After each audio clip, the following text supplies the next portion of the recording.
The stream is now live, I think. I lesson learned not to alt tab too fast. It should be all good now. I hit start stream, but the thing was I hit start stream and alt tapped, and it was like, no thanks. But yeah, I'm happy to be here. I've had a very busy week, but there's so much exciting and concerning stuff to talk about with Morimens. And I just wanted to go through it and have a bit of discussion with everyone as well. So yeah, I probably will just get straight into it. I'm not gonna do as crazy of a Caraboo analysis as in previous times. But hey, everyone. But I did want to cover some things with the character anyway. Let's zoom out a little bit. So we got the pretty, the funny little woman herself. So for a warden, she's got the classic. I want to start to talk for a sec about how much of a scam stats are in Morimens, because I think this is something that is a bit undersaid about, a bit underappreciated. And with Caraboo, I think it's the most prevalent it's ever been, with stats being a bit of a joke, really. And I mean that because she has a very low level 60 base con stat of 90. That is well below average. I mean, it's nearly on par with like Lei. However, adding this character to your team will always give you a massive max HP boost because of the mechanics of how her kit works, which I'll get into later. And then as for attack and defense just depend on the character's scaling. Like, for example, Saya has a very terrible attack stat, and her corrosion is based off her attack stat. So based on that, you'd think, oh, her corrosion's not going to do much. But obviously, corrosion has, I think, with when you include her wheels and everything, has a practical scaling of about 22,000%. Don't quote me on that. It might be, it's in the ballpark of 20,000%. So yeah, obviously if you have, oh no, I need to adjust my hit computer chair. If you have 25%, it's 20,000%, it's going to be grand. Anyways, so getting into it. So she's a Realm Mastery character. Aliamus Regen is pretty much, this is funny. Aliamus Regen is a secondary stat they put on a character when they want to keep them in line, pretty much. So once again, she is a Propagation Caro character. Now, I assume some of the people watching won't really know what that means.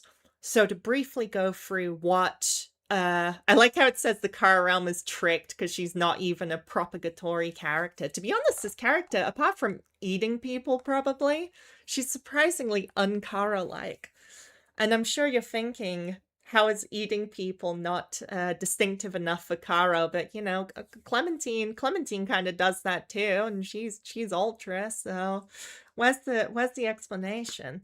Sorry, I'm just a bit excited, but okay, very briefly, what Propagation Caro does, and I can do this from memory, gives you 50% damage amp, 100% if it's Caro Chaos instead of like Caro Ultra, etc.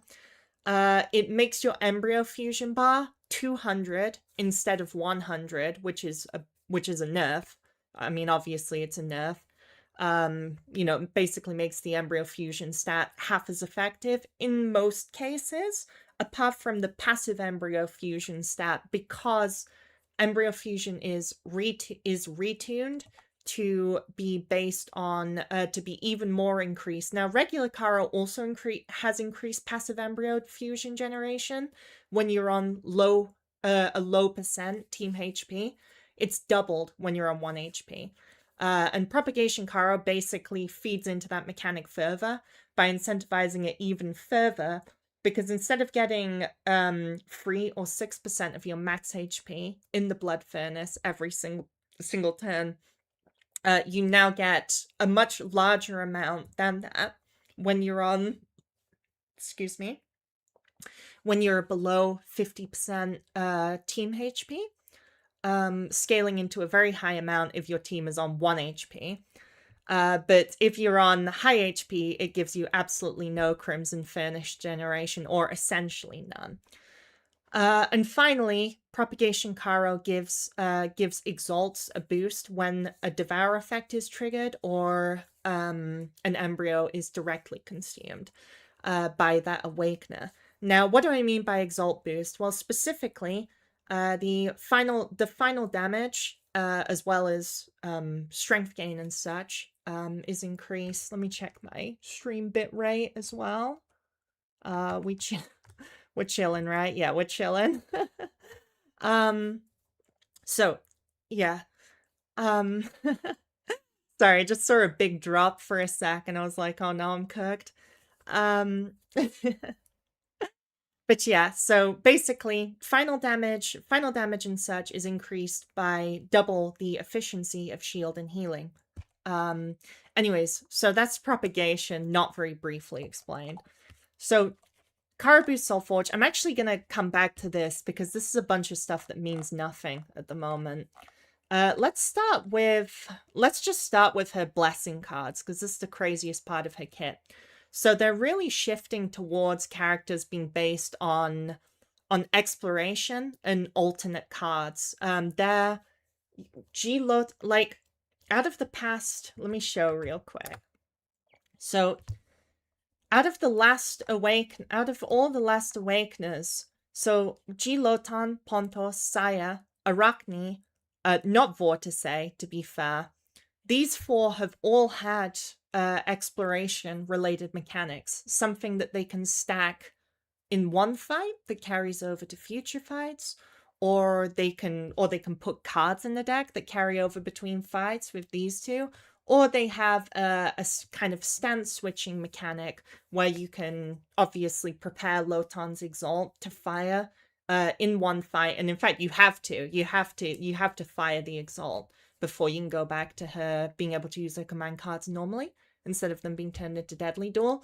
And Caraboo is no exception. In fact, not only is she no exception, she is the most exploration-based character ever, beating even Pontos in this regard. So if you didn't really like Pontos's playstyle of executing enemies to get gaunts and stacking the effectiveness of gaunts, this character might not be for you either. And I want to talk a lot about the mechanics of the character, but I don't want to go, this character will definitely be broken or definitely be shite.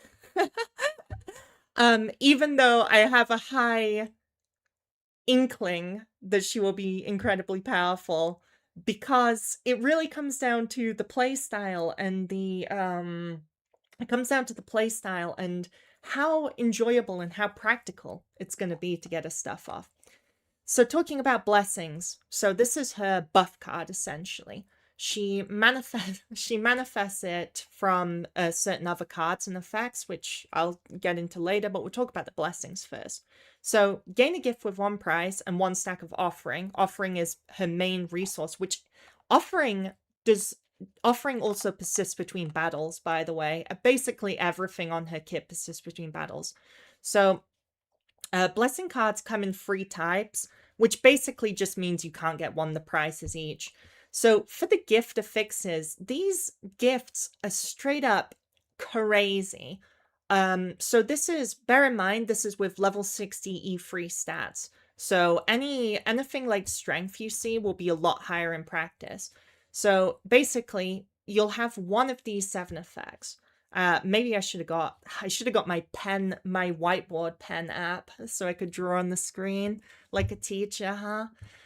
So gain 130 strength, draw 8, gain 6 arithmetica, gain 2000 key flare, temporary damage amplification plus 200%. This one really interests me, being able to use and kind of save this. I mean, temporary damage amplification plus 200% is an insane amount of damage boost for any Awakener, any main damage that benefits from fixed damage, either fixed damage or base damage, which guess what is most of them. The only main damage dealers that don't really benefit heavily from the damage amp stat at the moment, at least when it's free, like just a free effect, is Pollux, because Pollux's atonement scaling does not work with damage amplification, unfortunately. So all Awakeners gain 25 Aliemus, temporarily reduce all enemies' strength by 105. Another insane number, by the way. A 3-digit strength down number on a level 60 free character.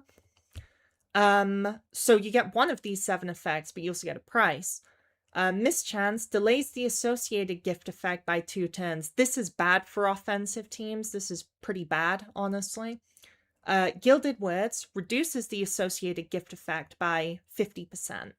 So basically half those. And then Veiled Malice, here's a funny one. Veiled Malice inflicts 1 random negative effect on your team from this list, either 2 turns of Weakness, 2 turns of Fragile, and 2 turns of Blighten. Vulnerable is fortunately omitted, because this would be much more risky if Vulnerable was there. I'll tell you that for free. Poison stacks equal to 1% of max HP. 2 stacks of Void. To remind what Void is that annoying status only a few enemies have, which makes Awakeners lose 2 Aliemus at the start of is it at the end or the start? I'm sorry, I don't remember if it's the end or the start of each turn. I believe it's at the start of the turn. 1 stack of Stagnation on 2 random cards in hand, which honestly is pretty fine because Stagnation is temporary. Or generates 2 temporary symptom cards and place them on top of the draw pile. So that one's also a bad effect. The symptoms themselves, when they say temporary, that just means they exhaust after use. It's unclear if it means exhaust or exhaust and fleeting, because exhaust and fleeting would be even better. But either way, the reason it's kind of crappy is because you're basically getting 2 guaranteed poor draws next turn in most cases. But yeah, nonetheless, this is a very funny mechanic. Now you bear in mind, think of G. Lotan's Primordia posse selection. It's a similar thing. So essentially when you trigger a blessing effect, unless it says otherwise, you get shown 2 cards and it'll tell you what the gift and what the price is on them. So it's unlikely for you to get forced into a crappy option.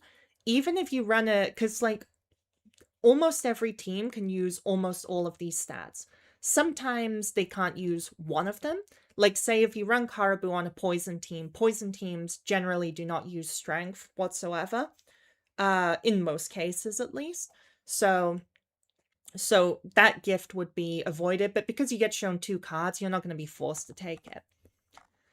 Anyways, so that's the blessings, which is a fun little mechanic. So, the Rouse. Caraboo gains Aliemus equal to 50% of her base Aliemus. That's 75. She's 150 Aliemus Awakener. After using Crimson Furnace has a free turn cooldown in Propagation Caro, by the way.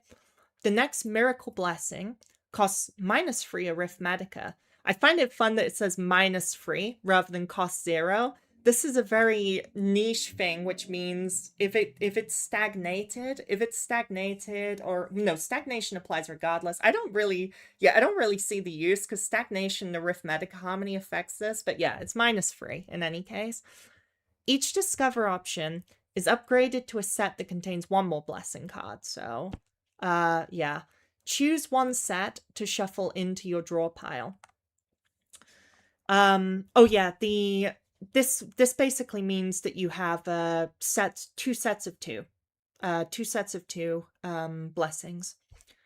So here's the aforementioned Miracle Blessing. Gain 105 shield, which is a surprisingly reasonable amount by 2026 standards, given we've got Arachne with 500 shield on a command card. Discover 2 blessing cards with different prices and choose 1 to shuffle into the draw pile. So yeah, the aforementioned Snowy Hex. Deal 10,800 fixed damage to the enemy with the highest HP and inflict weakness for 2 turns. This is a solid card, really solid card. I'll get back to the exact stat scaling on this a bit later. And then his Strike and Defend a base for now. For now, of course. So then we have, this is where it gets very convoluted, very gacha style when you bring in her Exalt. This is when it starts getting a bit like one of those memes where it's like, gain 5 stacks of Wombo Bombo, then use the stacks to gain Chadumbo, whatever. But yeah, anyways, so Devour to gain a stack of Satiety. And upon dealing damage, you inflict a lot of corrosion. We'll get quite a lot of corrosion. We'll get back to that. Not Sire tier, but quite a solid amount. Dispel burn from all cards in hand, which this is basically this is pretty much a confession that Chapter 6 is going to be full of annoying burn enemies, and burn is quite a powerfully detrimental status, in my opinion. Gain 135 shield and deal 195 damage 3 times to all enemies. Pretty solid base. Each stack of Satiety increases the Exalt base damage and the shield generation by 2%. Bear in mind, you will also naturally get shield and damage percentage increases, which are multiplicative to this from Propagation Caro itself, especially because Propagation Caro causes you to get Propagation Fiesta, which is basically an Exalt boost every single turn, no matter what. Consumable offering stacks, and each stack increases the skill's hit count by 1 and grants 1 stack of Satiety. Yeah, this is where it starts getting a bit convoluted. So basically, Satiety is something you can stack up to 50. You can stack up to 50, and at 50 stacks, the bonus is absolutely insane. However, getting to that 50 stacks, I'm not very convinced by the practicality of it. But hey, it didn't stop me putting the insane amount of HP in the thumbnail, you know, as a little funny little bit of bait, you know? So the offering, you can stack offering up to 5 at a time. Now, how do you actually get offering other than playing blessing cards? Well, there is one other way. Which is, well, let's cover the Soulforge real quick. By the way, the Soulforge only applies in Arc 2. We'll get to that later, so if you play Phantasmal Dive or whatever, you're going to be missing it. Exalt crit rate and crit damage +5 to +50%. With the +50% crit rate, this basically means that with fairly minimal crit rate investment from Covenant, she should be able to reliably hit 100% crit rate if you want to use her as a sub DPS. Since a 50% crit rate boost just from the Soulforge alone is very powerful, of course. With that being said, Caraboo is clearly in the trend of, they keep experimenting with trying to do sub damage dealers with honestly I'm going to be honest here, very mixed success. I think Vortice, a lot of people have argued, and I kind of agree, that Vortice was designed to probably be a sub damage dealer, but she really doesn't work as a sub damage dealer. She's basically always used a main damage dealer. Lady Sue started as a sub damage dealer, but she also, well, a poison payoff. She does the most of the damage, but you need to have the poison applied for her. But with new supports, you start just using her as a soul poison character, at least if you have a nice Sue, like a level 80 Sue. She can handle her own poison.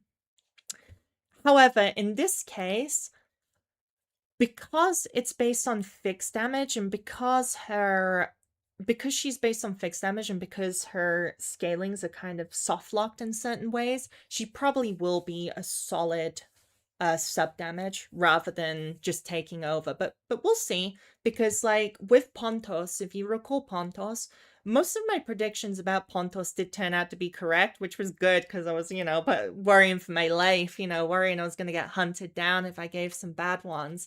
However, with Pontos, I way underestimated their damage output. Now, granted, Pontos isn't breaking any low turn count clear records, but I really thought that Pontos would, even invested Pontos, would quite struggle to clear boss fights at all in a reasonable period of time, which did not end up being the case. In the ice field, Satiety increases the max HP by 100%. This just means the bonus is increased by 100% multiplicative. Again, I'll get to that in a moment because it's funny. In the ice field's terrain, Snowy Hex arithmetic cost -1 and the damage hit count +1. Deal damage and inflict weakness on all enemies. So this is a new tier of passive. By ice field's terrain, I'm going to go ahead and assume that means Chapter 6, Arc 2, Chapter 6, and I assume it also means, not like it matters, but like Arc 1, Chapter 3, Helot Katana event, a Fumzar boss. You think about these bosses that have taken place, well, in icy areas, right? Which a terrain boost. We're straight tactics ogreing it now in terms of having a terrain boost. But yeah, in short, this just makes Snowy Hex a very statistically overpowered card because getting an AoE weakness and a significant amount of fixed damage for one cost is extremely good. Other than that, it's certainly a decent card, but you know, nothing super crazy. Okay, now we'll get on with her enlightens.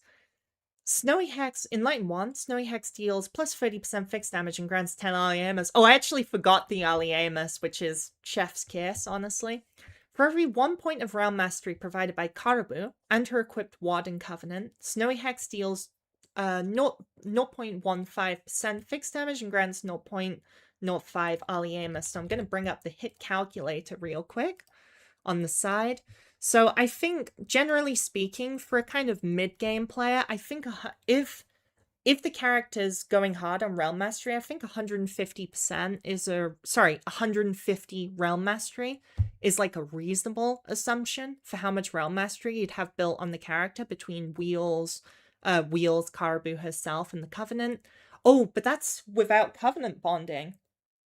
Yeah, with the Covenant bonding, I suppose I should assume another... Well, it's 10 Realm Mastery per piece, so I'll assume another 15. So 165. So just put simply, it's...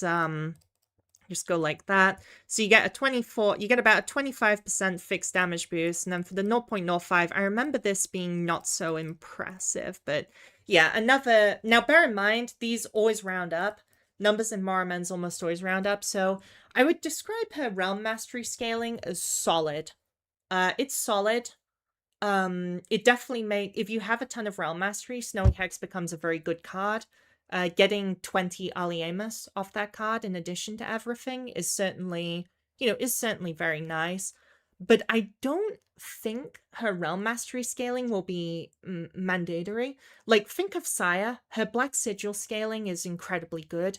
Apart from the fact that Black Sigil just has useful synergy with her in general, it gives her, significantly more shield and a big boost to the corrosion. Yeah, I don't think it's on that level, but it's a very solid stat scaling. But if you want to use non-Realm Mastery support wheels for your team, that seems fine to me too. Because I don't think she's really going to need specific wheels in most cases.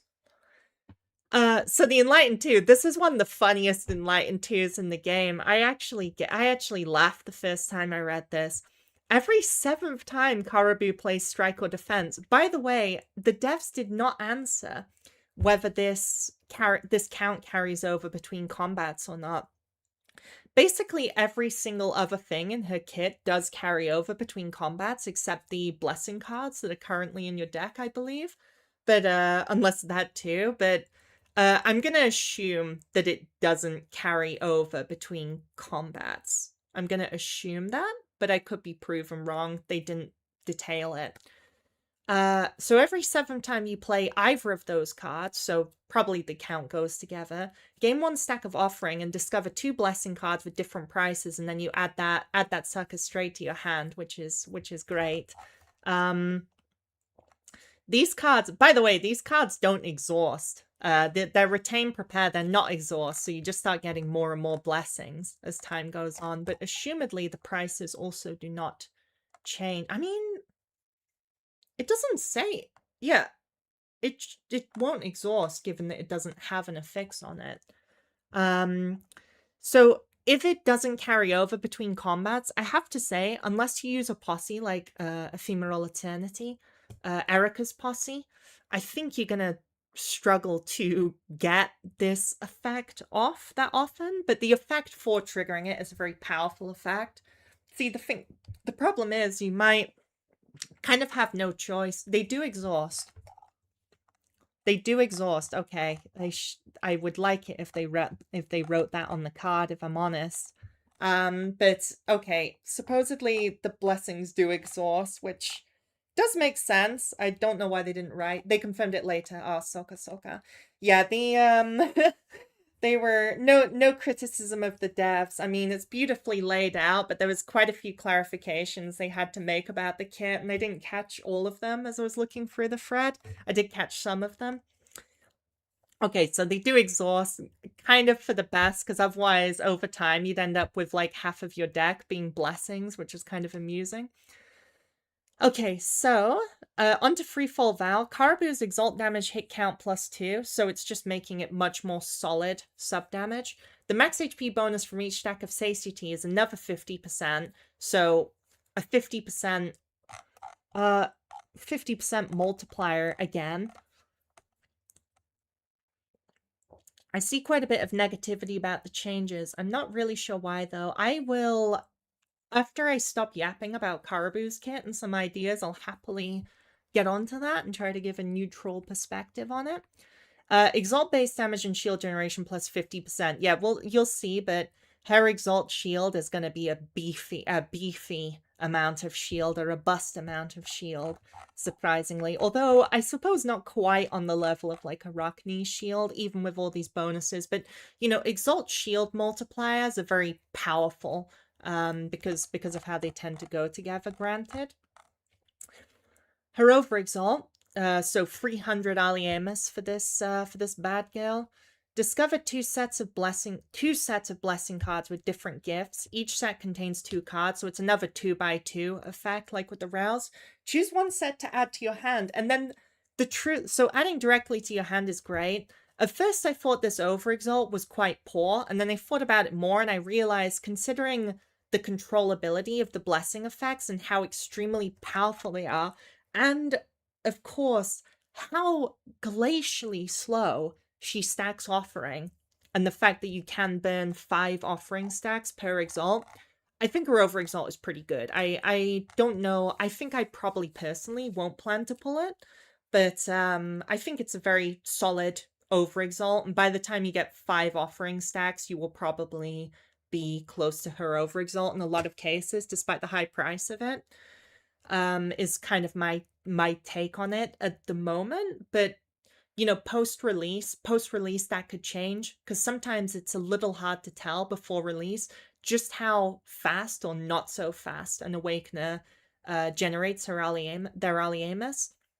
Because, for example, with Saya, everyone said pre-release, and sometimes people still spread this. I mean, it's a myth. I'm just going to be honest. It's a myth. Sometimes people spread this myth that Saya has a 200 Aliemus bar, so she's basically impossible to exalt and even more impossible to overexalt. But the thing is, because her Rouse gives Saya up to 60 Aliemus per turn if you play free dissolution cards, which you should be, and the fact that you rouse her often, and also the fact that she has good wheels to support her Aliemus generation, like School Day, the wheel that you can buy with not Silver Prime as in the paid currency, you can just buy it from Silver Core out of the store. She actually generates her Aliemus like pretty fast, and you can usually exalt like every other combat, especially if you kind of stall out the end of a combat sometimes. So it might be like that, or it might be a disaster. But yeah. Here's the funny part though. Reduce all enemy strength by 14. I am baffled by this. I'm wondering if they mean reduce all enemy strength by 14 per hit of the exalt. But I checked the Chinese to see if there was an omission or if the wording was different. Now, obviously, I'm by far not fluent with Chinese. My Chinese is absolutely trash. I can read a food menu. That's about it.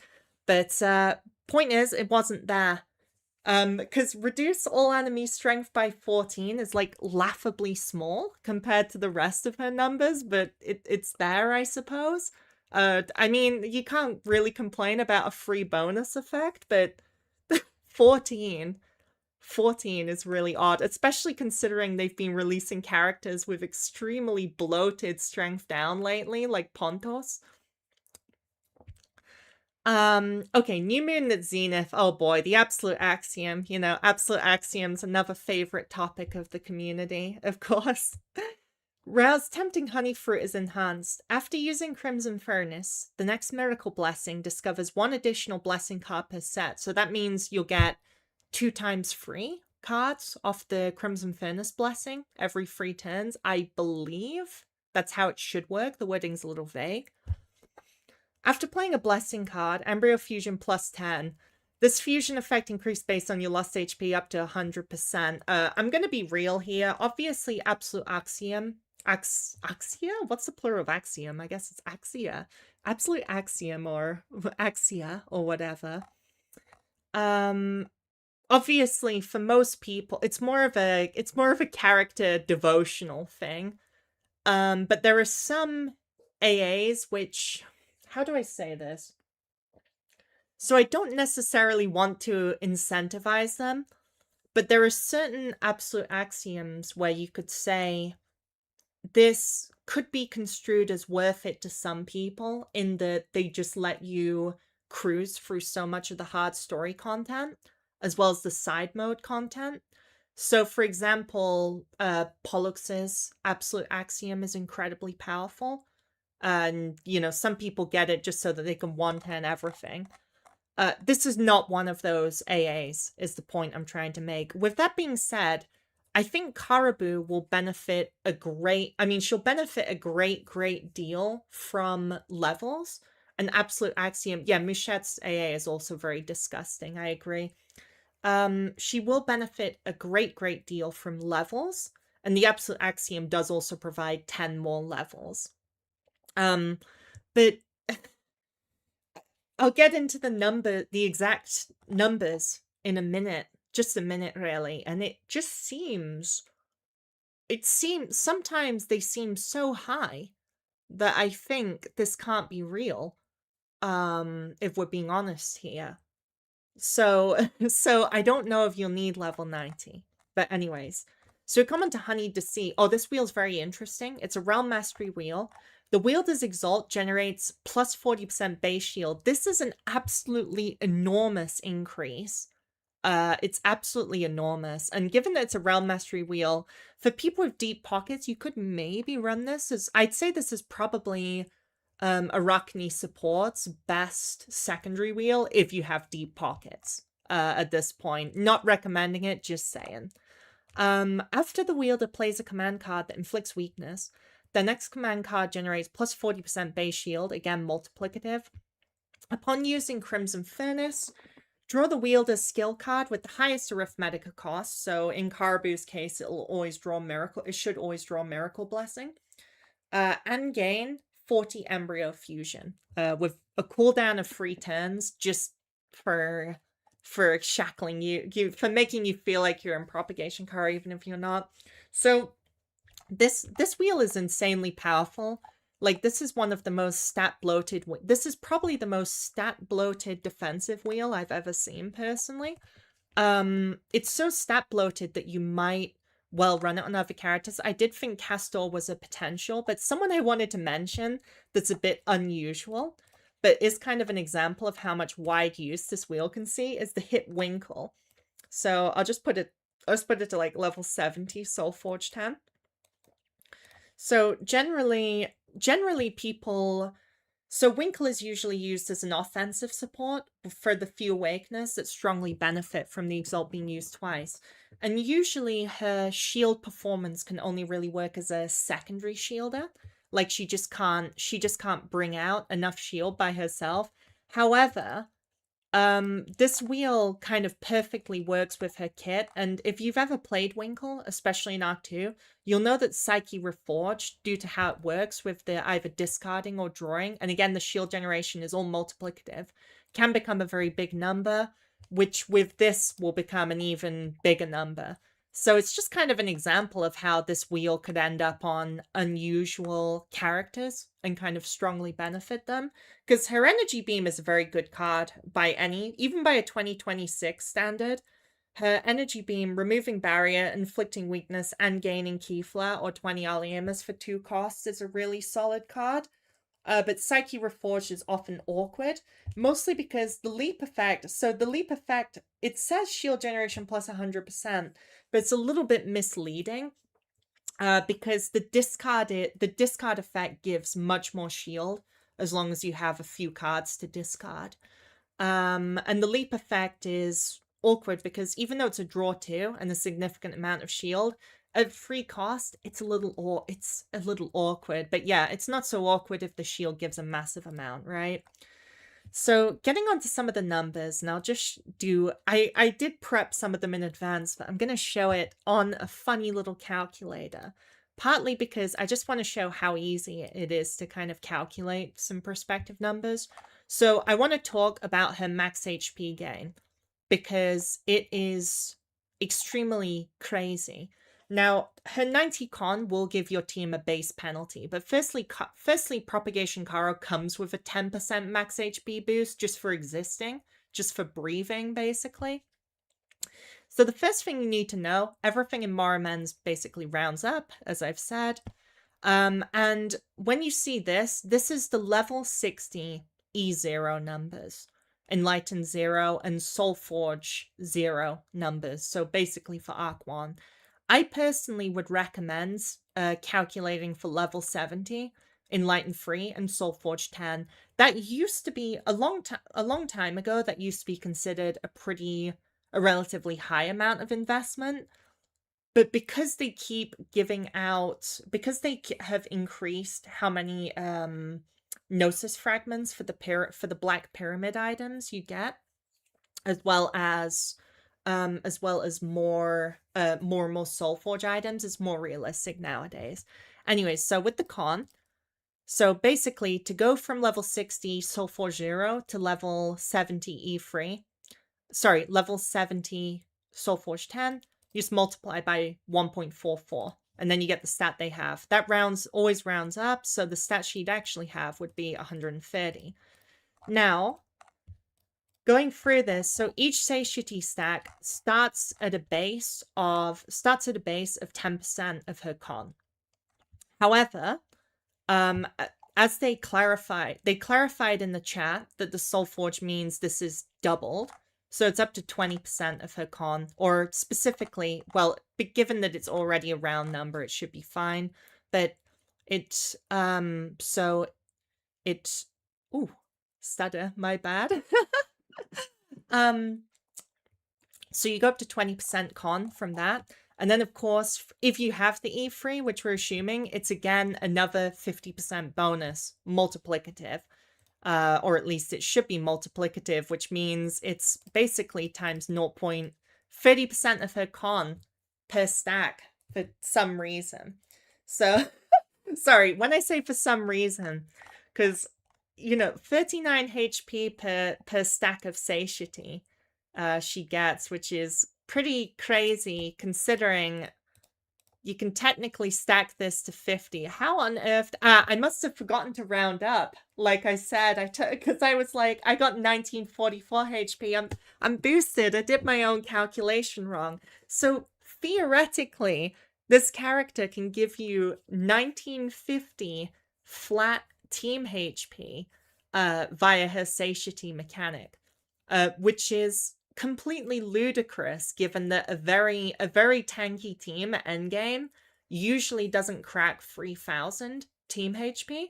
It's usually about 2,700, and squishier teams have significantly less than that, unless you're a very old player or a very wailed out player, bluntly speaking, because Keeper XP is the main thing that contributes to team XP. And if you've spent a lot of money on the game, you get Keeper XP.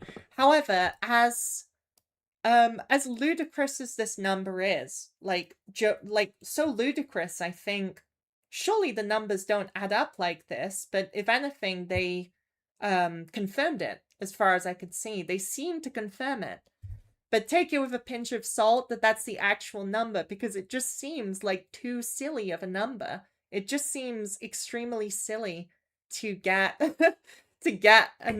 nearly another 2,000 HP off a level 70 character. With that being said, before we get too crazily excited, I do want to say that I want to go over how realistic it is to get 50 satiety stacks in an exploration. Not like a Madness Train run. In Madness Train, she's definitely going to get it, which is crazy. She'll give you 5k HP, but that's besides the point. So as we talked about, so satiety, basically with her exalt, the maximum amount of satiety she can get per exalt is 6, essentially. 1 from the devour effect and up to 5 from the offering consumption. Now how this works is that you can get a maximum of 10 stacks of satiety per fight, as it said, and it persists between battles. Gain per non-boss battle, so it's uncapped in it. But, 10 stacks of satiety, well, we'll say. So how are you generating the offerings? Well, the only way you can generate it is through playing the blessing cards, which she does have a good amount of generating said blessing cards. Because every time you play Miracle Blessing and she gets it discounted to 0 every few turns, you discover more blessings, and after every 3 turns you get 2 blessings instead of 1 out of Miracle Blessing. So she will get a fair amount of her offering stacks from the blessing cards themselves, of course. And then, of course, Sevenfold Right, the rather funny every 7th strike or defend, also gives you basically 2 stacks of offering, because you get 1 stack of the offering itself, and then a blessing card is immediately added to your hand, which you can play and get another offering. With that being said, I still think that stacking 5 offering per exalt in a rapid amount of time is going to be a bit of a challenge.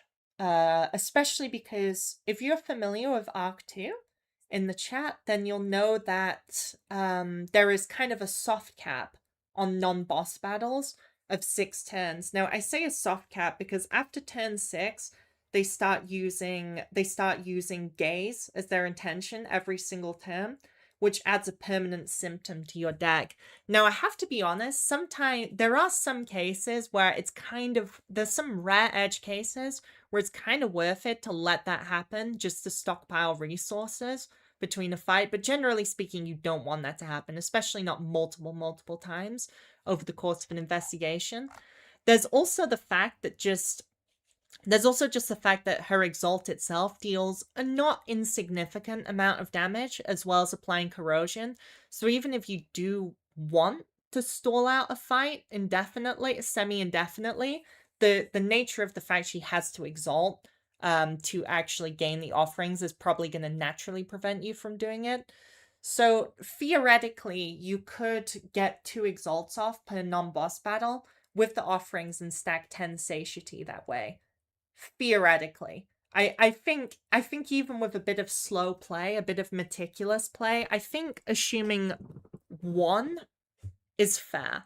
Maybe assuming a generation of 5 to 6 satiety per combat seems like a fair assumption.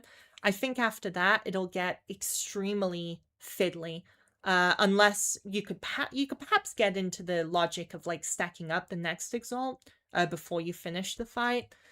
And to be honest, I've been interested in this because when it comes to this kind of fiddly gameplay and cards or statuses persisting between explorations, I'm actually very curious what percentage of the player base like these mechanics. I personally do like them generally, within reason, because I do like optimizing the non-boss fights instead of just clicking a few cards and that's that, like say with everyone's favorite girl, G Lotan, who literally just uses her personal posse and then a 4-cost, and that's the end of the non-elite, non-boss fight on the spot. I do quite like... Ooh, damn. I must be getting influenced by Caraboo's spirit. I suddenly feel really hungry.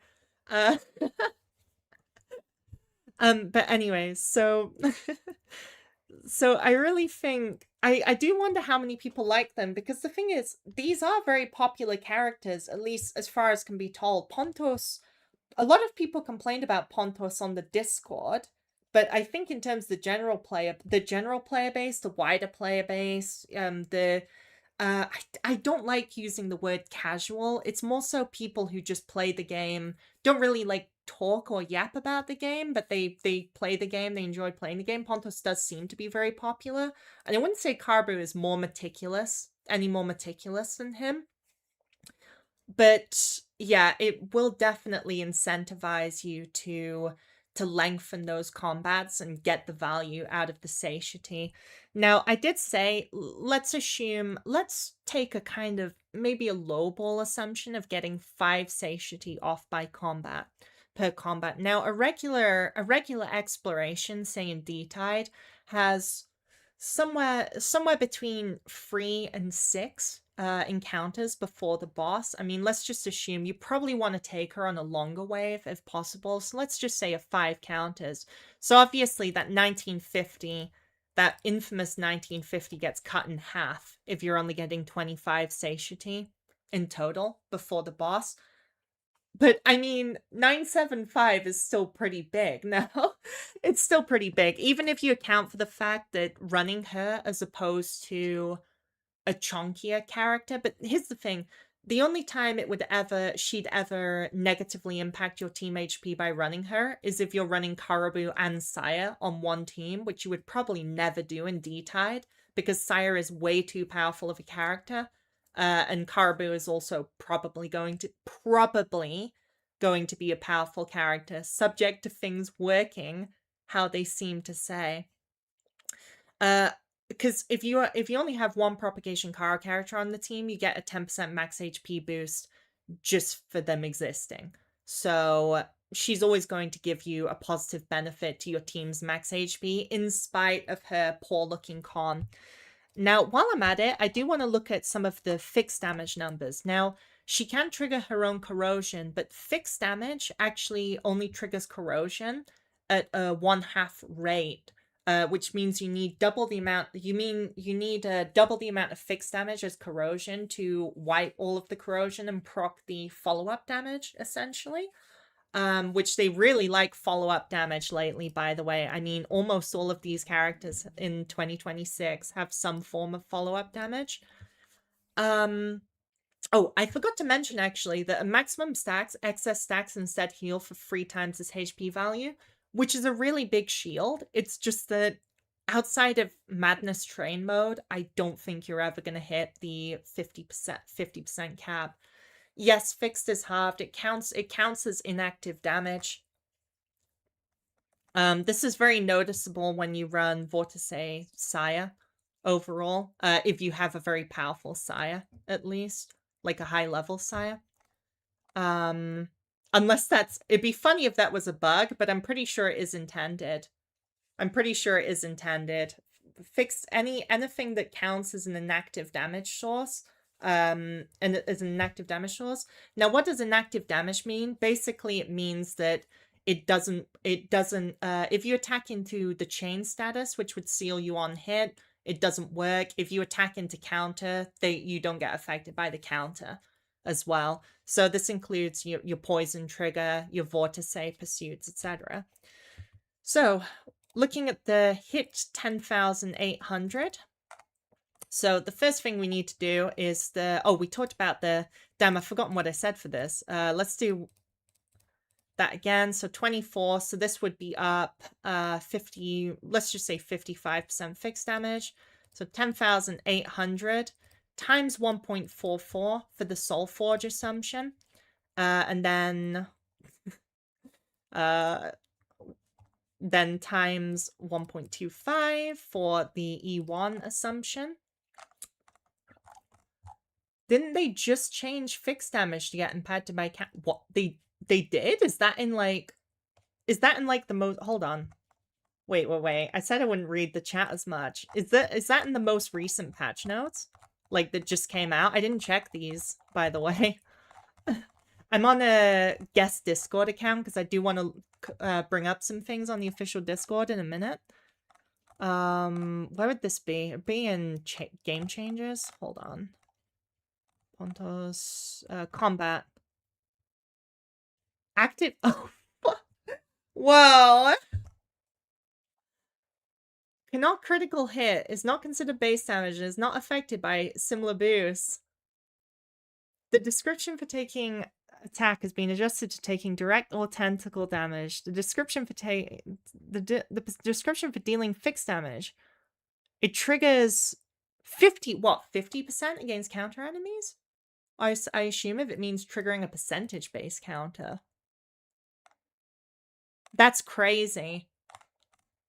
That's a big... Wait, this is... Doesn't that mean this is a buff to Sire Poison as well? Sorry, they didn't mention this at all in the preview until now, so I missed this one. Like, this, I knew I should have had a quick look at the most recent Discord posted patch notes. This is a crazy amount of changes. Okay, after I talk about the other stuff, I'll make sure to go through and check some of these things. Okay, so apologies for spreading misinformation saying that it doesn't trigger counter. Light just showed up to to make sure that's not the case. Okay, so I guess she will trigger her own corrosion more efficiently. Now, where was I with the funny little calculation? God, that's really funny. Now, of course, Snowy Hex does get an additional hit from her posse, so basically just double this on the spot. Sorry, from her Soulforge, not from her posse. So basically just double that shit if we're on the ice fields terrain, which is really, really nice. It's also affected by damage amplification. If you get it. When are the story mode changes coming? They should be coming starting tomorrow. It should literally be tomorrow, yeah. Okay, so basically we're looking at about 20k fixed damage without any other sources. Which is it's a solid amount. I don't think spamming Snowy Hex is going to be sufficient to solo carry, even in the ice fields terrain. But I think I saw some people say it's like terrible damage, which is crazy to me. It's clearly not terrible damage.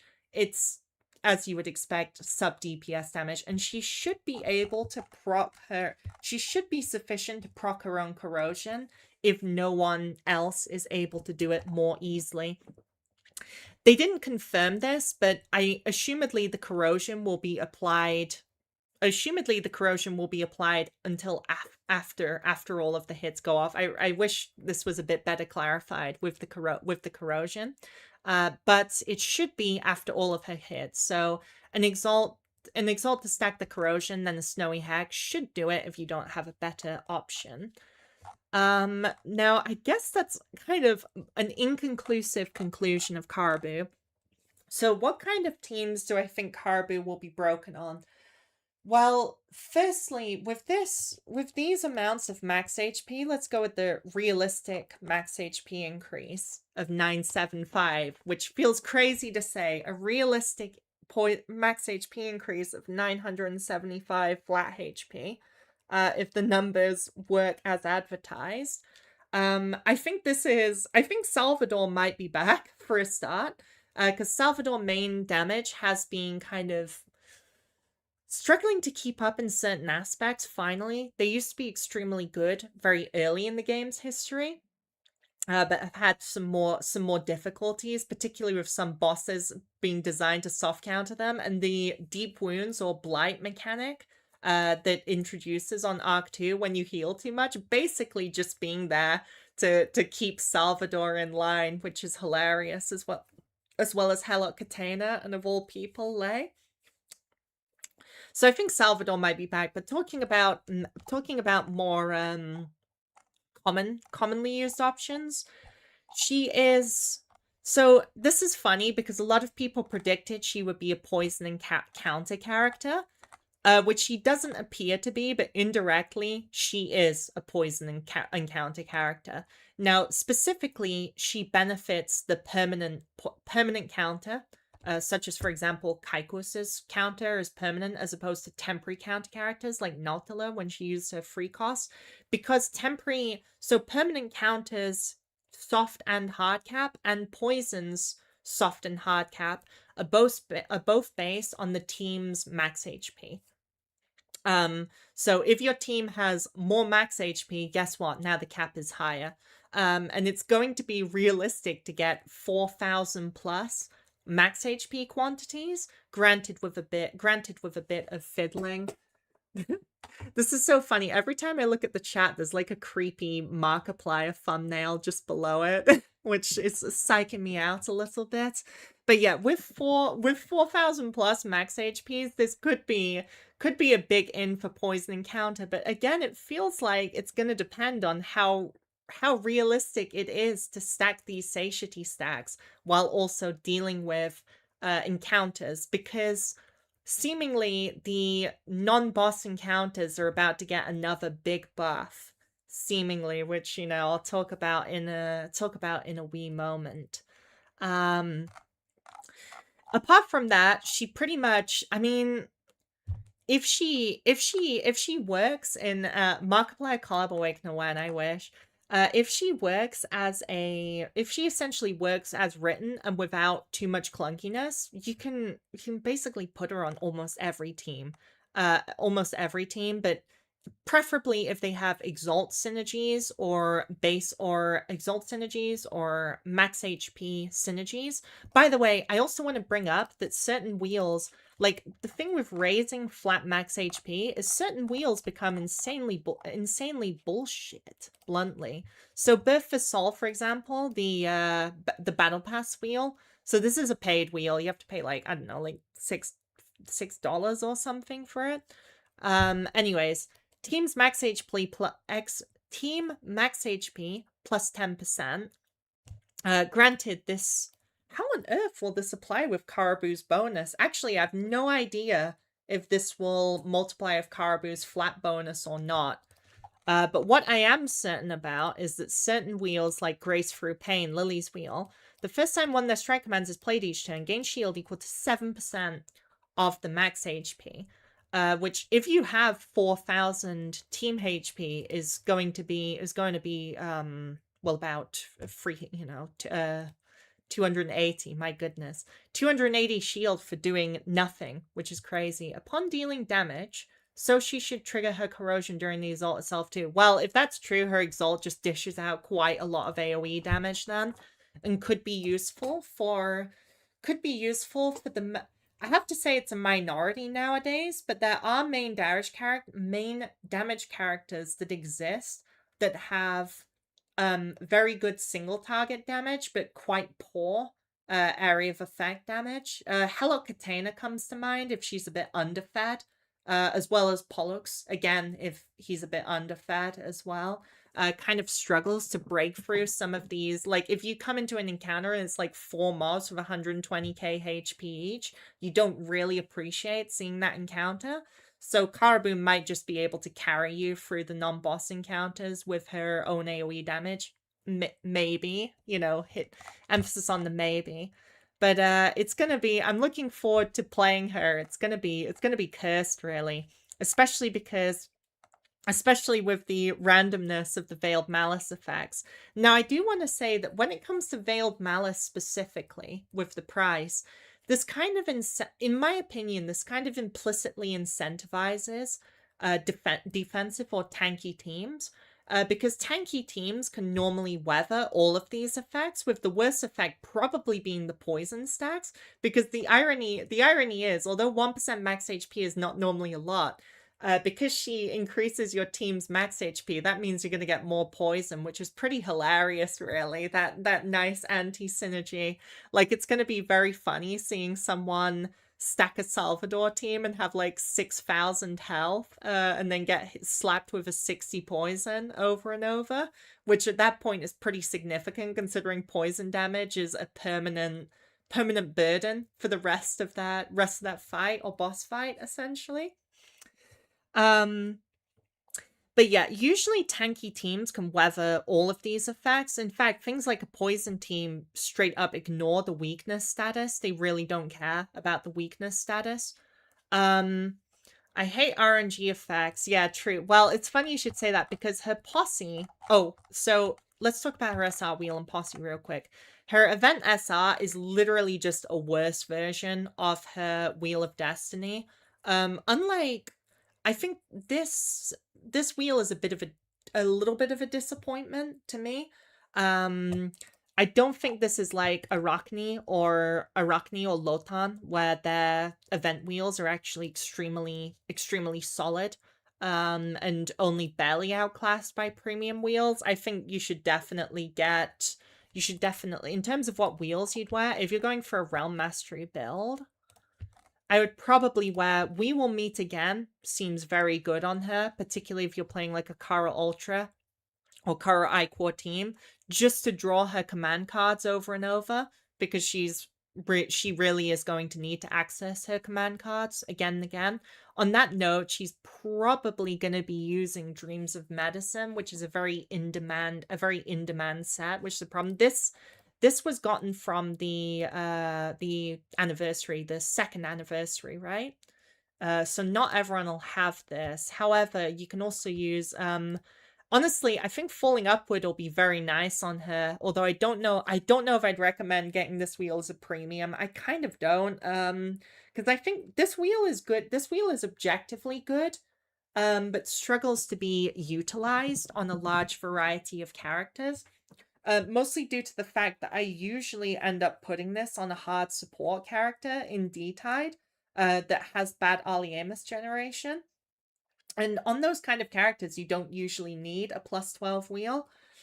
Still, if you're someone who spends quite robustly on the game, then I probably would recommend picking it up. I think it's one of the better paid art wheels, but not as good as Sakura Reveries in my opinion. Although they're kind of different types of wheels. Which, by the way, if you have this, that's nice, of course. Other than using that, what would be the... Well, obviously you've got some of these in terms of some of these backup wheels, I think Happy Magic Show could actually be pretty decent with how often you're incentivized to use your Exalt. This wheel is pretty underrated. If you have a lot of cards as long as you have a lot of cards in hand, this gives a significant amount of Aliemus and Team Keyflare, kind of like an incalculable factor, except with a Realm Mastery main stat in its place. And then you've got Glutton's Tale is pretty funny if you have a strength-based team, although preferably she'd not be the carrier since she doesn't really heal. I've forgotten what this does. Oh, technically, recover missing HP. Technically, this benefits from having a massive team HP again. Technically, this benefits from having a massive team HP, but I think the effect is a bit mediocre. And then, of course, you've got the classic Duties Gravitas. You know... Oh, base damage does not affect fixed damage, right? Let me double check this new hit patch note to see if base damage... Yeah, it's not considered base damage, yeah. So fixed damage does not impact for base damage, so that's a bit of a shame with Data's Flash. So that's a little cooked. But basically, you probably preferably use Birth for Soul or We Will Meet Again in terms of the battle pass and the non-paid options.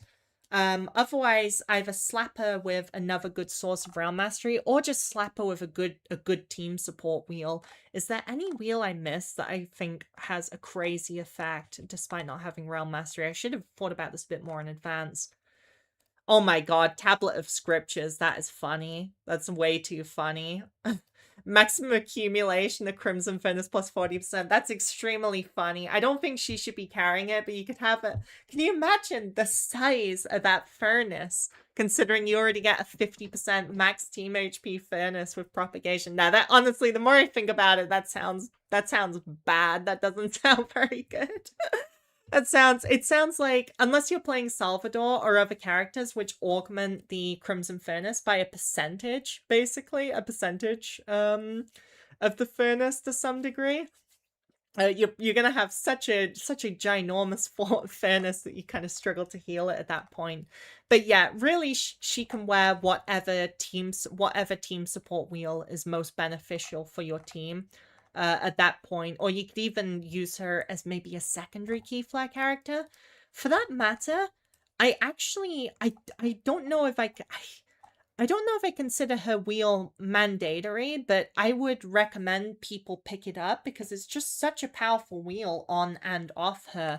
But if you don't really need her to be a shielder, like if your team is already very tanky, you might consider running a different wheel on her, since the only kind of offensively or tempo beneficial effect on this is the upon using Crimson Furnace card, which admittedly is draw the wielder's skill card, which admittedly is a very good effect, but you know, technically it's possibly skippable. Technically. Now going back to the posse straight up does not do what I expected. I was expecting it to give her offering stacks. But what this actually does, new posse, that which is no lie, generates 80 shield. This is a pretty, for context, these are increased by your keeper level. So this is a decent quantity of shield with a high keeper level and the ARC2 bonuses. It should go up to about 130, 140. Realm Mastery plus 20. This is not increased by keeper level. Realm Mastery is one of the stats that stays static. Unless they change that in the patch notes. Thumbs up. Caraboo. The next blessing will not come with a price. So I think this posse is interesting from a design purview. If I'm being honest, I'm kind of not, like, interesting in a way that I'm not keen about. So the thing is, I feel like for a defensive team, I feel like the way to go is mostly just face tanking the prices. Because if you're playing, I think delaying the associated gift effect by 2 turns is quite dreadful. Like, losing tempo to that 2 turns is a long time in Morimens. A really long time in Morimens endgame. Considering that the most intricate endgame bosses, like Nefreya, usually last about 13 turns or a bit under. And most bosses only last like 6, 7, even with a defensive team.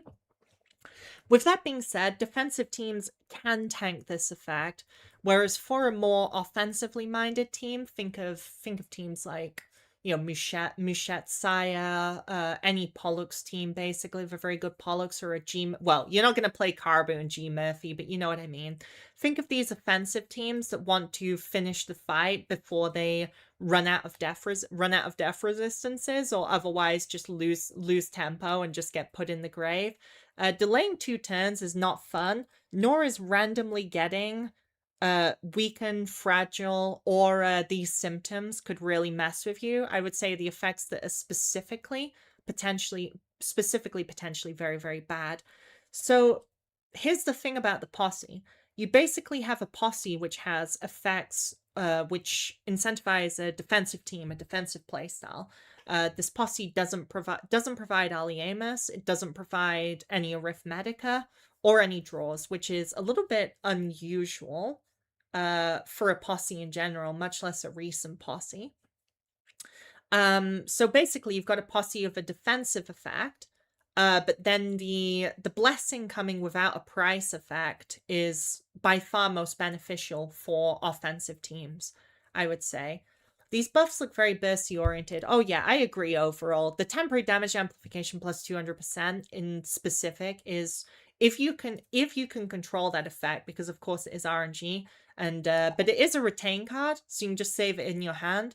200% temporary damage amplification will add a tremendous amount of augmentation to most burst damage comps, although you have to consider that burst damage in itself is generally regulated by the game's design.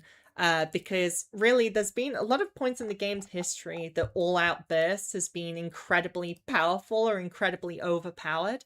And the damage potential of certain characters like Genesis Murphy, Mushat, and Pollux is crazy. Their damage potential is so high that it goes unused, if that makes sense. There's no enemy in the game, especially outside of Madness Train mode. There's no enemy in the game that can sustain the numbers they put out.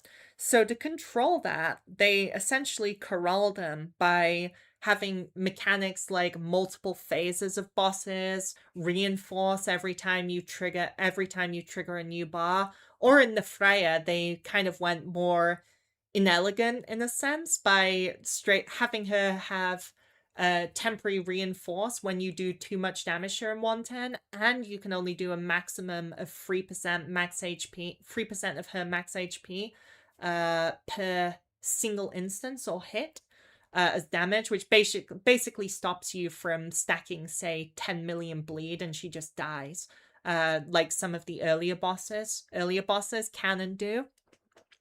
So you can't go like too deep into this, and this is not going to change. To be honest, with how theoretically, but not actually crazy these characters are, they are definitely going to continue for now, giving enemy bosses, giving the most difficult bosses dissolution, miss, shield, HP loss, soft and hard caps.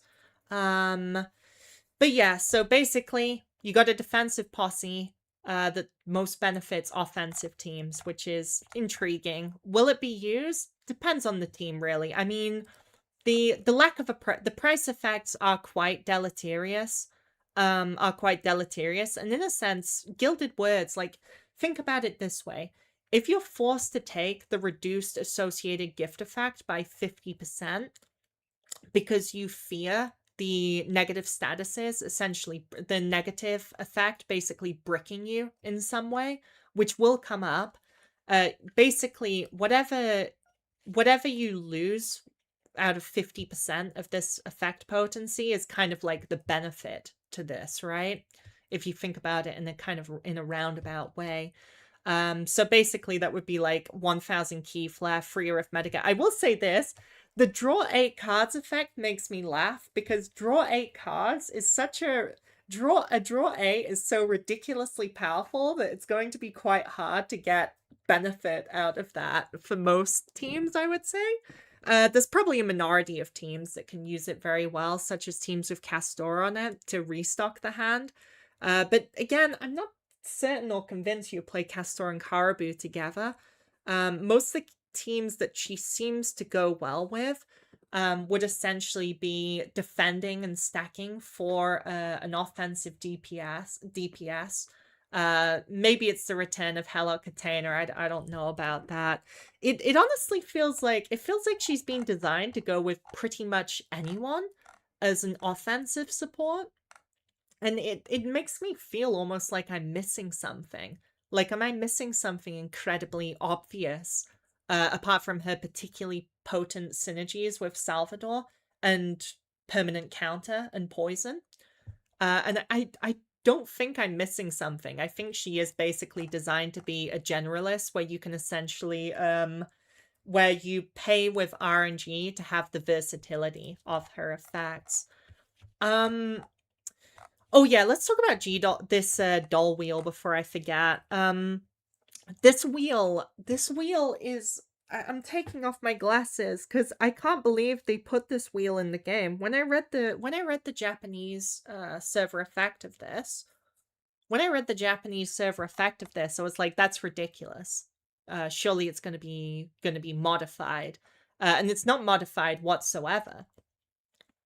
So it's a sigil scaling wheel, which they're making sigil more and more potent lately, although you have to consider sigil is an inherently volatile stat because in a long investigation, like say a 7-fight investigation, sigil is an amazing stat, and in a straight to boss investigation, it's literally a worthless stat outside of scalings it might give your characters. So, Team Unique, at the start of exploration, add 1 Soul Synchronization to your deck. Soul Synchronization has 0 Arithmetica cost and gains 1 Arithmetica when played. So that's nice for, an emergency Arithmetica. However, the main meat and potatoes of the effect is retain while in hand, accumulates fixed HP recovery equal to 6% of the wielder's con. That's not, the fixed HP recovery is not normally going to be that big. And 4 fixed Aliemus per turn. I'm going to be real, half of this wheel couldn't exist. If the wielder takes fatal damage, this card prevents their death, releases all stored HP and Aliemus to them, and is then destroyed.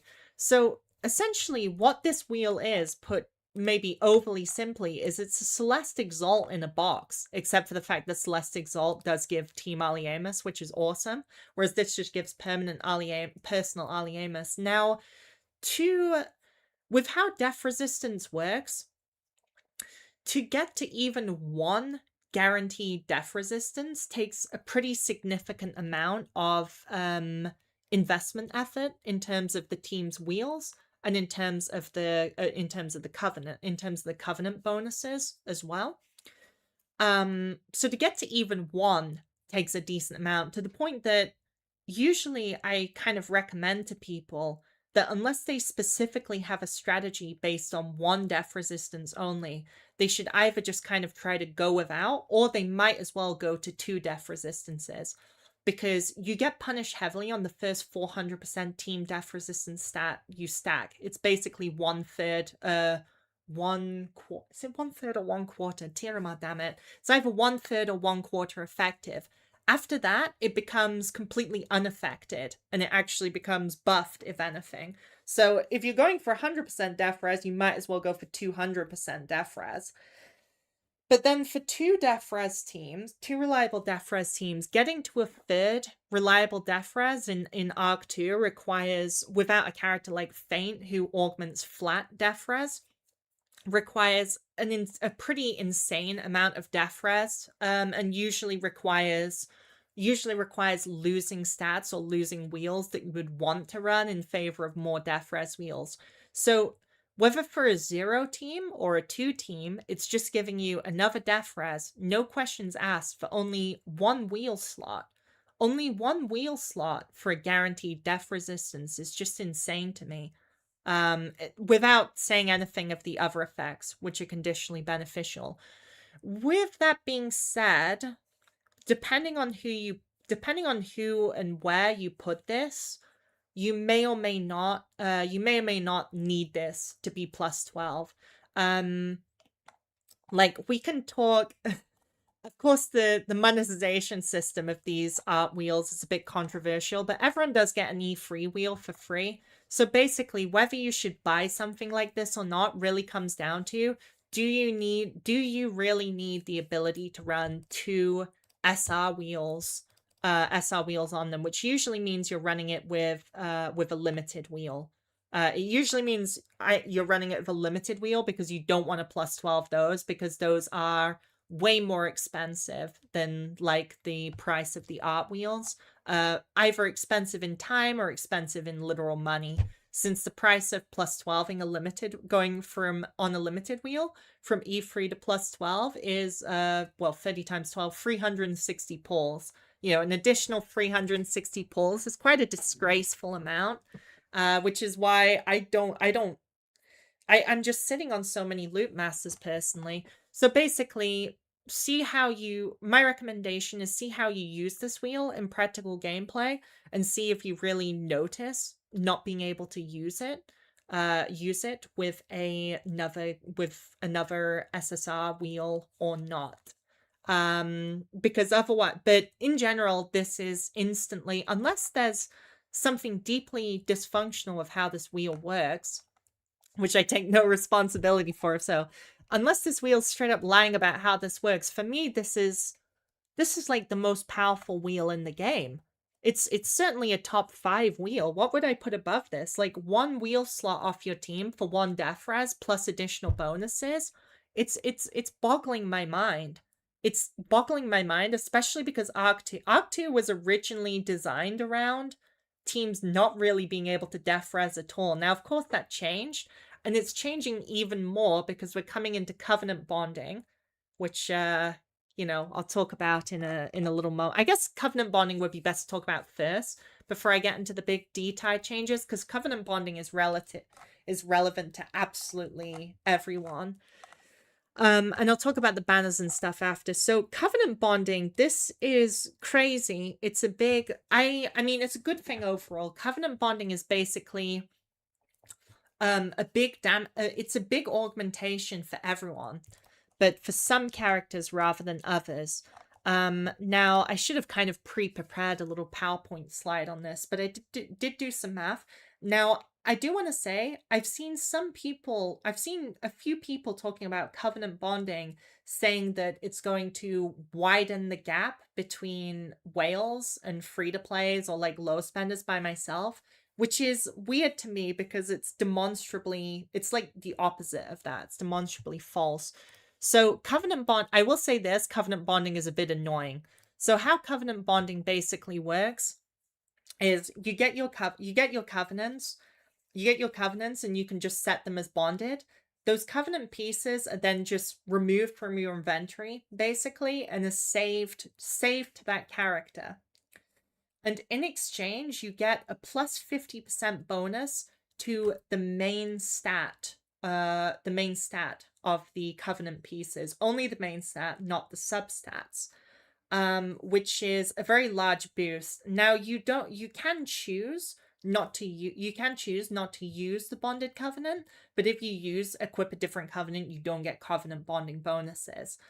Now you can remove bonded covenants. It's not like they're destroyed or anything, or just forced in. You can remove bonded covenants, but it has a cost, which in my opinion is just weirdly finicky. Rather than being a massive cost, you have to specifically get 10 of the covenant pieces, and then 10 pieces of that same covenant, and then you dismantle them, and then you use the item from dismantling those specifically, and you can use 10 of them to remove one piece of the covenant. So my only complaint about the covenant bonding system is, why can't you convert pens for it? This baffles me, just because the main punishment of unbonding covenants is literally going to be wasting 5 minutes of your life using interlude drills to get new pieces and then disassembling them. But you should certainly bind your covenants, especially if you're early to mid game. Because for early to mid game covenants, hold on, let me get an old Q&A thread. That was because I'm opening this Q&A thread because, where is it? There's been quite a few negative threads on the Hit Discord. Some with valid criticism, some less so, but I'm specifically looking for it. Yeah, specifically looking for it because I put some numbers here. If I can just scroll to where on my main account I was writing numbers. Oh boy, wow, there was a lot more talk after I kind of stopped looking at the thread. Okay, so here's someone's like hyper endgame Giga Whaled Covenant. This is on like the best Mouchette anyone owns, which is owned by this player in the background. And they've got 141.4% death resistance on that. So let's just focus on the death resistance to kind of go through the numbers real quick. So after you bond, basically 3 pieces of death res, those have a main stat of 14% death resistance on them each. So that's a total of 42%. So covenant bonding will give anyone 21% death res for free if they have free covenant pieces. This player has a whopping 99.4% death res from stats. So before and after bonding, it would go from 141.4% to 162.4%. And for a mid-game covenant, I just assumed that the death res would be halved and like those stats would be distributed to other stats, because a mid-game covenant normally has about 75% completion. So half of the death res substats and then the rest distributed to other stats. So the death res from that gets about, I think a 91.7% assumption is fair, because I personally have some sets I've made as throwaways that have about that much death res. That'll go up to 112.7% in that case. So technically, you're actually seeing a benefit in terms of the proportion compared to endgame covenants.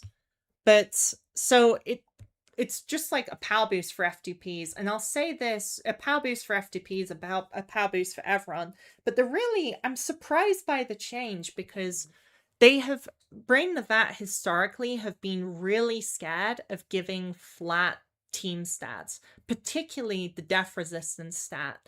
And honestly, they're kind of right to be scared.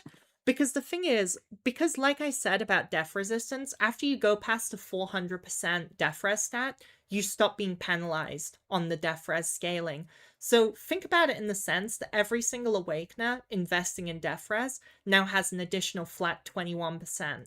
if you're building a def res based team, you normally have 3 or sometimes 4, but you normally have 3 awakeners, which have 3 def res pieces, right? So that's 63% flat def resistance from the covenant bonding changes that you just didn't have before, which is going to make it remarkably easier to get that 1 def res breakpoint, that 2 def res breakpoint, and it might make it a bit less of a meme, of a live action roleplay to go for 3 def resistances even.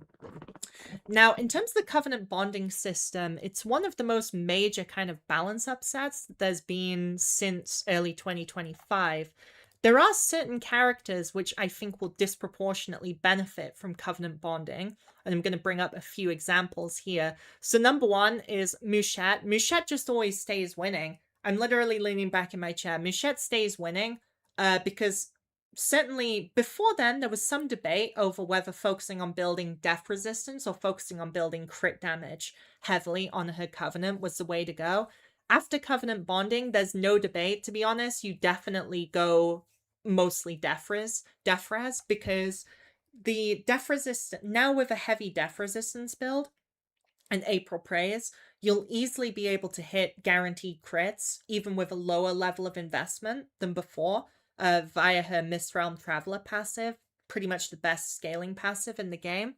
And you'll be able to trigger, you might well be able to trigger def resistance reliably an additional time, which means you'll get even more crit damage off this passive. So Mouchette stays winning. Horla is another character that she benefits off def resistance more than once, basically. So she benefits off def resistance from def resistance itself, and then she also has a scaling passive, which makes her stances more powerful based on her def resistance. And additionally, her Soulforge, if I can just get this up, gives def resistance equal to flat def resistance, unaffected by the penalty, equal to 15% of Horla's def resistance attribute. So it's a double benefit, as well as the fact that you also get the emotion, the stance bonuses. The exalt scaling. My bad. The exalt scaling every time you trigger def resistance for the next turn as well, which is a more minor effect, but is still good. So just think about these characters that benefit from stats more than once or have extremely powerful scaling passives, and they're going to especially benefit from covenant bonding. Other characters who will benefit from covenant bonding in a more roundabout way will be characters that have crit rate issues, because it will require less fiddling around and less awkward covenant and command card investment to get reliable crits. You can basically just use bonded crit rate pieces, because each crit rate piece provides, it's not 4%, that's the crit damage amount. It's, let me think, it's 1.6. That's 8, so per piece, it's 0.2. So it provides, no, that can't be right. It's not 2%. What? 1.2. Sorry, yeah, I've overcooked on the crit damage, my bad. Yeah, but you can basically use bonded crit rate covenant pieces to help bolster you. And yeah, Kafagu Ra comes to mind as a character who's infamous, so is the game going into a bad direction? I wouldn't call it a bad direction. It's just crazy because they've made, I mean, the trash fire thing is just mostly in reference to the Discord, and just I'm having a bit of fun with the thumbnail. I wouldn't say the direction is bad, but they've made an unbelievable amount of changes basically in 1 week. And we're going to see the ramifications of it tomorrow and over the next weeks. So I think Kafagu Ra, I think it'll be easy. Katana can adjust her build to get a bit more crit damage, for example, without risking unreliable crit rates, crit uses. This is pretty off meta, but all of her main damage benefits from these covenant bonding changes incredibly, because she kind of both has a minor crit rate issue and also benefits heavily from def resistance scaling on her. Just thought it would be fun to mention that little fact. So basically, any character that extra scales has an unusually good scaling for their personal stat is a big winner, and any character that benefits twice from a stat is a big winner. And death resistance in general is an absolutely massive winner, a massive winner as well. Someone said in the chat, also it points to the endgame scaling being tailored to have these bind and covenants bonus sets. Undoubtedly. Undoubtedly. Like, whether people, it's like that's the thing. Whether you like covenant bonding or not, I think you're gonna have to get used to it.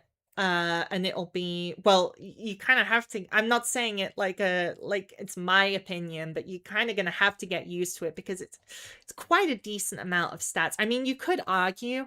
I mean, per character, say with this set again, per character, you'd be losing out on 3 key flare, 6% crit damage for Moosh, and 21% death res, which is not the craziest thing ever, but to be honest, I do think you should at least bond your supportive death res pieces and your supports and your death resistance pieces for your main story team, and frankly for your preferred D-Tide teams as well when possible, because the death resistance bonus per piece is just so good.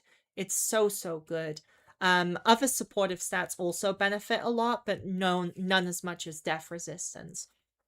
And the loss of death, the thing is, the covenant bonding is so good that I think it more than justifies losing out on substats,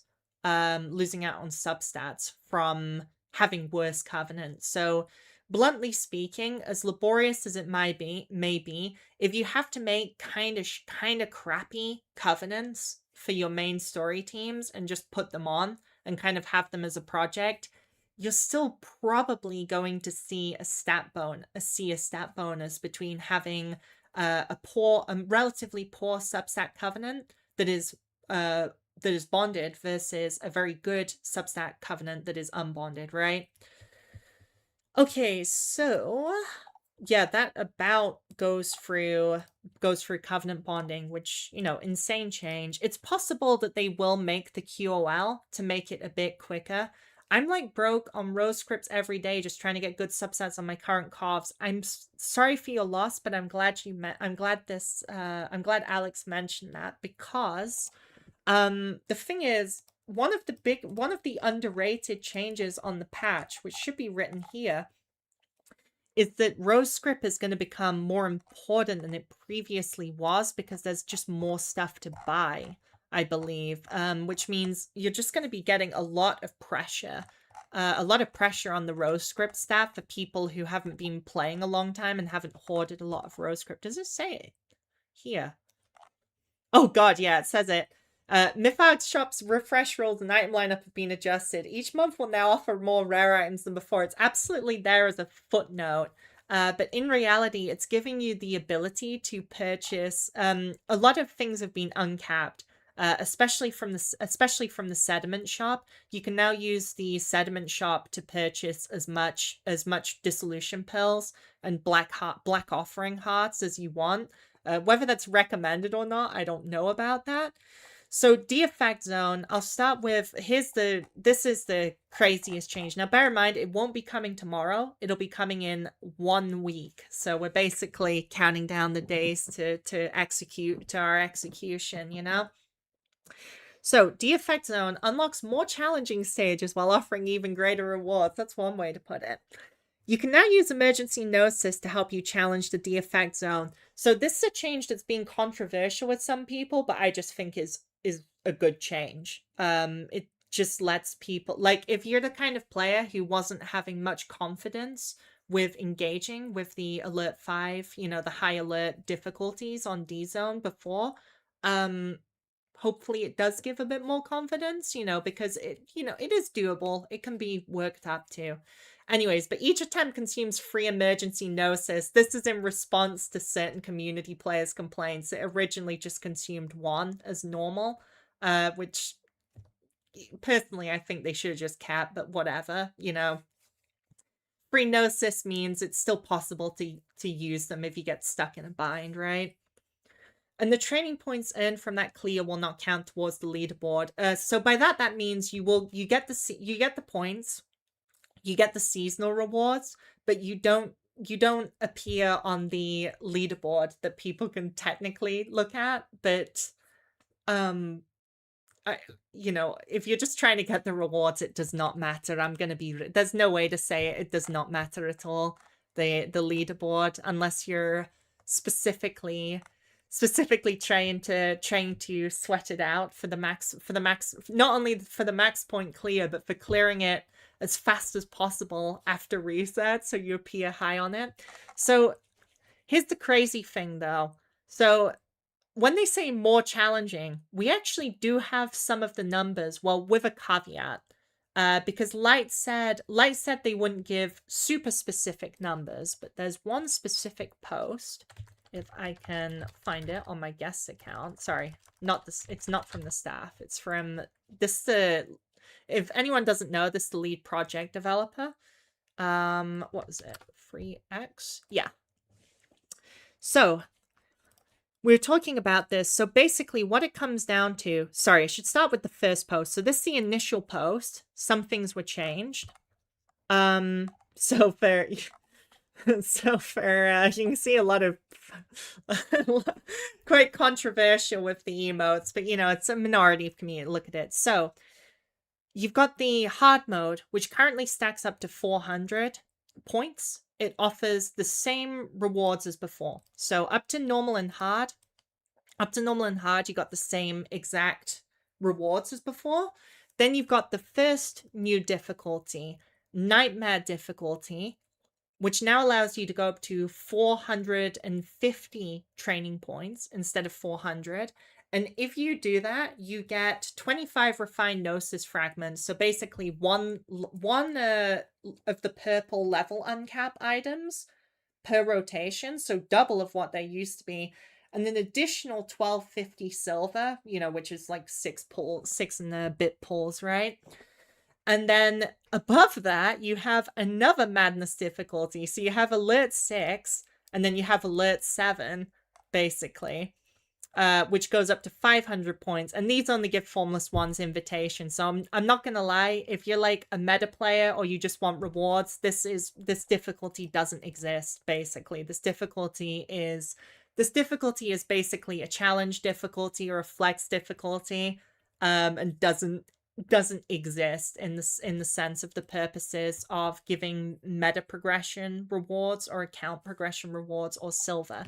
But here's the thing, I personally assumed reading this at first that Nightmare would be about equivalent to alert 5, and this would be an alert 6 difficulty. But the crazy thing is, now granted, there have been some modifications made, and we'll only see the truth when the patch actually comes out, when the details actually come out in a week. But Light said the 400 point mark, that's hard difficulty, will end up roughly on par with before. Beyond that, each subsequent difficulty tier will currently increase enemy HP by around 2 to 3 times, and enemy damage by roughly 20 to 30% multiplicative. And this made me go, wow. Like, my jaw basically just dropped on the spot. Now, granted, you have to consider Covenant bonding, D-Tide Alert 5 is more and more doable, right? And Covenant bonding is also giving a direct power infusion. So we will be noticeably more powerful tomorrow than we are today, right? But going up to Madness difficulty, which is a meta progression difficulty at Alert 6, up 2 to 3 times, and that really surprised me. But again, the numbers aren't confirmed, but that surprised me because, granted, some of the tankiest bosses in D-Tide, like say, if I can get this up from the history archive on skdb.com, where was Aberrant Flesh. Granted, this Bizarre Flesh, sorry. Granted, this is a bit of an unusual example because this boss is noted to be a particular HP sponge. But this boss, this Wave 5 Alert 5 boss, the most powerful in the Tide, had 5.3 million HP in total, with no real effective HP mechanics, because sometimes effective HP can run higher, but that's, let's not get into that or we'll be here all day. So Imagine that being multiplied by 2 or 3. And that is a surprise. That is a surprise to me. Because that's a surprise to me because the as far as I'm aware, and as far as I've looked through the leaderboards, a super majority of the currently active player base do not clear 5. They certainly don't clear 5 alert 5 waves to get the quickest 400 point possible. Uh, Many people do, of course, but it's not a majority. I think last I checked, the percentage of the community that clear 400 D-Tide each set is about 25 to 30%, as far as I could tell. So I was pretty surprised by the launch of the new difficulty. But remember, you do have the ecogs to get through it, and it's hard to say. Light might have cooked the numbers. We are slowly reaching modern Maple3 mob HP, says someone in the chat. See, that is okay on a personal level. So personally, in deck builder card games, I actually like low numbers, like Slay the Spire 2. So it is a bit funny to me that theoretically, at least, we could have, given that it's 3 times per wave, this is very theoretical, and I doubt it's going to be this bad. I doubt it's going to be this bad. But theoretically, this fecker could come back with 47.7 million HP in the Madness mode. Now, granted, I want to remind that the Madness mode is essentially a flex difficulty and is not progression relevant. But to see a boss outside of train mode, which could have 20 million plus HP, just makes me giggle. I'm like, damn. It's the Prepare to Die edition of Morimens. And of course, you have to consider the damage scaling might actually be even more impactful because there's already certain. So think about the mob fights as well. There's already some waves that come with for certain teams, very brutally difficult mob fights, initial mob fights, right? Where they're dishing out 1000 plus damage turn 1. It can kind of stat check certain teams which have struggles specifically with their first fight despite being strong teams. So imagine that getting a 1.2 to time 1.2 to 1.3 times boost, multiplied again if you have the foolishness of doing the Madness difficulty, because that would go up to 1.44 times to 1.69 times, right? And you just think about that, especially given how it'll make sure that you take a lot more chip damage for teams that can't heal chip, which is basically, I mean, that's a lot of teams, honestly. Teams that kind of struggle with healing chip. And, it's a little bit scary, a little bit disconcerting. But I do want to be clear. So zooming back to this before everyone panics. So they did not 1 but 2 adjustments based on community feedback. There's a lot of community feedback. Part of it was, so originally, oh boy, I guess I should go through this little saga a little bit just in the interest of understanding it. So it so needless to say, getting both Alert 6 and Alert 7 panicked some people, and other people were, raring to go on it. There's also changes to Hectic Skybound Rail, but I'm going to be brutally honest here. It's only a change that affects the Madness difficulty, and other than me, who even plays the Madness difficulty? It's a sad truth that only about 300 people clear the Madness difficulty each month, last I checked, which is a fraction of the active player base, because the monthly active player base is at least 10,000, right? But I guess it does make Madness a bit more tantalizing. There's new rewards, by the way, so that's cool. Train mode's very fun. I'll make a guide for it someday that things aren't cooked. And basically you get additional, as part of the patches from now on, each week, each month, we'll be getting a small amount of additional level uncapped materials from the weeklies and monthlies, basically. So, but basically Madness difficulty now adds another boss, which is to wheel, and I guess it's like a corrupted heart from Slay the Spire 1 sort of role for the boss, right? I assume. I don't know. They haven't said anything about whether she's gonna have a custom kit or just be as normal, so I don't know about that. But anyways, there's not 1 but 2 sets of community feedback, and one of the most important things that Light said is that they did clarify that if in Brain Navat's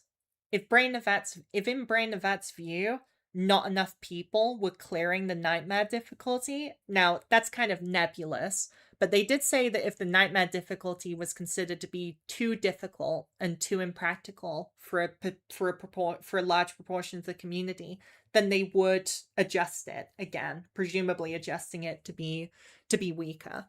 So it's kind of an interesting set of changes where Light's logic behind the changes and the difficulty creep of D-Tide seems to be that they believe most of the player base can actually be prepared for a pretty significant increase in the difficulty and HP blow of bosses if they have the incentive, the carrot and the stick, right? They have the incentive, the stick in the back of getting the new silver, and the carrot of being able to use ecogs in the stages if it gets too hot, if it gets too fiery. And maybe they'll be, this is the thing, maybe they'll be right, maybe not.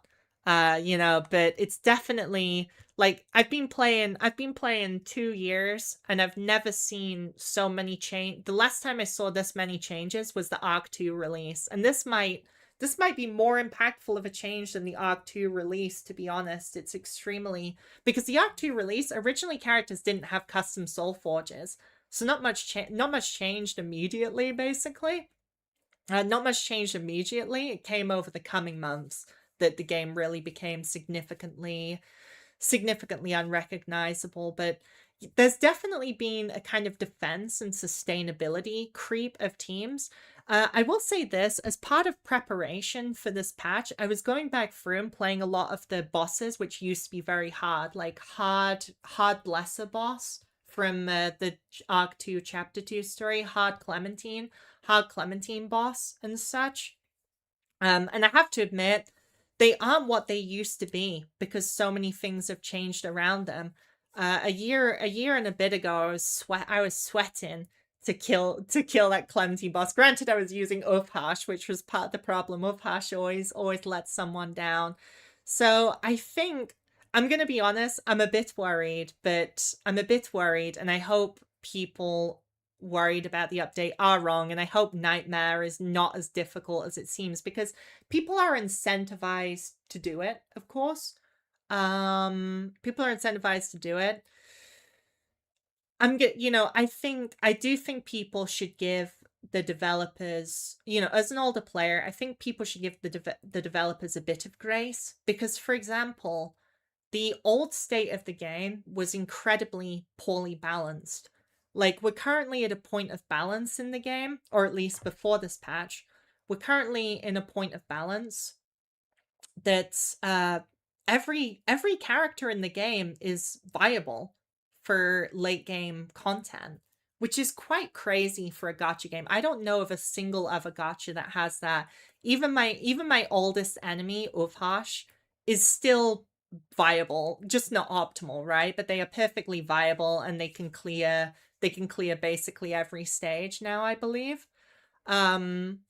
So I do think that even if it comes out in a week and it's kind of a disaster in terms of balance, that they will pull it back into line, rather than just going, it's out, you eat it, eat it up.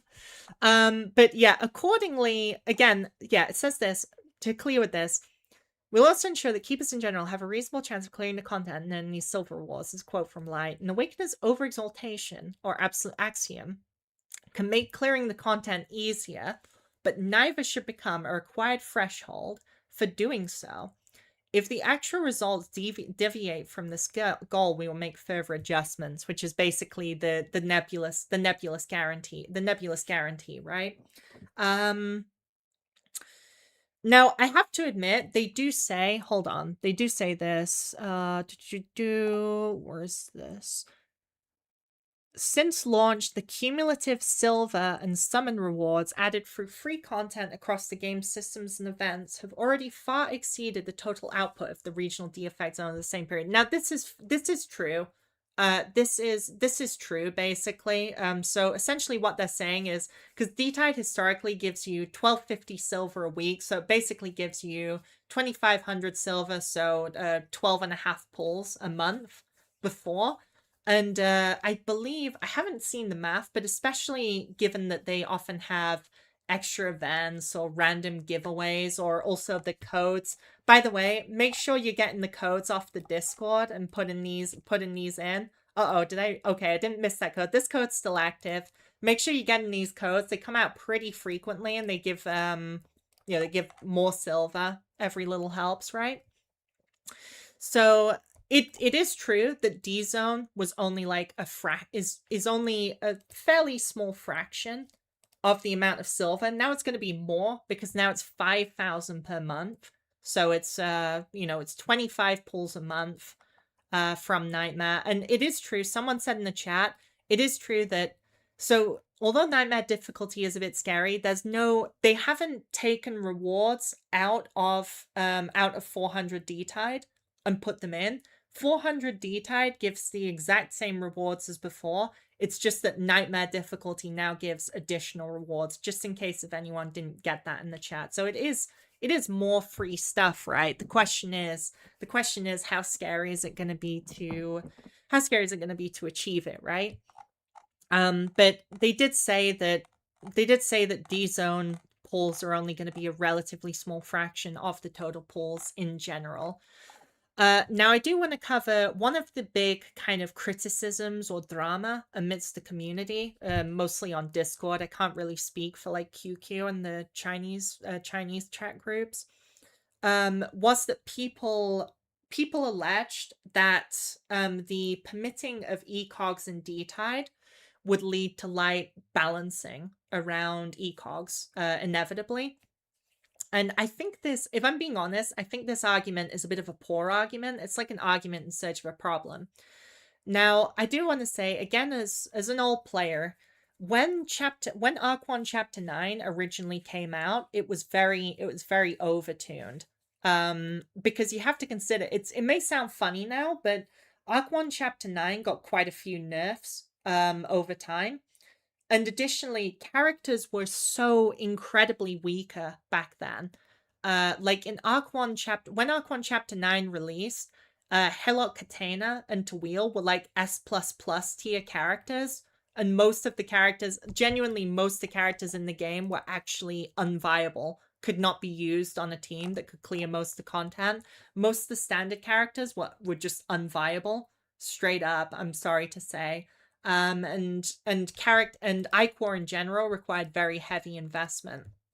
Now, the community was mostly Chinese at that time, and the fact that Arc 1 Chapter 9 was overtuned and required, and in a lot of people's opinion, basically either required or heavily prompted you to use ecogs to get through the stages. By ecogs, I mean the revive items, emergency cognitions. It didn't go down well.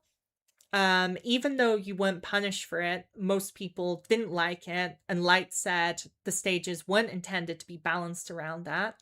And over time, the stages were both nerfed and characters were buffed indirectly and directly. So nowadays Arc 1, it may sound funny to people that Arc 1 Chapter 9 was pretty hellish when it originally came out, but power creep in this game is very dissimilar to in most gachas.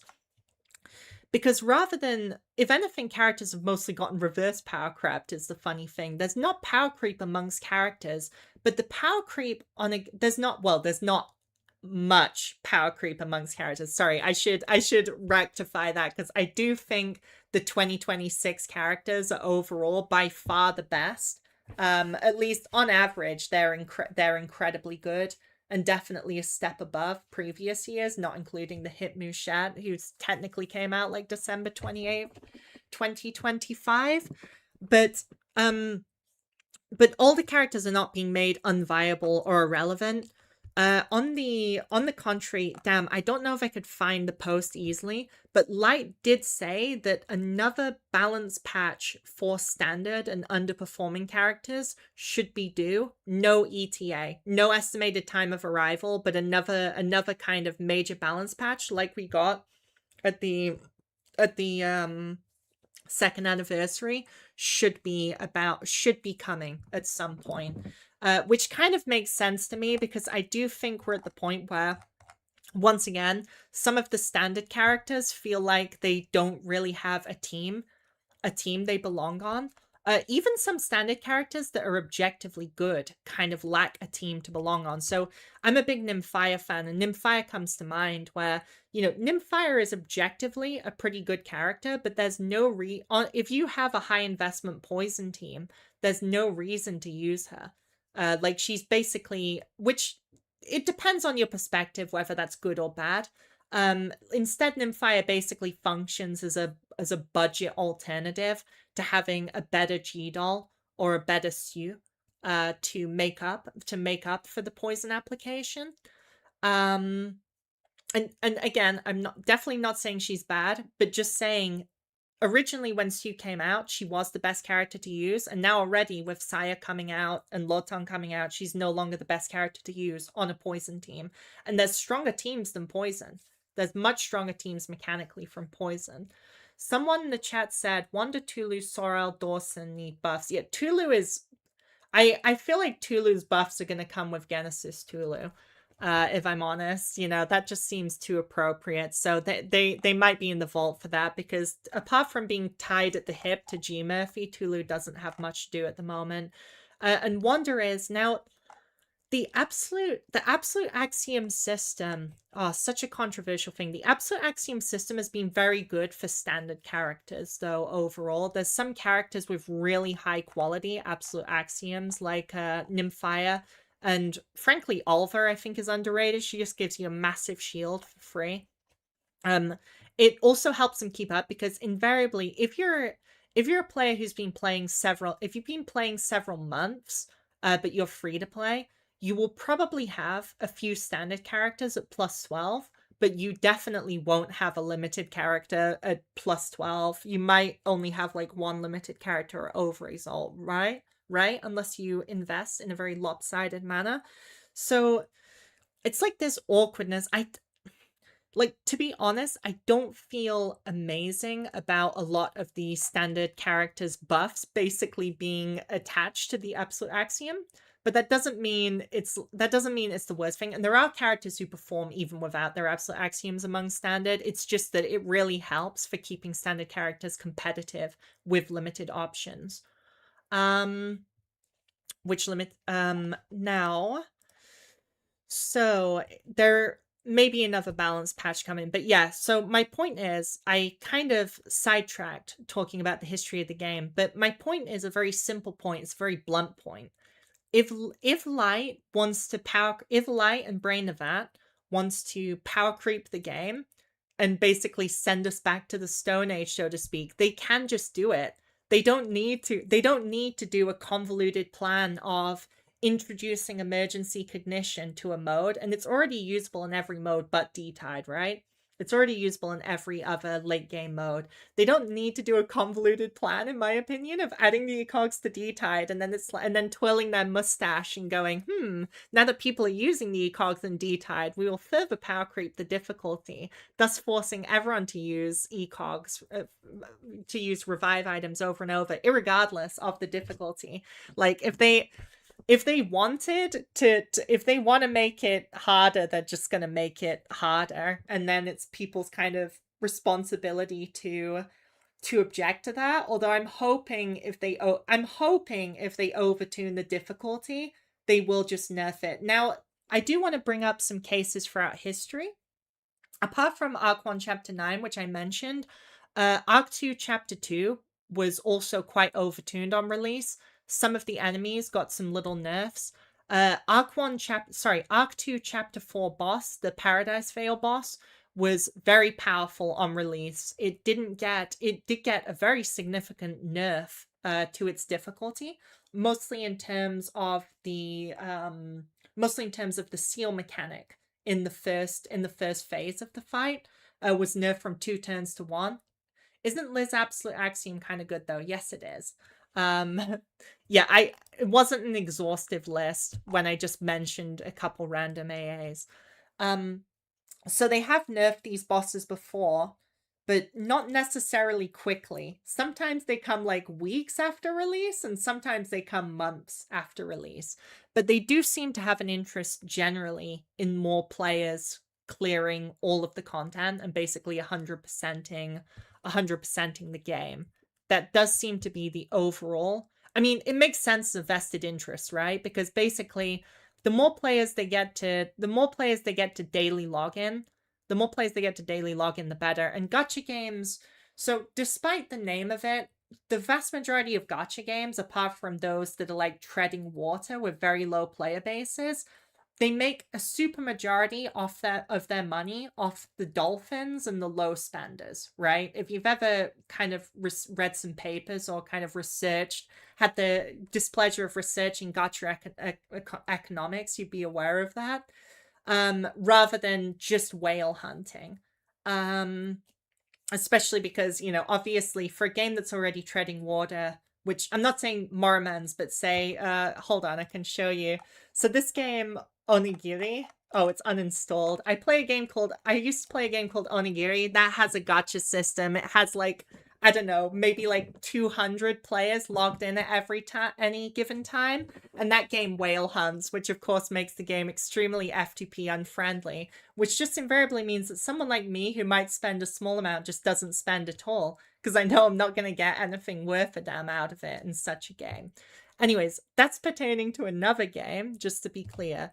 So for Morimens, I am a bit worried for the changes, but I don't think it's going to be the end of the world or permanent, really. Well, one thing that is permanent that's a bit sad for people here who like Trophies pausing new updates, entering balanced maintenance mode. So basically, Caraboo and new characters won't be released into Trophies. I should mention this as well. And the balance updates are going to come much, much slower, if possible. It's a sad thing. It's quite crazy, because if you're familiar with Morimens' history, so before Morimens, some of the Brain of That devs, particularly Light, worked on a game called My Turn. And My Turn was literally just Trophies. Trophies was originally a ported My Turn, but over time they've changed quite a lot of things about it. And Light has always been, trying to keep Trophies up. I mean, it's understandable. It's a long-term project. It's been like an 8 or 9, I think the time since My Turn was first developed, and now it's like 7 or 8 years. So after all that time, as they said, the more content there is, the harder it becomes. Every choice remains clear. And then essentially they're saying they don't have enough dev time to balance Trophies satisfactorily to a standard. And if you've played Trophies recently, you'd have to say that unfortunately that's accurate, if not an understatement, really. Kind of an understatement, because in Trophies, like the G Lotan character that they released into Trophies is absolutely, I mean, it's quite disgraceful. I think her usage rate is probably about 80%. Like, you either have to play her or play a counter to her, and this has been happening more and more. Like, the balance of Trophies and the format quality has not been as good as it used to be. But they just have to do more in terms of the PvE side of the game. But yeah, for me, it's bittersweet. I'm not really a Trophies player, but it's still kind of crazy to me that something that's been a part of the game's identity for a very long time is now going to be on maintenance mode. But yeah, the maintenance mode is only for Trophies.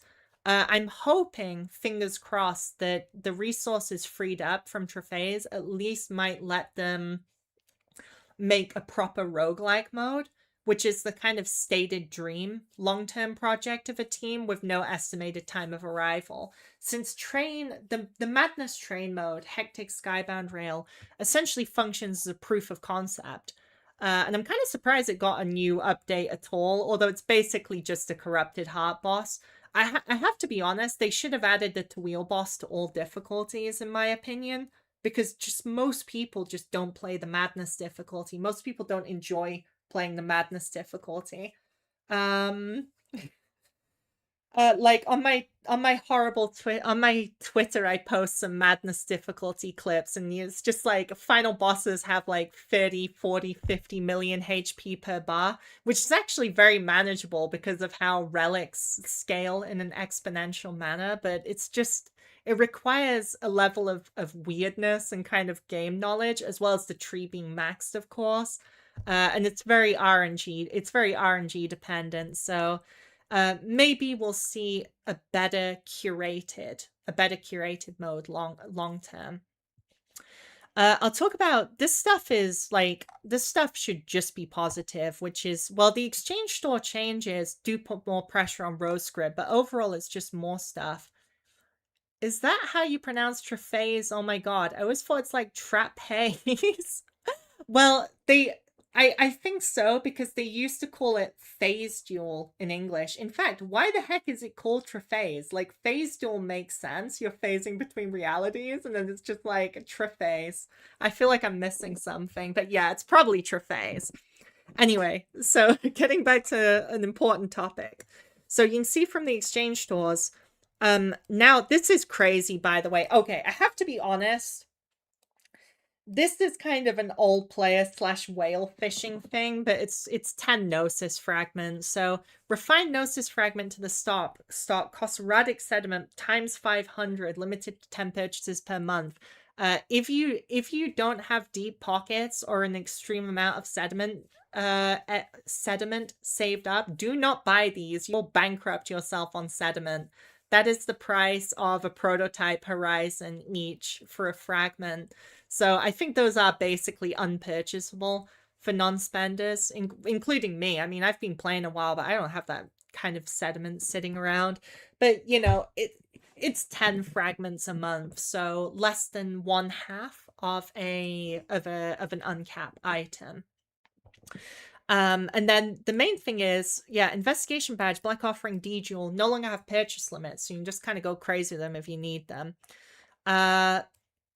This is weird. Emergency Gnosis no longer bought from the store directly. Instead, when you fail a challenge and are short on them, a purchase prompt will appear. This kind of weirds me out because it doesn't say it anywhere. Are you still limited to 1 purchase per day of the Gnosis? They didn't. I should have asked directly, because to be fair, Light did answer quite a lot of questions that were asked directly to him, but I was really busy. I wasn't on Discord much. So it might be once per day that pops up, or it might be as many times as. I'm not sure. In any case, it should just be a sediment purchase. Like, when it says a purchase prompt will appear, it doesn't mean, it's not like going, whip out your credit card, chief. Which they cost 20 sediment, I think, right? Oh, Dreamspark and Dream Shard raised somewhat significantly. Basically, 25% on the Dreamsparks and a flat 25 on the Dreamspark. So it's just, again, another increase the pace at which you can build characters. Albeit this game, I mean, I love this game, but it's still very time gated. Let's be honest. Like, theoretically, you can do everything within like 2 months of playing, but that really requires a lot of prior knowledge and a massive plan about what to invest in and when. Which, in my opinion, I wouldn't even recommend to people, even if they do seek it out, because it kind of kills the fun of the game. Because given that this game does have a cast of characters where everyone is viable, and the vast majority of characters are good to very good. I think having that kind of experimentation, adaptability is kind of nice, whereas trying to speedrun the game requires you to just full invest one team and go for it down the hard story mode, basically. But it does make it a bit quicker. Oh, and thank goodness, Mimetic Crystal 150 per, you can get many more mimetic crystals per month, which is like, thank goodness, because you run, like, mimetic crystal is the currency you use to level basic skills. So not leveling them to 6, just leveling them from 3 to 5 is crazy. You run out of them. If you train a lot of different characters, you run out of them constantly. So they have fortunately added a significant amount more of those. I think mimetics are a conversion of 1 to 30 per mimetic item, right? So that is fingers crossed a plus if it can be afforded. Same thing with Iphoric shards, although there's not as much with... Oh, pardon my burp, my goodness. There's not as much with them. And then the Rose Script Exchange. So yeah, weekly or monthly refresh. So honestly, daily refreshing was a bad idea for most people anyway, so it being gone is kind of whatever. But it's more, people have done the math on it, and it's basically more Rose Script spending than before in exchange for more rewards, which is nice, but a lot of people are dead broke on Rose Script, so it might require more what's the word? More kind of optimization on making personal decisions on what you can afford to buy at any given time, because they've basically said that every progression currency is up in terms of the speed of obtaining it, which is awesome, except for Rose Script, which is the same old. In fact, not only is Rose Script the same old, they haven't really run an event with great Rose Script generation in quite a while. Like, because usually events like 24 event have particularly good Rose Script payout if you put a ton of energy, put a ton of stamina into it. So yeah, the Rose Script thing, especially from a newer player perspective, might be a bit worrying, but I do want to be clear that we should have more than before. It's just that people might not be able to use all of the speed increases. And that kind of reminds me of the old game again, because in the old game, it was pretty much because the rate of limited pulls, and especially, I do want to be clear, in the old game, the limited pull and standard pull handouts was so much lower, especially standard pulls. Like, you were so gated on standard pulls to the point that it was pretty unusual to have overexalt standard characters unless you played for like 6+ months. Which probably sounds crazy to people now. It was really just difficult to even get standard characters to E3 in a lot of cases, particularly if you had weird luck. And accordingly, you couldn't really buy out the shops. You couldn't really buy out the shops at all as they came. And they did rework that with the 2nd anniversary, and it became a lot more plausible to max out the store characters and max out the store wheels. Albeit it still takes a lot of time. And then in terms of affinity, so this is just aesthetic, by the way. They've basically added special items which let you uncap the affinity to 20 and train it. Oh, how affinity is gained has changed. So basically what it is it's a nerf to doing D-Tide stage 3 over and over and over to farm affinity, but should be a big buff to anything besides that, which is probably for the best, because I use Sue in almost all of my content, and she's only affinity 12. She came out in January, like, just for leveling a character's affinity for non-farming gameplay is like glacially slow at the moment. Like, just doing story stages and event stages with them genuinely yields almost nothing in terms of affinity. It's actually crazy. So now that has been bolstered, which is a plus, is a thumbs up, and you can use particular items to get uncaps on the affinity and go up to affinity 20. And basically the reason to do that is that you get a few refined gnosis. You get 5 refined gnosis fragments each level, and then a scintilla. Now the scintilla, a lot of people aren't very happy about this. Personally, I think it's just fine. Now they did say the scintilla is basically like if you play Yu-Gi-Oh or something and you've got your super rares, your ultra rares, your secret rares, it's basically like an addition to the card's visuals. and it is here, which instead of having the normal flat border, you now have this dissolution goopy border with the scintilla with the affinity 20.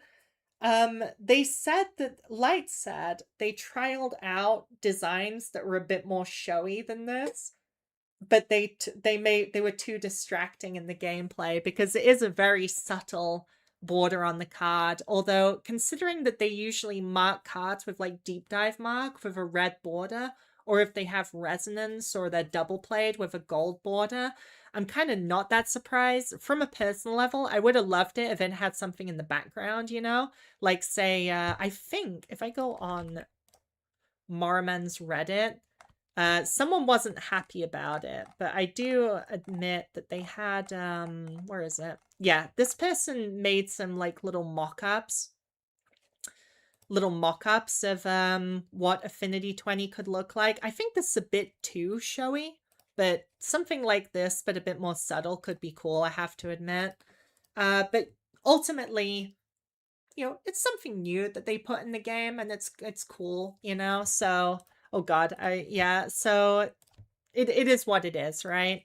But personally speaking, I would have loved a feckin' I would have loved her. I'm such a sucker for Kara. I would have loved a Kara emblem on it. I would have loved some big red teeth, you know, in the background of Lady Sue. Or maybe you could go with like playing cards almost. You could do like you could associate the realms with like this, you know, spades, clubs, hearts, diamonds. That'd be cool. I mean, I'm getting ahead of myself, but it's one of those things where it's cool. I wish it was cooler, but it's cool, you know, it's cool.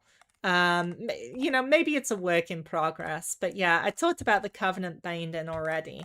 I guess now I should talk about banners and stuff, right? Now I'm going to talk about banners. The first thing, let me get up the old feedback, because I know some people here will be wondering what should I pull on. I'd have to go in game to do it. What a pain. Okay, let's talk about the upcoming banners first, and then I'll talk about what anyone in the chat who's procrastinating I think they should pull, if you want my personal opinion, before tomorrow. You know what I'm saying? So, in terms of the pulls, Caraboo, we'll see how good she is, but to be honest, oh, let me talk. I never really talked about Caraboo breakpoints, did I? So, to be honest, I think her major breakpoints are going to be E0, E1, E3, and OE, which that's basically what every character has nowadays. I almost feel redundant when I give the breakpoints because since on several of the last characters, it's been the case that the E1, the Enlightened 1 is very impactful, and then the Enlightened 2 is relatively less impactful or more situational, and then the E3 is massive and makes the character far better, even kind of completes the character, quote unquote. And then they also have a good overexalt in most cases, although there are how good an overexalt is varies a lot more massively between characters like Sue, where it's genuinely just amazing. It's almost always better to use than the regular exalt, to Mouchette giving you a stun, to characters where the overexalt is like more situational or more debatable or not really required for their playstyle, not really required at all for their playstyle to work. Well, don't get me wrong, Sue and Mouchette don't require OE. I'm just saying that it's objectively advantageous to have their OEs. I will just take a sip of this drink.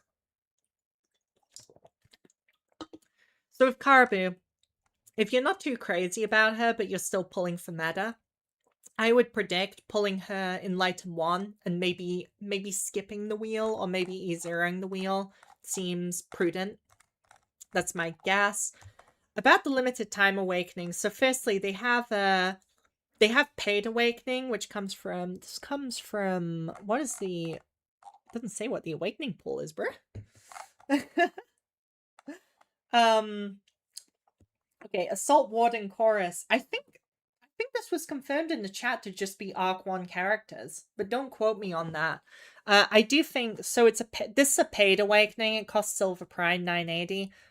These are generally good if you're new to the game and not so good otherwise. But to be honest, I think this one is not that amazing in general. If you're new to the game, maybe pull on maybe pull on the chorus one and then skip the rest.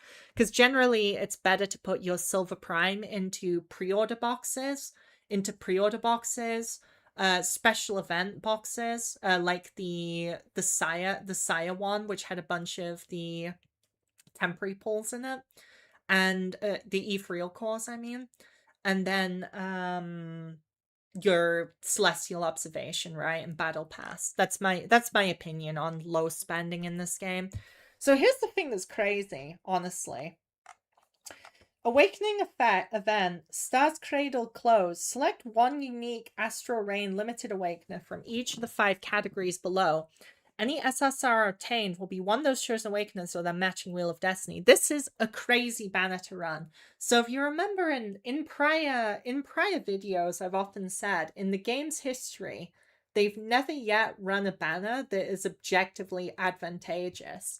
Until now's the day, now is the day, because it's the Astral Rain pool with limiteds. Like, granted, see, the thing is, it is a random pool, but given that you can't get standard characters and you get an SSR every 20 pulls, it's basically rigged in your favor unless you already have a lot of the characters at their major breakpoints already.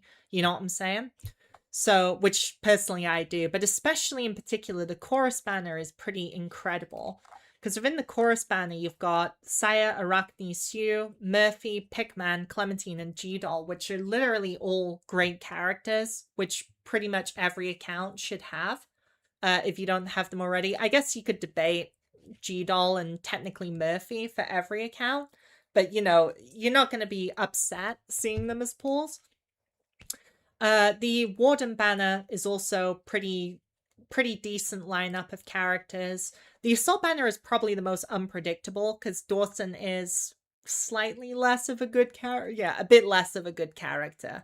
I think how bad he is a bit overstated, but he is weaker than the others. Kafagu is also kind of... See, the thing is, with Madness Mode having damage creep, for characters like Kafagu, it might be a problem. Because Kafagu really relies on full blocking and scaling to make her playstyle work. So for a cheap Kafagu, she might need to be leveled up to 80, invested more, etc. But anyways, I digress. These banners are essentially just... Can you choose which characters are on the banner? You can't choose, but you can choose these categories. The characters are Assault, Warden, Chorus, and then male and female, which really amuses me because some of the characters are not even technically in that category if we're going by the lore TM, but yeah, it's whatever.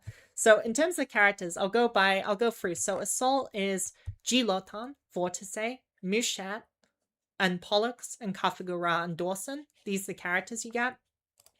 Warden is Pontos, Castor, and Corpusant. Yeah, that's the only characters on it. There's only 3 Wardens. Chorus banner is the aforementioned Saya, Arachne, Sue, G Murphy, Pickman, Clementine, G-Doll. I think this is the best one of all, personally speaking. And then for the male banner, you got Pontos, Pollux, Pickman, Dawson, and Castor.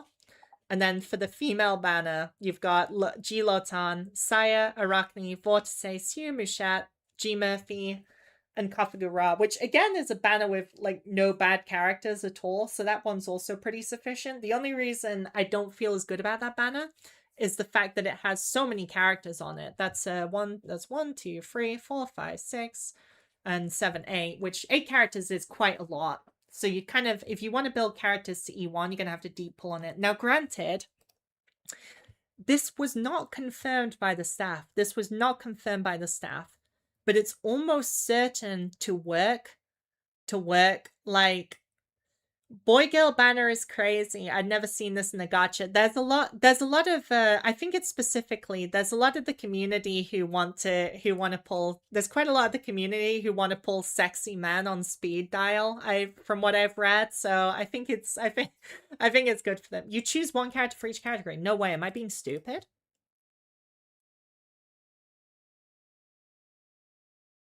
Wait. Oh my god. Wait, if I totally misread how the banner worked. To be fair, someone made a wait, someone made an infographic which I was trusting, which misled me on how it works. Wait, is it actually just a custom banner? If it's a make your own 5-character banner, that's so crazy. Is that really how it works? Hold on, I'm gonna check the Discord real quick. Surely it'll be written in here. What's the banner called? I'll just search. We're doing live research here, live corrections.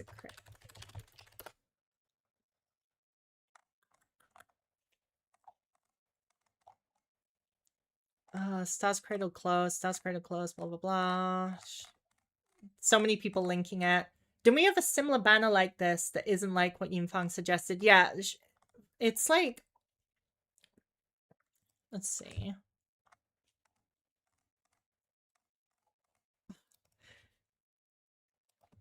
Oh my god. Let me see if Lyra said something. Lyra's one of the community managers. There's Lyra and Kada. It looks like it rolls similar to the 24 hours we got around Sire release. That no recent stuff. That's from the one-day banners.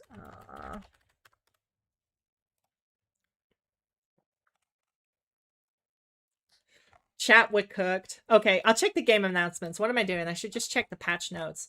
Yeah, because I need to check if it's a so I need to check because the wording is so ambiguous. If it's either a category-based banner, which they've had before, the category-based banners will give you a selection of awakeners out of that specific category, like the chorus role, or if it's a build-your-own banner, like Moonless Guide. Because if it's a category-based banner, it's already really good. But if it's a build-your-own banner, it's actually so insane, and I'm dumbstruck.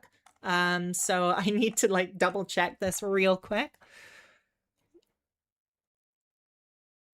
This is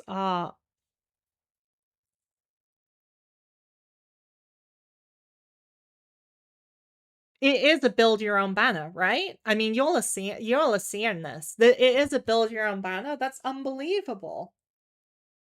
That is unbelievable. Now, granted, when obtaining an SSR, there's a 1/3 chance it'll be an SSR Awakener. So that's lower than the regular run banners. That is lower than the regular run banners. So you will get mostly wheels, which is, I mean, it's a little bit annoying, but it still means that you're guaranteed to get one of the characters or one of the wheels. Doesn't the fact you can hit the character of their wheel lower the value? Yeah, it does, because Galactic Light banners are normally a 50-50. Galactic Light is a 50-50, which means they're very good banners because you have, instead of a 42 average to get one Awakener, you have a 35 average. No, 33 average to get either an Awakener or a wheel, I believe. And that's with the Galactic Light banners. This is different. This basically means that you have a... I'd have to do the math on this, because the thing is, you got the Wheel of Destiny pity, but then also you've got the negative bonus of if you obtain Awakeners twice in a row, even though that's weighted against you, you're guaranteed to get a Wheel of Destiny instead. So I assume oh god, this is a bit more complex math. But I'll post on my community the exact numbers on this.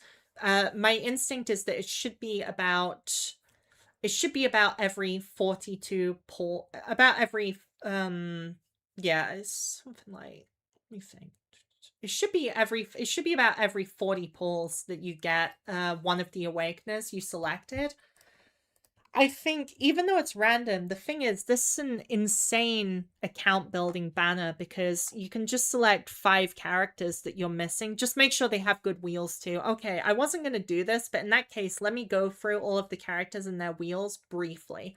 So, G Lotan, great character. Her wheel is not really mandatory, actually, but it is her best in slot.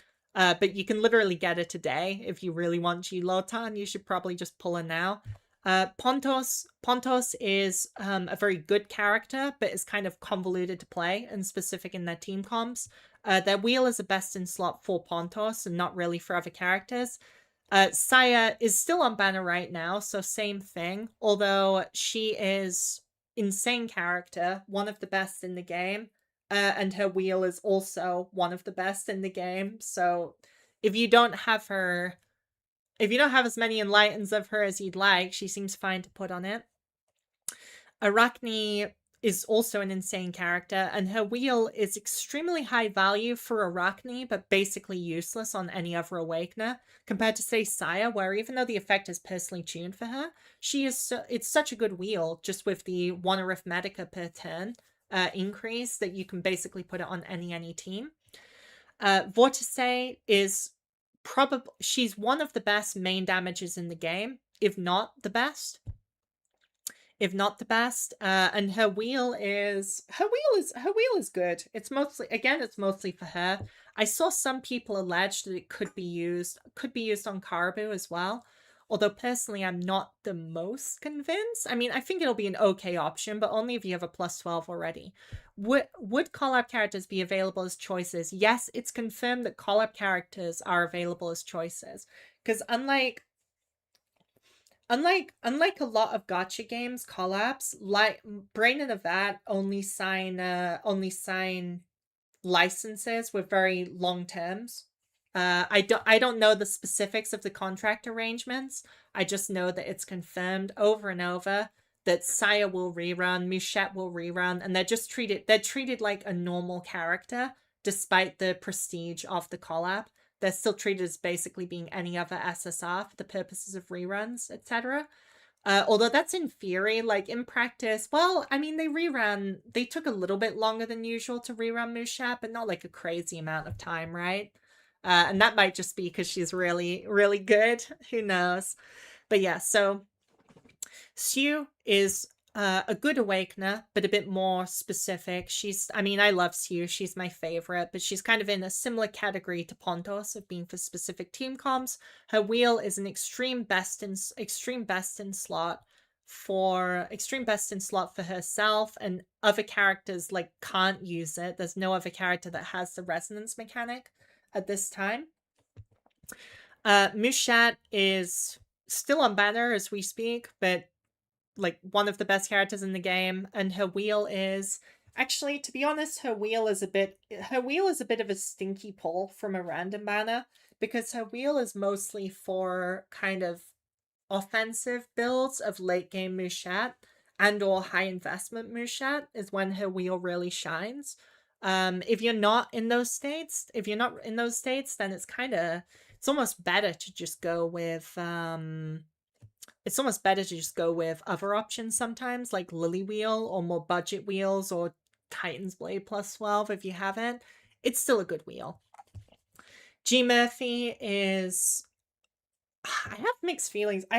She's a very good character, but I don't know if I'd recommend her to new players at this point. You see, she clicks with some people and she doesn't click with other people. With that being said, with Genesis Tulu being confirmed to come out in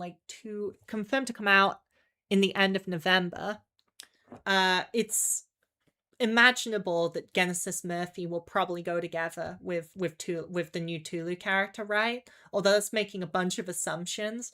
But yeah, it's perfectly fine to put her on too.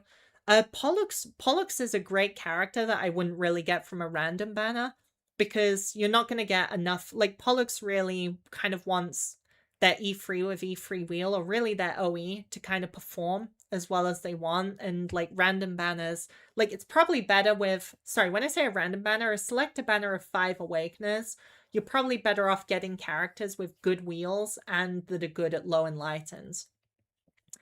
Pigman is a great if situational support. His wheel is another really situational wheel that only goes on Pigman usually, or sometimes on ties, but really it's just on Pigman. Kathagura needs her E3 to function properly, is the caveat with warning on her. she also doesn't really need to use her own wheel either. Dawson is okay. To be fair, Dawson actually performs pretty well at low enlightens relative to quite a few characters. They just sometimes have scaling issues into late game. But honestly, with Pigman and Saya and other modern supports, they can perform as well. They can still perform. Like the news of their death is quite exaggerated, in my opinion. But they're still not necessarily a character that I'm like, yeah, make sure to get them on the account. And their wheel is also not really, it's another wheel that is very good, but honestly, their wheel is incredibly stat bloated, but can't be used by most characters because it is very specific to the job of a base damage scaling exalt DPS, which essentially means that it only goes on Dawson or Whale Clementine main damage. Castor, very good character at any enlighten, with a wheel that is very good at any enlighten as well. Corpusant kind of needs her enlightens to work, and her wheel is a decent wheel, but it's more of a tech wheel. It's more of a tech wheel, and Corpusant often doesn't even use it. With that being said, I think it might be. I think Corpusant's wheel might get a bit of a glow up with the doll wheel, the doll art wheel that's just being shown. It might make it a bit more practical to use and benefit from. Clementine is an excellent character, and her wheel is not quite on the level of like must-have wheels like Saya's and Castor's and Murphy's, mostly because of the hand limit rather than it being the best wheel. But hand limit +2 is such an unbelievably good effect in Morimens that it's hard to say anything else really to it. It's fun to talk about it like this. But Clementine's wheel is still very, very good. Very good Aliemus across the board and very tailored to her playstyle. And then finally we have G-Doll, who is another character that really wants, in my opinion, really wants E3 at minimum to perform quite well. Of course, her Overexalt is also very excellent, but you're not going to get her Overexalt off a random banner unless you're putting thousands of pulls into it, which is crazy. And her wheel is incredibly good, actually. Her wheel is super overpowered on a variety of characters. It's just gated by the fact that it's a limited wheel. But this Aliemus refund effect is extremely good on high investment teams with overexalts and stuff, because you can manipulate it to give extreme amounts of Aliemus refund. Like, firstly, if you use it after an overexalt, you just get a flat 40 or more Aliemus back. But secondly, if you use it when you have too much Aliemus to exalt, too much Aliemus to exalt, but not enough Aliemus to overexalt, you can get a crazy refund. You can get like 90 Aliemus back off it and be able to exalt immediately at start of next turn. Oh, my throat is a bit cooked. So to cut a long story short, if you're newish to the game and you have no opinion on like banner characters, I would put on this custom banner, I would put Saya, I would put Arachne, I would put these two are a lock-in. After that, for 5 of them, I would put Castor, honestly. I put Saya, Arachne, Castor. I think those 3 are lock-ins, mostly because Castor is just really, really nice for D-Tide and really, really nice for low investment teams. Do you think G-Doll's wheel benefits Tulu? Yeah, it's a good wheel on Tulu. If you have if you can put it on Tulu, it's a good wheel for Tulu. Tulu's wheel is also still a very good wheel, though. His wheel is still a solid wheel, even by modern standards.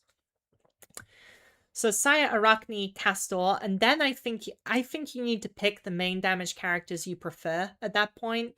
So you need to pick which ones you prefer out of like Gilotan, Vortice, Mushat. Gilotan, Vortice, Mushat, those are all perfectly viable, strong picks. And then Pigman is a great character, but if you don't have a character specifically laid out for them to work with, so characters that they work well with are like Dawson, mostly. They work well with Dawson. They work well with Saya on the same team, but not necessarily just, obviously not for buffing Saya themselves, just because the fact that Pickman can create new copies of Viscera Blossom sometimes is so incredibly powerful. But yeah, ultimately Pickman is this amazing character that isn't best in slot for a lot of teams, is the only problem with them. But yeah, Saya, Arachne, Castor, Clementine's always a safe pick if you don't really have an opinion on DPSs, and then definitely put either Vortice or Mushat or G-Lotan, really. G-Lotan is the best of these three. So here's my opinion, a controversial opinion maybe. G-Lotan is the best of these three at like E0 and E1, but is the worst of them at E3 level 70. That's not to say she's bad. She's just a bit worse than Vortice and Mushat, as in the two best main damage dealers in the game currently. I definitely don't think G-Lotan, after playing her a lot, I don't think she's as good as them in the main damage role, but she's still an incredibly strong character.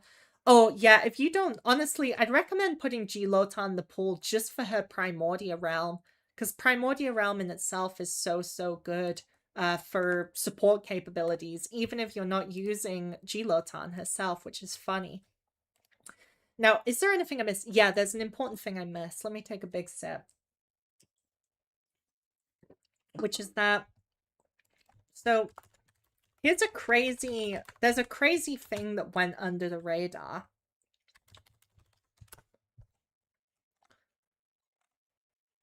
There's a crazy thing that went under the radar because it was buried in Light's comments.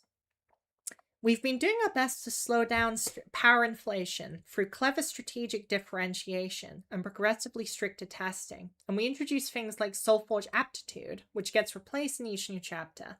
But sometimes we still ended up raising up the power bar too high due to mistakes, and then had no choice but to go back and buff everything across the board. Oh yeah, supposedly Genesis Ogia is going to be coming out in the next few months. That's a good point. I don't know. I'd be surprised. My opinion, I'd be really surprised if they keep Primordia in the current state it is and then release a support character. Because I'll tell you this for free. If they release a support character of the Primordia Chaos Realm, that character is the best character in the game by default. The Primordia Realm is by far the best realm in a vacuum. The Primordia Realm is so powerful for just giving teams with otherwise poor Keyflare turn 1 rouses, additional posse potency, etc. It's so powerful. But the thing is, it's so powerful that you can put G-Lotan on a team where she doesn't do anything, and it can be a good decision or even an optimal decision. So imagine if you then had, you know, a strong support character as well with that. That's why I think surely Primordia will either catch a nerf, which would be controversial, very controversial, or they'll wait a few months before releasing a Primordia support. I mean, Primordia is kind of associated with Lotan's law by default, you know, because Lotan is Tirama, the primordial chaos, right? But that's what happened with G Murphy too, when G Murphy was the only, like, she still is the only character that's associated with Lemuria, the divine kingdom of Lemuria in the lore, and they just straight up changed that. You know, they just changed the entire divine realm of Iquor to being Benthos, and just Vortice and Pontos have it anyway. Anyways, so getting back to this. So to fix these legacy issues, the pace of power inflation across all of our terrain has indeed looked faster than it should have, but overall we've built up a lot of experience and methods. But yeah, you see, the thing to zoom in, Soulforge aptitude gets replaced in each new chapter, and they confirmed it later. Where did they confirm it? Hold on. Yeah. It was asked directly. This was actually replying to someone. This was supposed to be a reply to me as the funny part. They clicked the wrong person because Light's an auntie, Light's an unk, you know? Still applies to Arc 2 changes, but not to Arc 3 stages. This is insane to me because it's never been confirmed before now. It was always kind of assumed that when we get to Arc 3... Now, what is Arc 3? Arc 3 is what's going to happen after Genesis Tula comes out. So Arc 3 should release in either December of 2026 or January of 2027. Theoretically, that's like unconfirmed, but theoretically, we'll be going into Arc 3 after Genesis Tulu release.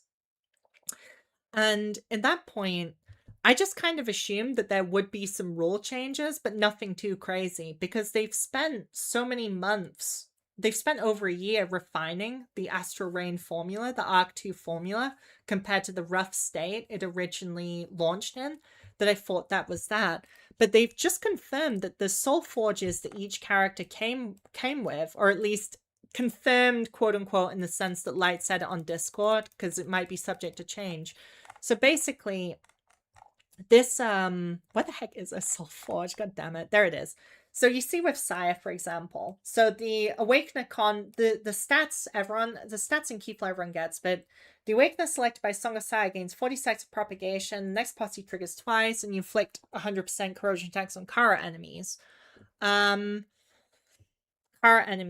So this effect theoretically would just be gone, although in practicality, I'll say this for free. So Arc 2, the original release of Arc 2 had fairly minor, well, here's the thing, at the time they felt ridiculous, but with hindsight, the balance changes were not that crazy. They had relatively minor balance changes, and the outcry was very annoyed, which was the balance changes that were made, if you're not familiar, were the arithmetic cap, the arithmetic harmony system, and the poison encounter caps, which were very unpopular because they were very low at first, and they've actually been increased over and over. And some people still think they're too small. I don't really think they're too small anymore, but that's only because you have characters like Sue who trigger insane amounts of poison. Like they can trigger several hundred poison per turn to make up for the low amount of poison that's actually on them. And it's true that poison might be having a tough time if HP gets inflated majorly again without further investment. But anyways, so these changes, a lot of people temporarily or permanently quit. The Discord was pretty much on fire for months, like 2 whole months after Arc 2 release, you know? So say a character like Vortice. Vortice is extremely reliant on her Soulforge. She has an amazing Soulforge. Vortex Shell base fixed damage plus 20%, and she removes Fortress and gets crit damage. This effect in particular, the Vortex Shell base fixed damage plus 200%. She's currently a character that I would describe as like S tier, an amazing main damage character. If this effect was deleted off her kit, she'd drop to like B tier on the spot. Like, this effect raises her about 2 tiers, in my opinion. I don't like talking about tiers normally because every character is viable, but she would go from being one of the best characters to a very average character if she didn't have this line of text. And I don't think they're gonna delete it. This is just my impression. But the guess would be probably that the new Soulforges will be more like a modification or an extension rather than just wiping the slate clean, because some characters would, whether they got stronger or weaker, characters would play a lot differently. Some characters would play like way differently, which wouldn't necessarily be bad. I will say this. You could theoretically delete this effect and still have these effects and still have Vortice become a top tier character. You'd have to give her a new Soulforge, and her new Soulforge could focus on a different playstyle and could really just, for example, her new Soulforge could make her Exalt even more powerful and like break it up into a multi-hit. Because multi-hits are in most cases kind of better than singular hits at the moment, sort of. You could do stuff, like you could technically experiment with it and make a different character that was still good, but it'd functionally be a different character in terms of gameplay kit at that point, because you'd have a significantly different playstyle compared to the pursuit-focused playstyle that Vortice currently is not her only playstyle, but she heavily relies on it, right? So it would be interesting.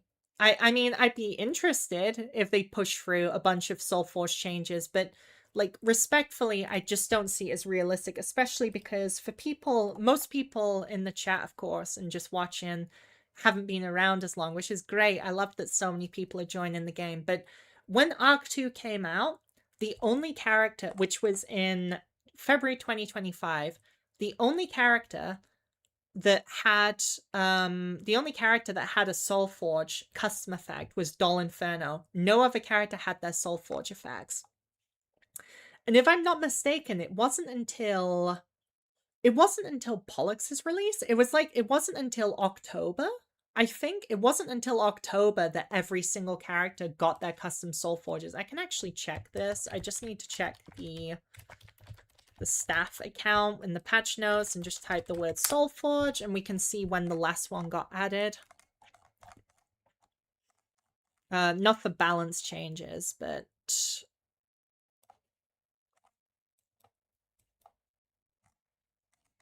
sorry, this will just take me a wee moment.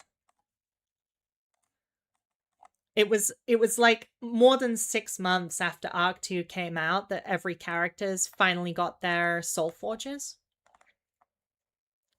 Ah, okay. Yeah. So, and of course, Soulforge changes got given with Lemuria in November 2025. I forgot about that. Yeah.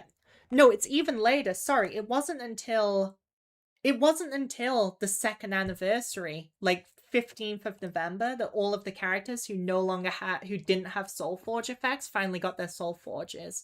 So literally like 10 months. That's why I just don't think I might be proven wrong. It would be impressive in a way, but it just seems implausible to me that they're going to release Arc 3 in December or January or February or whenever, and they're just going to delete all of the Soulforges we currently have and have completely different Soulforges on all the characters we have. That just doesn't seem plausible to me.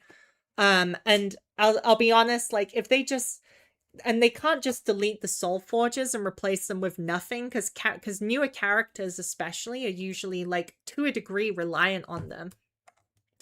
For a character who wouldn't be completely destroyed without her Soulforge, but would be significantly nerfed, you've got Sue, because straight up she gives all Awakeners poison trigger effectiveness increase. So without that, she's taking a massive hit to her damage and her role as a poison sub DPS and offensive support, right?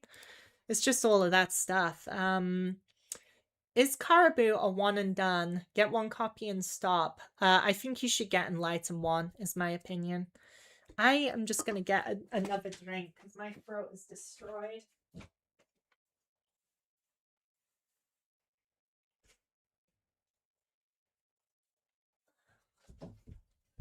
Okay, I got it. I'm not used to yapping this much like crazy. It's fun though. It's fun though.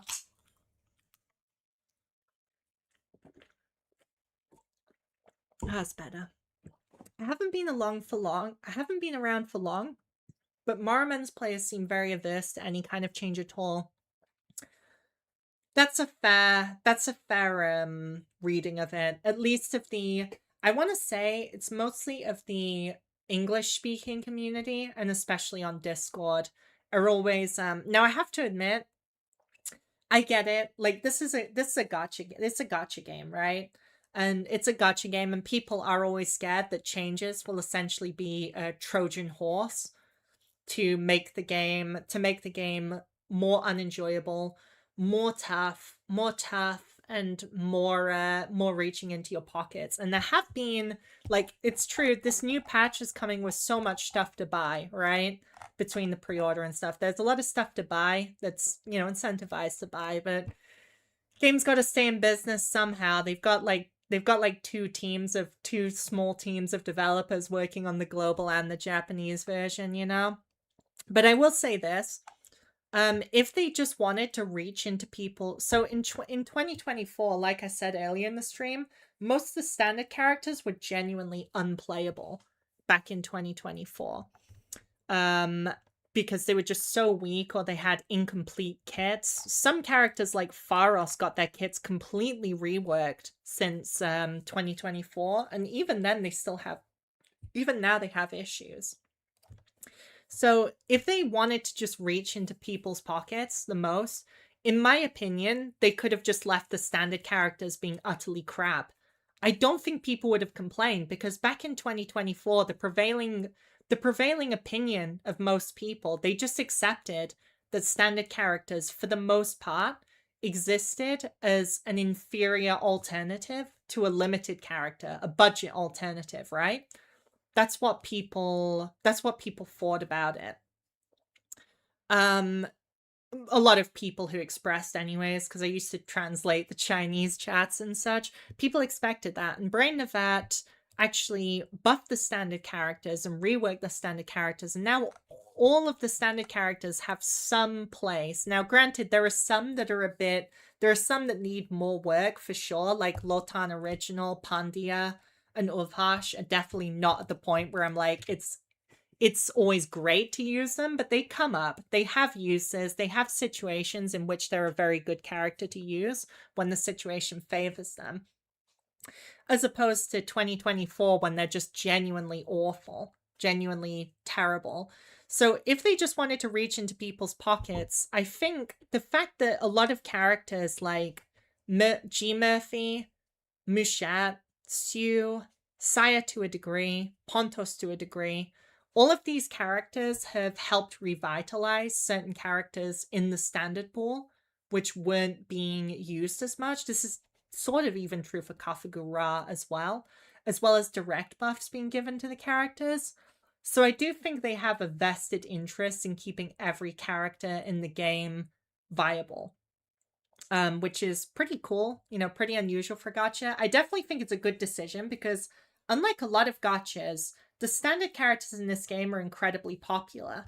Like if you look at fan content of the game, some of the standard characters like Kaikus, Goliath, Helot, Uvhash, Sangha as well, really, and Ramona, these all get way more fan content than some of the limited characters. Like in terms of the fan art, people's fanfics, and people's general enthusiasm and why they download the game is definitely a lot because of the standard characters as well. Okay, my voice is calming nicely. But yeah, because of that, I can't promise anything, but like I've seen some pretty deep doom posting about the changes in the week and Arc Free. And I just think unless they're intentionally trying to sabotage the game, I just don't think they'll make Arc Free release that negatively impactful. Because they have no vested interest to do it, Like there's not really any vested interest in just gutting parts of characters' kits like Vortices or Sayas or Mushat's even. Well, maybe Mushat's crazy Soulforge will get a nerf.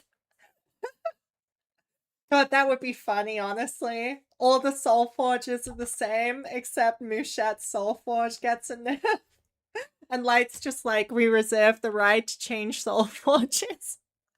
God, that'd make me laugh, because yeah, the fact that she gets 50% final damage against every single boss, because every boss in the game has the Dominator tag, it's pretty funny, honestly. To say nothing of the other effects, which are also nice.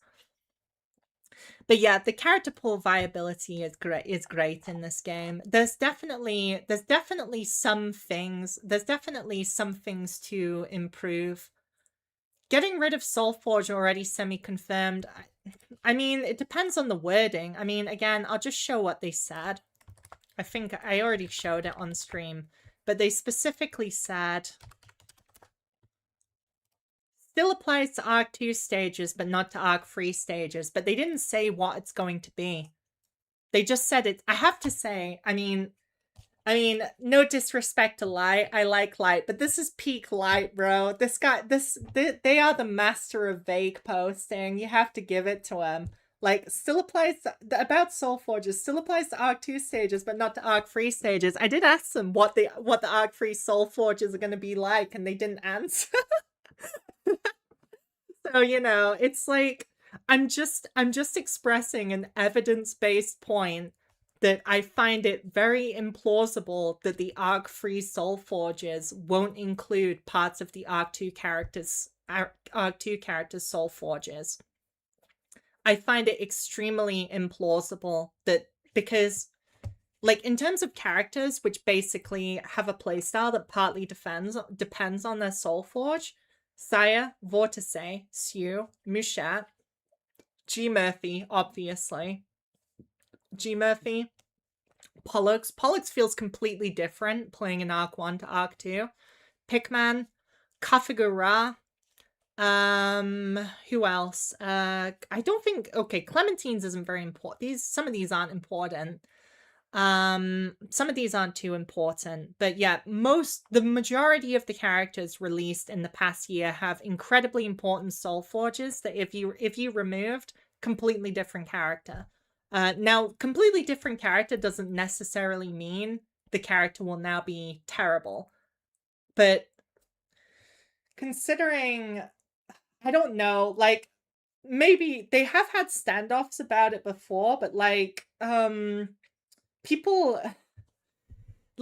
have threatened chargebacks and stuff over comparatively very minor stuff and stuff that doesn't even count as a direct change to the character kits. I don't know. Like, honestly, it's up to you what you want to believe, but I'm just saying that it would be very, very surprising if they used the arc-free Soulforge as an opportunity to upset how good characters are. Because the stated intent and the actual intent seems to be to have every character be at least viable or like quote unquote C tier, if you want to say it that way. I feel like there's something else I neglected to mention about. But yeah, it's the Master of Vague posting didn't leave any more details about exactly what the Soulforges will say. So I hope we do get more. I know that obviously the Soulforges won't be designed yet, but I would like to see some small details about what they're going to be, because it's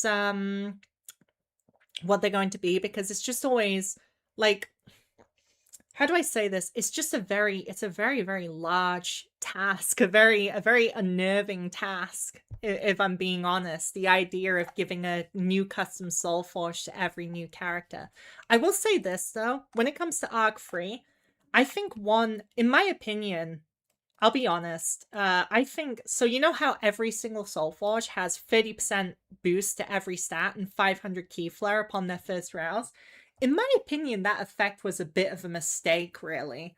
I don't think the direct stat blow onto characters was really needed, especially because some characters synergize with this effect disproportionately, because some characters benefit much more from their flat stats than others, particularly again characters with high scaling ratios, characters with which can cover multiple roles, or characters with a lot of fixed damage, poison, etc. I wouldn't be surprised if this effect went in the bin and we went back to, in fact, I'm going to go ahead and predict that this effect will almost certainly go in the bin, because after all this time, even though the vast majority of the content currently produced is in Arc 2, they still, when they show off new characters, what do they show? They show the stats with E60 Soulforge 0 stats. Sorry, level 60 E0 Soulforge 60 Soulforge 0 stats. My goodness, I cannot speak at this point. So because of that, I think the flat stats are going to be gone. I will say that. I think the flat stats are going to be gone, but the actual effects, I will be shocked if they make a full disappearance. And yeah, it is crazy to think. I'm just gonna say it. I honestly didn't think we were gonna see it to the end of Arc 2 when Arc 2 came. Like, when Arc 2 came out in G-Doll chapter and Clementine chapter, it was pretty rough. The game was going through a very rough transitional period. A lot of the people who'd helped guide me when I was new to the game quit the game at that time. And I kind of thought that, like, I'm not saying this with disrespect. I just thought the game would probably make it to maybe the 2nd anniversary. And, I'd be happy with that. So, hey, the fact that Arc 2 is gonna end, Arc 2 for story is gonna make it, we made it, right? It's crazy, because now it's like, I never really considered that Arc 2 will be gone. The rule set could be different. The rule set, some people theorize that the rule set could be more like Train rule set.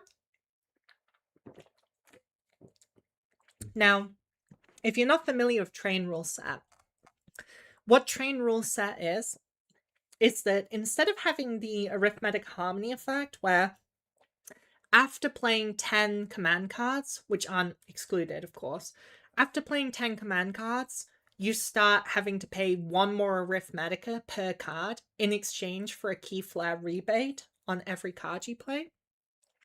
In Train, on the 10th card, so 1 less, instead of 11 cards, on the 10th card, all of your command cards costs go up by 1. All of them go up by 1, but it's capped at 1. It's capped at a 1 cost increase, and you don't get more key flare. So it's basically a completely different rule for punishing spamming cards. The main difference between the rules is that it's a lot more viable for certain teams to keep spamming cards beyond 10, even though it is punished. Although you do technically get 1 less card before you start getting punished, right? So some people theorize that could come to Arc 3, but if I'm honest, I don't know if I consider that an improvement of the harmony formula, but it would change the game pretty significantly. It would change the game pretty significantly if that did happen. What else do I want to talk about with the game? It's just so crazy how many updates there's been. I mean, they genuinely dropped more more teasers for the balance in the gameplay in the past week than in the past, like, certainly since the 2nd anniversary, really. Someone asked in the chat, is it the same writers from Arc 1 and Arc 2? The answer to that is no, because, well, the answer to that is like a no or maybe a yes-and. Because, of course, at the end of Arc 1, if people aren't aware, the game basically lost its funding and was going to end of service potentially. But then they got a new investor and were able to continue development. However, many of the staff had already left the office, right? They'd already left, like the project was done, so to speak. Now, Light did say a few months ago, yeah, this was around Sue. Let me see if I can, this was part of this. God damn it, Light. Was this on the old account? So when they were describing Sue's creation, should be here somewhere.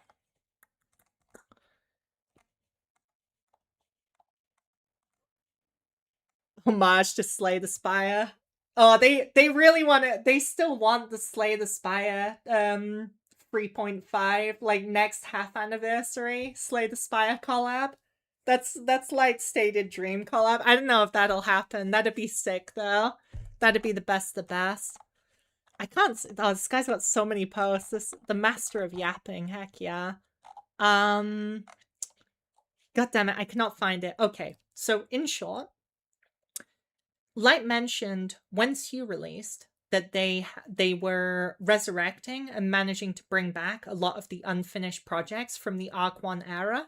And he also said as part of that they were working in collaboration with one of the writers from Arc 1, from the Arc 1 era, and they hoped that could continue.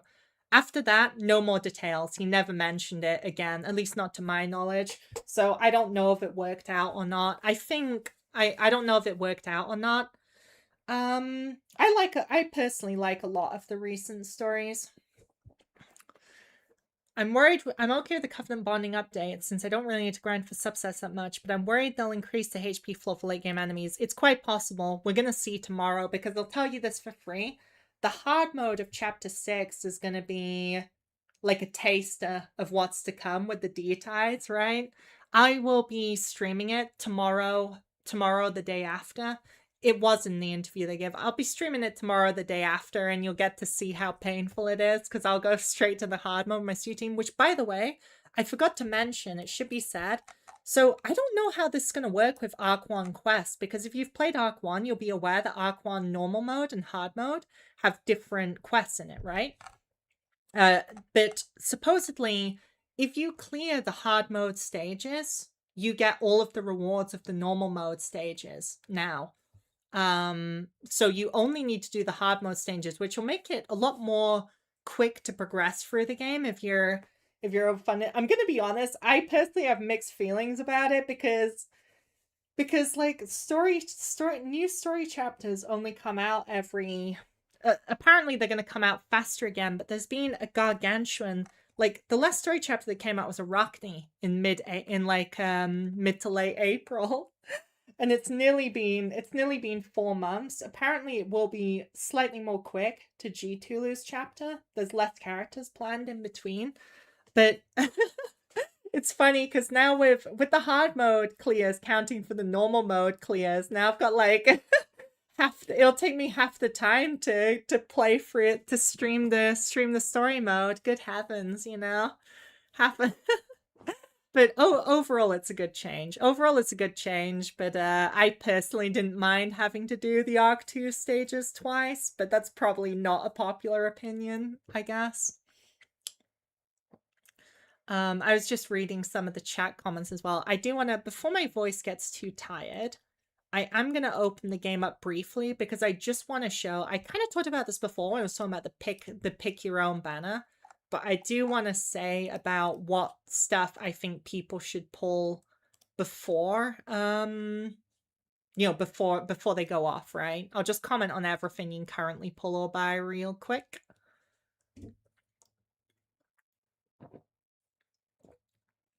Oh, that soda is so nice. Not sponsored. Okay, so yeah, for anyone who's been here for a couple hours, and firstly, thank you very much, and secondly, can anyone say did I miss anything important that Light announced? I'll be honest, I did oh, you know what? Actually, I'll say this. I'll say this before I forget. If you want to submit your fan art, oh shit, it's too late already, isn't it? Yeah, it's too late already. I should have said this an hour ago. I was gonna say if you want to submit your fan art, you should submit this. Just reach out to the community manager. They took late entries for the last contest. Like, if you want to submit your cool fan art and get a prize, you should do that, in my opinion. And also there's, oh no, I missed getting this on my alt account. It's cooked. It's over. Right? When did they say this event period ends? I think it's also 23:59, the 23rd. Cooked. Absolutely cooked. But yeah, let me go on. Wait, it's not going to log me on the wrong account, right? It'll be so embarrassing if so. Oh yeah, log me on the Kaleido account. I actually just burned some of the stamina on this because I might... Well, I'm probably gonna finish. You know how I left the series technically unfinished? There's one more episode left in it, so I can resurrect this account. It's fine, because I'm just showing the banners anyways. So firstly, if you're a purchaser, you don't need to buy this. To be honest, you don't need to buy this early, because the only thing you get from buying it early is a funny avatar. That's the only thing you get. So going into the Awakening. Oh, and this wheel, I talked about this. So I talked about this in terms of this wheel being worth buying for plus 12 for plus 12. I love how it's logged me on the account. This literally Baron. This is so funny. I think this wheel in a vacuum is very good, but there's kind of a lack of main story characters that I find it to be a best in slot in. It also, I know a lot of people don't like this wheel because you have to play with Perception Warp, and I know a lot of people don't like the Perception Warp mechanic. But the Perception Warp mechanic you can control by just looking through your draw and discard pile. Well, I say control loosely, because quick pro tip about Perception Warp. So in your hand, in almost all cases, this doesn't tell you exactly what the cards are, but the cards of the same character will always appear in that order from left to right. So strike, defend, rouse, charge, etc. for Vortice, right? So if all of these cards are covered with Perception Warp and you can't see what they are, then the cards furthest to the right are going to be your charge or reload, probably. And if they're not that, then they could be defend. But you can usually at that point see what's in your discard pile that you can actually read and tell from that. So it's a little bit annoying, but once you get used to it, Perception Warp becomes almost a beneficial status because you can often use it to discount cards that you want to play, which is awesome. And also, it doesn't really mess up what you're playing. But anyway, so I think this wheel is good, but I've been using it on my main account, and I've never once thought I need to put this with a wheel that isn't like Dusk and Dawn, because I usually put it on, I usually put it in hard supports. Because hard supports often have really good exalts, but pretty poor Alliamus generation. So, for example, I find this wheel. I found this wheel really good on Celeste, but Celeste doesn't need her own +12. Doesn't need like a custom loadout to be a good character. You know what I'm saying? So, talking about the pulls, even though she's going on the Selector banner, if you don't have Saya, preferably at E1, I think you should definitely get Saya. Her E3 is also very good, but at minimum, you should get Saya at E1, and you should get Alien Crypts, Fragrant Morphogenesis at E0. E0 is fine for this because the big money, this is a great wheel in general, but the big money effect is just the Arif limit +1, which they probably will make more wheels of in future, but it's just such an amazingly good effect for certain teams which really struggle with needing additional Arif. Yeah, it's literally unbeatable in those cases.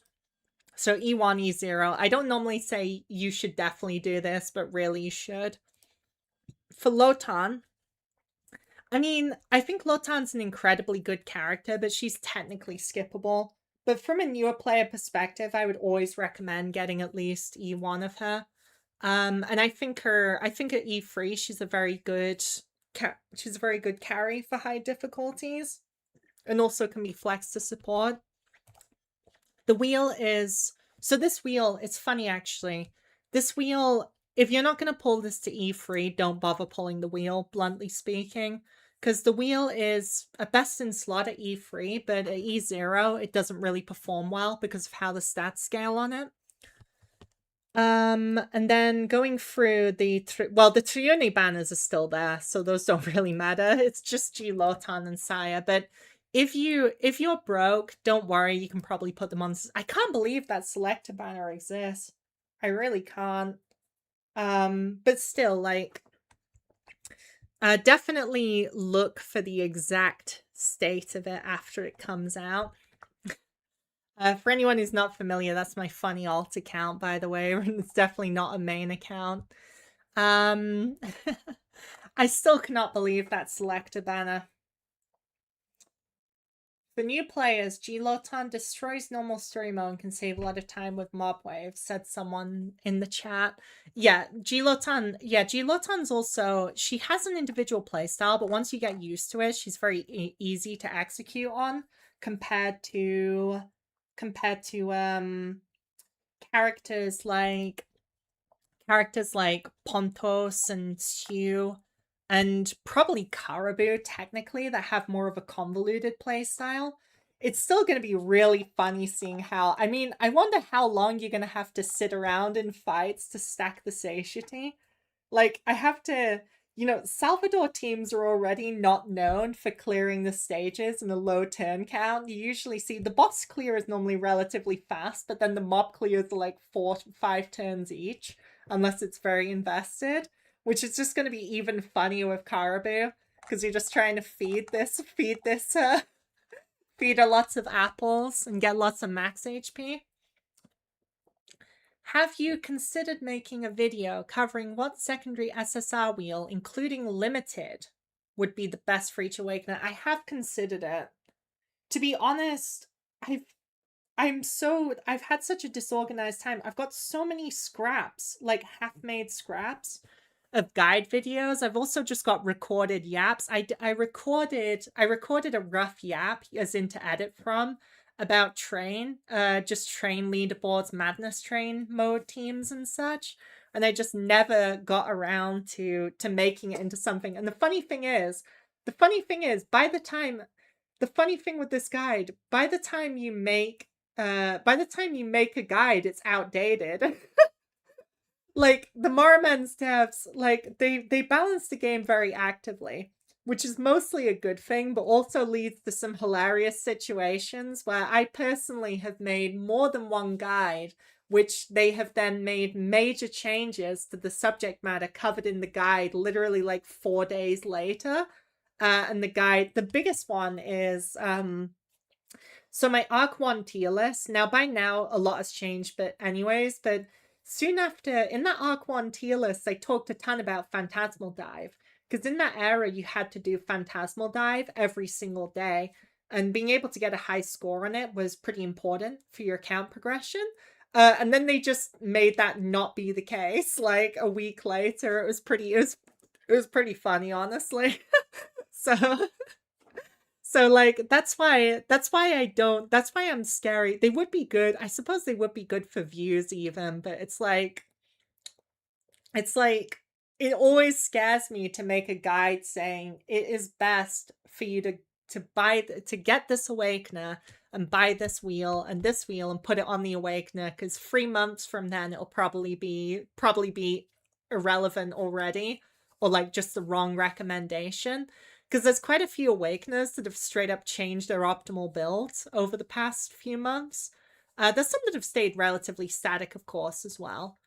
I wonder if Hamelin can double the blessings, someone asked. They can't. The reason Hamelin can't is because Hamelin's double effects only work. So their Exalt only works on non-derived command cards, and their Rouse only works on any command card. And these are buff cards. So buff cards are like Miriam's Rouse sacrifices. They're like Pontos's gaunts.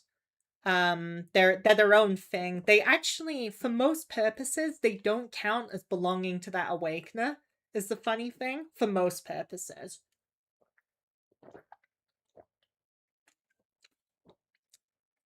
Is there any way to double these? They recently did, a month or two ago, they did a bit of a pass over balance to make sure to kind of remove some of the ways to double or cost reduce buff cards, especially because there was a few glitches with Pontos, which made you able to do that over and over, which was quite funny. So I doubt you'll be able to abuse these blessings in that way, but I might be wrong. Other than the fact that she has her own ways to get more blessing cards, which of course we talked about earlier when I went through the kit. I think I've finally like yapped out about everything. Is there anything else in terms of yap talk? It's a command card. It's not a command card. It's not a command card. Like, look, Miracle Blessing, Snowy Hex, Strike, Defense, they all say command card on it. Buff is a separate type of card. Can you rank the Selector banner character? Sure. Honestly, sure. Oh, yeah, that's right. Oh, honestly, I don't think anyone would assume my crappy thumbnails are made with AI, but here's the evidence that my crappy thumbnails are not made with AI. Yeah, sure. Let's rank the Selector banner characters. That sounds fun. I'll just do a hitpaint.net and we'll just like post them. So I kind of talked about them verbally, but let me make a beautiful visual reference. So firstly, these characters aren't even on it. So let's just scribble them out.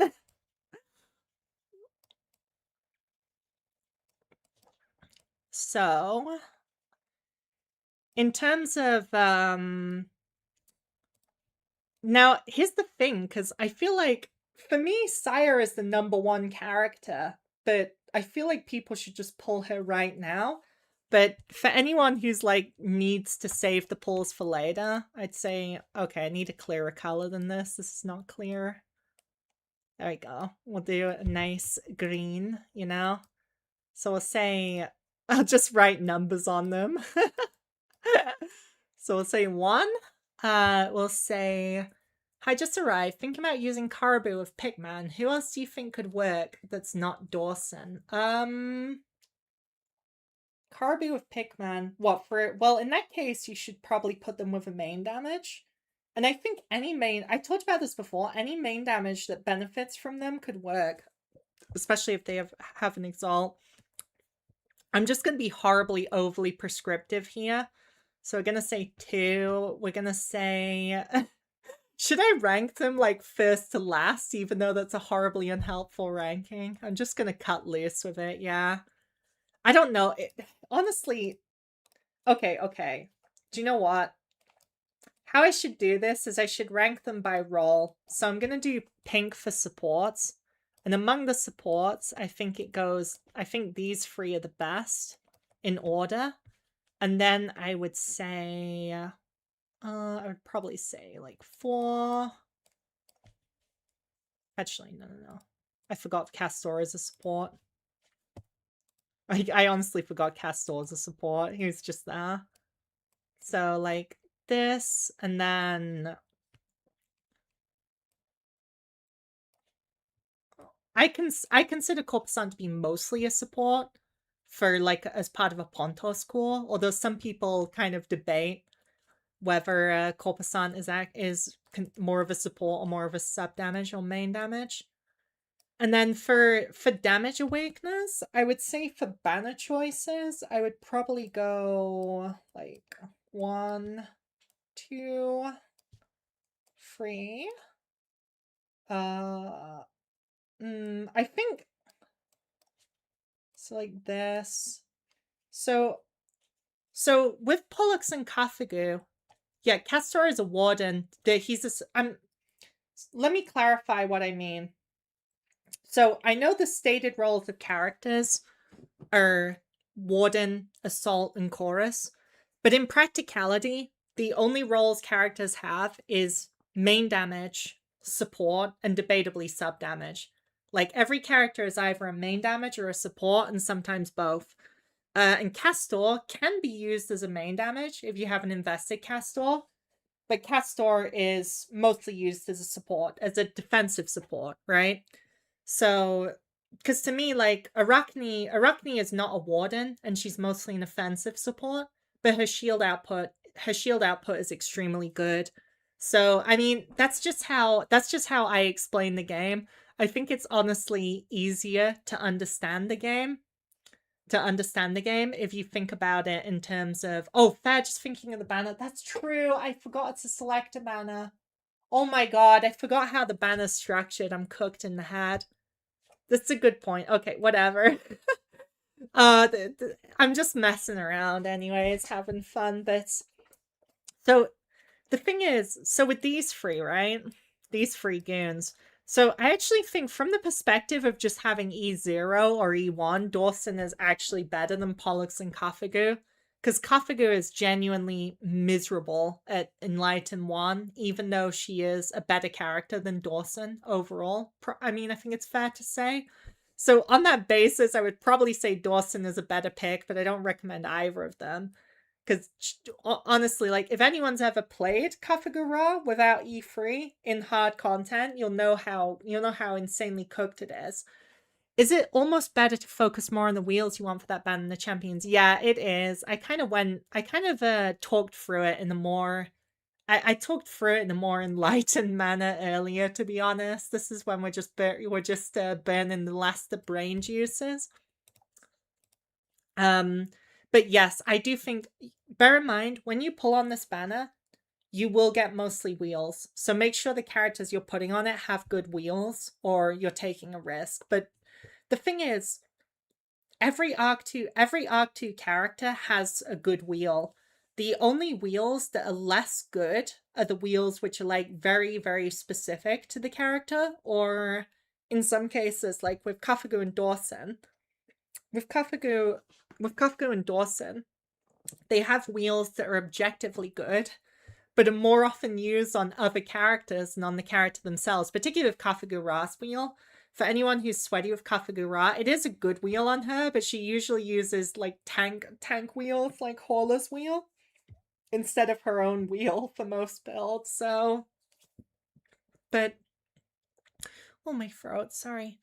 I will say this, that her wheel regardless is like a good one to have. But yeah, I mean, it's crazy that it's a Selector banner. I guess okay, if you just want, like, don't don't come after me if you don't get lucky on the banner or you don't get good results. But in terms of a banner loadout, I would recommend, I would say, if you have no opinions on the characters, I would say put Saya as the chorus choice. Put Arachne as the female choice. Put Castor as the male choice in the category. Sorry, as the warden choice in the category. Put either Pontos or Pikmin, depending on your playstyle preferences, as the male choice on the banner. And then for the assault choice is again playstyle preference. Because I think you can put Lotan or Siu. Sorry, Lotan or Mushat, not Siu. I think you can put Lotan or Mushat, or even G Murphy. And wait, no, G Murphy's a chorus. Sorry, I forgot that she's the biggest LARPer of a chorus unit ever released. I literally forgot. Okay, I'd just say G Lotan or Mushat then, because they are both classified officially as assaults. And that is the banner I'd recommend. So just to reiterate, you know, Saya, Arachne, Gilotan or Mush, Pikman or what's the other one? Or Pontos, and then Castor is my overall recommendation. Will the update be live on server reset time, or is there still downtime after that? So they always put the servers down 1 hour before reset, before the daily reset. So make sure to do it early. Make sure to do your dailies early and whatever. And then there's an undisclosed amount of time of maintenance, and then the game's up. And then they'll release the did they still release the new chapters bit by bit, or did they say they'd release it all as one chunk? I'm pretty sure it comes out bit by bit. So it should be cool. I'm looking forward to getting in some more streams. I'm definitely going to put, what about Vortice for Assault? Oh my god. I thanks for pointing that out. No, sorry. You should probably choose Vortice, actually. Yeah, Vortice or Lotan or Mushat are all good choices, though. But Vortice and Lotan are more reliable at E0 and E1. It's still okay, whereas Mushat is kind of poo at E0, but becomes amazing after E2 and E3. I mean, she's still playable at E0, but it's definitely like a shadow of a former self. Yeah, the reason I didn't mention Vortice is, I don't know, she just kind of stealthed. I'm a bit colorblind. She just stealthed into the dark blue background of the website for a moment. She literally just entered active camouflage and I didn't see her. There's no other reason.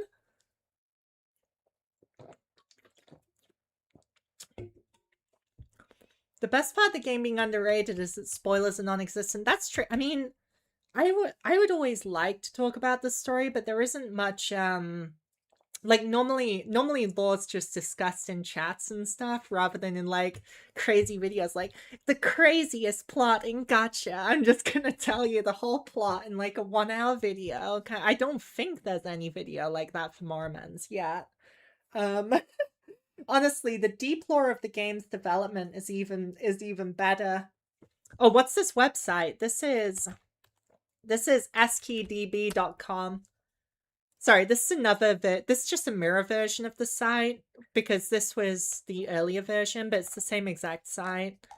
Yeah, skdb.com. This is a fantastic resource. If anyone doesn't use this already, you definitely should. You can just use it to search any wheel, posse, awakener, And what's even better is you can see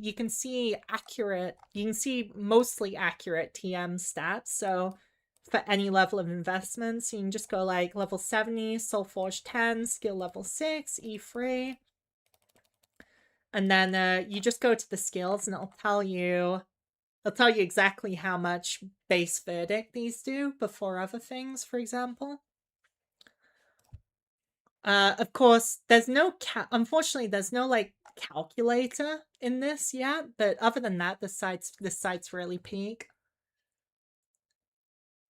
Yeah, I might just take it a bit easy now, but yeah, in terms of the only reason I didn't talk more about Caraboo team building is because she really is a generalist support, in my opinion, with a lean towards helping carry characters through mob fights, as well as synergies with team HP. And the characters that synergize with team HP is like Salvador, counter, poison, like any counter or poison team. And then any team that has any effect that's based on max HP or missing HP. So for example, the hit lay will also be able to heal more as well, because like missing HP and max HP just scales, wonderfully. Just scales wonderfully with how much total HP you have. So someone asked, so Vortice, Castor, Saya, Ragni, and Pigman are good picks. Yeah, I think so. I think they're really good picks. You can't, like, okay, do you know what? Let me quickly just re-clarify for people what characters would not be very good picks. Because I feel like that's more helpful in a way. So, in terms of, so I think Sue is awesome, but she's not a great pick for this banner because the chorus slots and the female slots of the banner are probably the most precious. Like, they have the most characters on them. Most characters are in those categories. Pollux is not a great pick because he requires too much investment, and it's a banner with 5 characters on it. It takes too long to get as many pulls as you want. Kafagura is not great for the same reason. Dawson is not as great of a pick because he's a bit weaker than some of the, he's quite a bit weaker than some of the best characters on this list. Corpusant is not a great pick because of the investment thing again, and the fact that she's quite specific in terms of team building. And then G-Doll is once again the investment issue. Other than that, I think all of the characters are perfectly valid choices, so make sure to tailor to what characters you want that are missing. Like, it's always better to try to tailor towards what characters you like playing and your play style and what helps progress your account, rather than doing a cookie cutter way to build it. Because the thing is, as well, this game's very tactical, and to be honest, like, some people play teams better than others. Like, this isn't, what I like about this game is that it's not just like the usual game where you play every character in where you play every single character nearly the same way as everyone else does. Like, their role is essentially set. You can use the characters in a variety of different ways and also misuse them. You can also misuse them and not use them very well, for better and for worse. And the thing is, it's like, personally speaking, when I play a team that I like less, I play it way worse. So I don't really enjoy playing Helot Katana, and I make some boosted plays when I play Helot Katana, because I'm like basically setting myself up to fail. I'm already expecting Katana to miss every crit on 98% crit rate, and then throw in the towel, so I don't even try to win. And it's the same thing with anyone, I think. Like, don't like lash yourself over. There is enough. You only need to have one really good team for story mode and 5 teams of decent quality. Oh, I forgot something important. But you only need to have 5 teams of decent quality for D-Tide. which means there is so much more than 5 viable teams. There's like at least 15 endgame viable kind of team types by now. So you can afford to pick favorites. Why is Dawn an investment issue? Because her E3 and Overexalt are very good. Her E3 really helps with fueling her, and without, by a modern standard, I think without her E1 and without her E2, she applies miserable poison, like no poison, basically no poison at all. Her E2 is where most of her poison scaling comes from. Anyways, the important thing I knew I forgot something. So when it comes to D-Tides, so beyond the difficulty change itself, I'm wondering if I can find a note for it. So something that's almost as important as the difficulty change itself. Here it is. Under the previous version, that's the version of D-Tab we already have. Under the previous version, the 5 waves within each difficulty tier were relatively close in difficulty, with only limited variation between them. In the revised version, we will rework the difficulty curve between waves so the challenge rises more gradually and smoothly from wave 1 through wave 5, with wave 5 always remaining the most demanding part. Now, he confirmed in another message that basically it's going to be restructured where wave 5 is always going to be an extra hard wave, as opposed to right now where there's a lot of D-Tides where the wave 5 isn't even the hardest. But the new structure of D-Tide is supposed to be that wave 5 will be an extra difficult wave, noticeably more difficult than the other ones, basically. And that kind of changes how account progression, account structuring works too, because it means at the moment, some people argued that you would get slightly punished for pursuing an invested story team.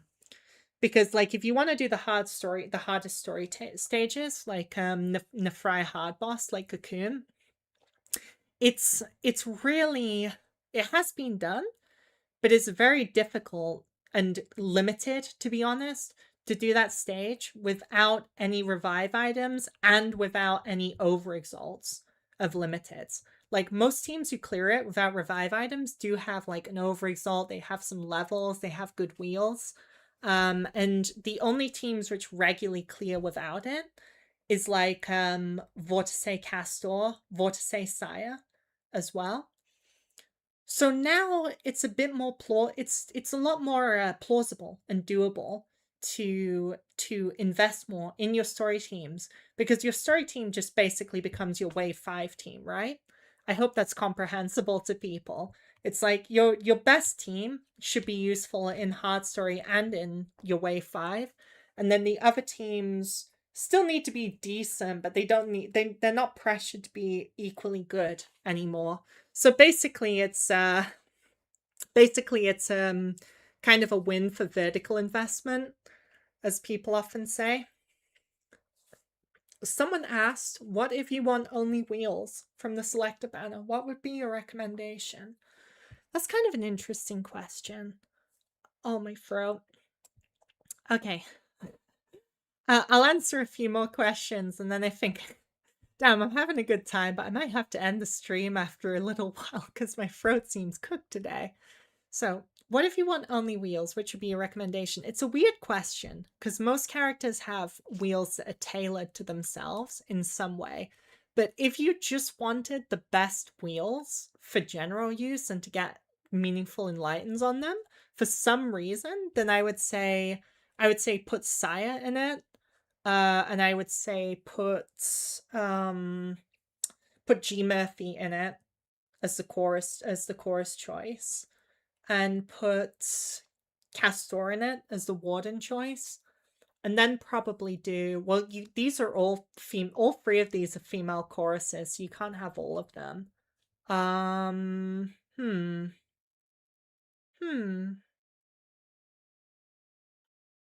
Maybe Dawson's wheel if you only wanted wheels.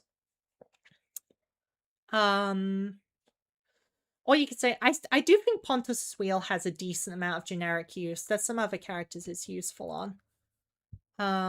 As well. Because, yeah, Not sure because of the chorus issue. I'm not sure what to recommend because all the damage dealers except Kafagu and Dawson have wheels that are tailored to them.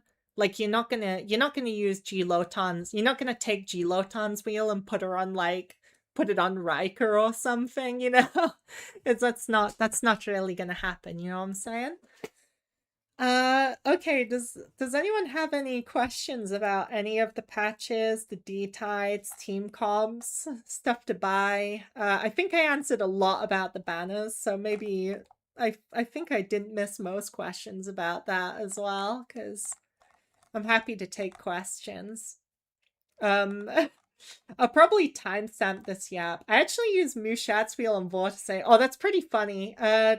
If you're not, it's actually Mushat's wheel is actually okay on Vortice, but if you're not aware, the pursuit damage bonus doesn't actually work on Vortice's pursuit because fixed damage isn't affected by base damage. Wait, there is one last thing I need to do. While people are listing questions, I'll just look through the patch notes and see if there's any scary surprises. Should I absolute axiom Caraboo? Someone asked. I would say she's not an especially good absolute axiom. Oh, I missed the question. If my team is Sue, G-Doll, Nympphire, and Agrippa, and I want to pull Caraboo, who do I swap? Swap Agrippa. Agrippa doesn't have very good synergy with Sue, to be honest. Like Agrippa's an okay character, and Sue Agrippa's a decent character, but Agrippa is more for stall teams than Sue teams. Is the next premium wheel good? It's incredibly broken. I think it's the best. I think it's one of the best wheels in the game. With that being said, I don't think you necessarily need to plus 12 it, but there's no question it's incredibly good. It's just insanely good to have a death resistance no matter what, just for one wheel slot. I can't believe it. How does the train level? Oh yeah, let me take off the bin that. There we go. So now it doesn't say the mid-yap thing. How does the train level P-dive work on reset? Do they get reset? No, they don't get reset. They keep you progress. Those are permanent unlocks. I'm planning to get G Murphy from either the Selector or Rerun banner. Does a team of her, E3 Goliath, E0 Miriam, and E3 +2 Kikes work? Yeah, but I don't really see what Kaikus is doing there. You should probably switch Kite. You should, if you want to run a Lemuria G Murphy team, you should definitely put preferably Tulu, but if not Tulu, then Pharos. You'll definitely have Pharos, right? So, because Pharos G Murphy is pretty decent overall. And if you don't want to run full Lemurian, then you'd want to run a character like Kai's in her slot instead, or maybe Winkle even. Kaikus just doesn't really do much for G Murphy, to be honest. So I'm just checking through the patch notes for any jump scares, basically. Since I did get told about how fixed damage changed up, and I was like, whoa. Oh wait, Kafaga Ra's getting her own rerun. I forgot. In like, yeah, that's true. Who the heck's rerunning in 2 weeks? I should have checked that because they're not rerunning for another 2 weeks. Oh, yeah. I mean, since I wouldn't put G Murphy on the Selector banner since she's getting her own personal rerun, she needs a decent amount of investment, but it's not a bad choice. Don't get me wrong. Okay, part 1 of Act 2. Yeah, part 1 of Act... oh, it's only broken into 2 parts. Interesting. Let's see. Are there any particular things I need to know about counter/poison team? I'd like to spread my investment for D-Tide. Yeah, there kind of is. So firstly, counter teams split into 2. So you've got teams which are focused on permanent counter, which are usually based on Kaikus, and sometimes they're based on Wanda as well, or both. And those permanent counter teams basically try to stack the permanent counter while strength downing and shielding and healing against the boss over and over. Those are like your true counter teams. And then you have temporary counter teams. So temporary counter teams use either Pandia or Nautila or Daffodil as the main counter generator. And because temporary counter isn't affected by the cap system. So you can generate an enormous amount of temporary counter in one turn by spamming a bunch of cards at once.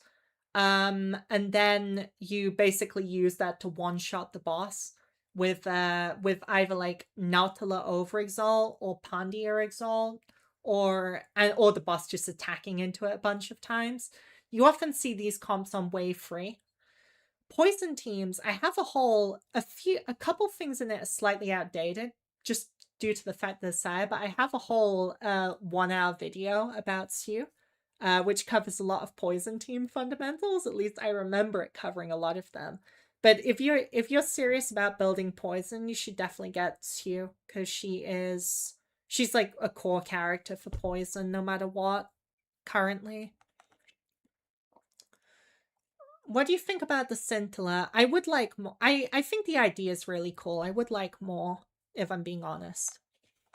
So we got lots. Anyways, checking back for this. This is crazy. So let me check the damage classification thing, because I need to internalize this properly. 4 categories. Wow, tentacle damage gets its own category. iQual glow up. Tentacle damage gets its own full category. It kind of already did work as an exception, so they're just formalizing that, but it's still funny. So active damage, that's all of your basic attacks. So like all your basic attacks. Tentacle damage, fixed damage, and pure damage. Pure damage. Fixed damage and pure damage cannot critical hit and are not affected by the character's base damage, damage amplification, or final damage bonus. This was already known, but fixed damage has never been affected by base damage or damage amp or final damage. It's just affected by character's stats. The affixed description for fixed damage is being adjusted to cannot critical hit, is not considered base damage, and is not affected by final damage bonuses or similar boosts. Okay. What the heck is pure damage, bro? Cannot critical hit and is not considered damage dealt by the corresponding awakener. Does this mean... But what's going to be coded as pure damage? Oh, it says it here. Never mind. I'm jumping the gun. As a new player, is it better to pull Murphy on her normal banner or the Selector normal banner? Unless if you don't want to play G Murphy like right now, you should wait 2 weeks and pull her off the normal banner, is my opinion. Weakness, decay. Okay. Vulnerable and psychic trauma have been adjusted to indicate that active and tentacle damage taken is boosted. That's how it already worked. I'll just point out if there's any changes, because most of this is how it already worked. Weakness, decay, phobic fixation. That's from Clemexalt. Saint fixed descriptions just to reduce active and tentacle damage dealt. That's also the same as how it's always worked. The description for taking attack has been adjusted to taking a direct or tentacle damage. This is also... You're welcome for the advice. This is also the same as how it is. So when they say taking attack, this is like bosses like the Lantern Priestess boss, where the more you hit... It does like 11 attacks on one of its intentions, and if you hit it, it gets reduced to 5. The description for taking active attack has been adjusted to taking active damage. Yep. The description for dealing fixed damage equal to a percentage of counter has been adjusted to triggering a percentage-based counter against enemies. That's funny. Now it's like, so basically, that isn't changed either. That's like Nautila's Overexalt, right? Is what it's talking about. That isn't changed either in function, but it means she's officially a counter triggerer now. She's acting like Sue, basically, for counter. State triggers such as poison, counter, bleed, as well as the fixed damage from relic, auras, and state card, and percentage damage like illusions and is now pure damage. Oh, okay. So basically, when you finish a mission, if you look at the damage breakdown, and you'll see that some of the damage is credited to the Keeper of Secrets, to the player character. That's what pure damage is, basically. That's all the pure damage. This is also the same. Dormancy description from Blesser, which is one of the harder bosses. It's not so hard anymore. Non-active intent. Yep, that's also the same. That's also the same. Yeah, I'm just double checking this. This is riveting stream content, I'm sure, but Lightning Retribution, active damage boost against Ichor enemies. All this means is that it won't boost the tentacle attacks which go along with it due to red stance.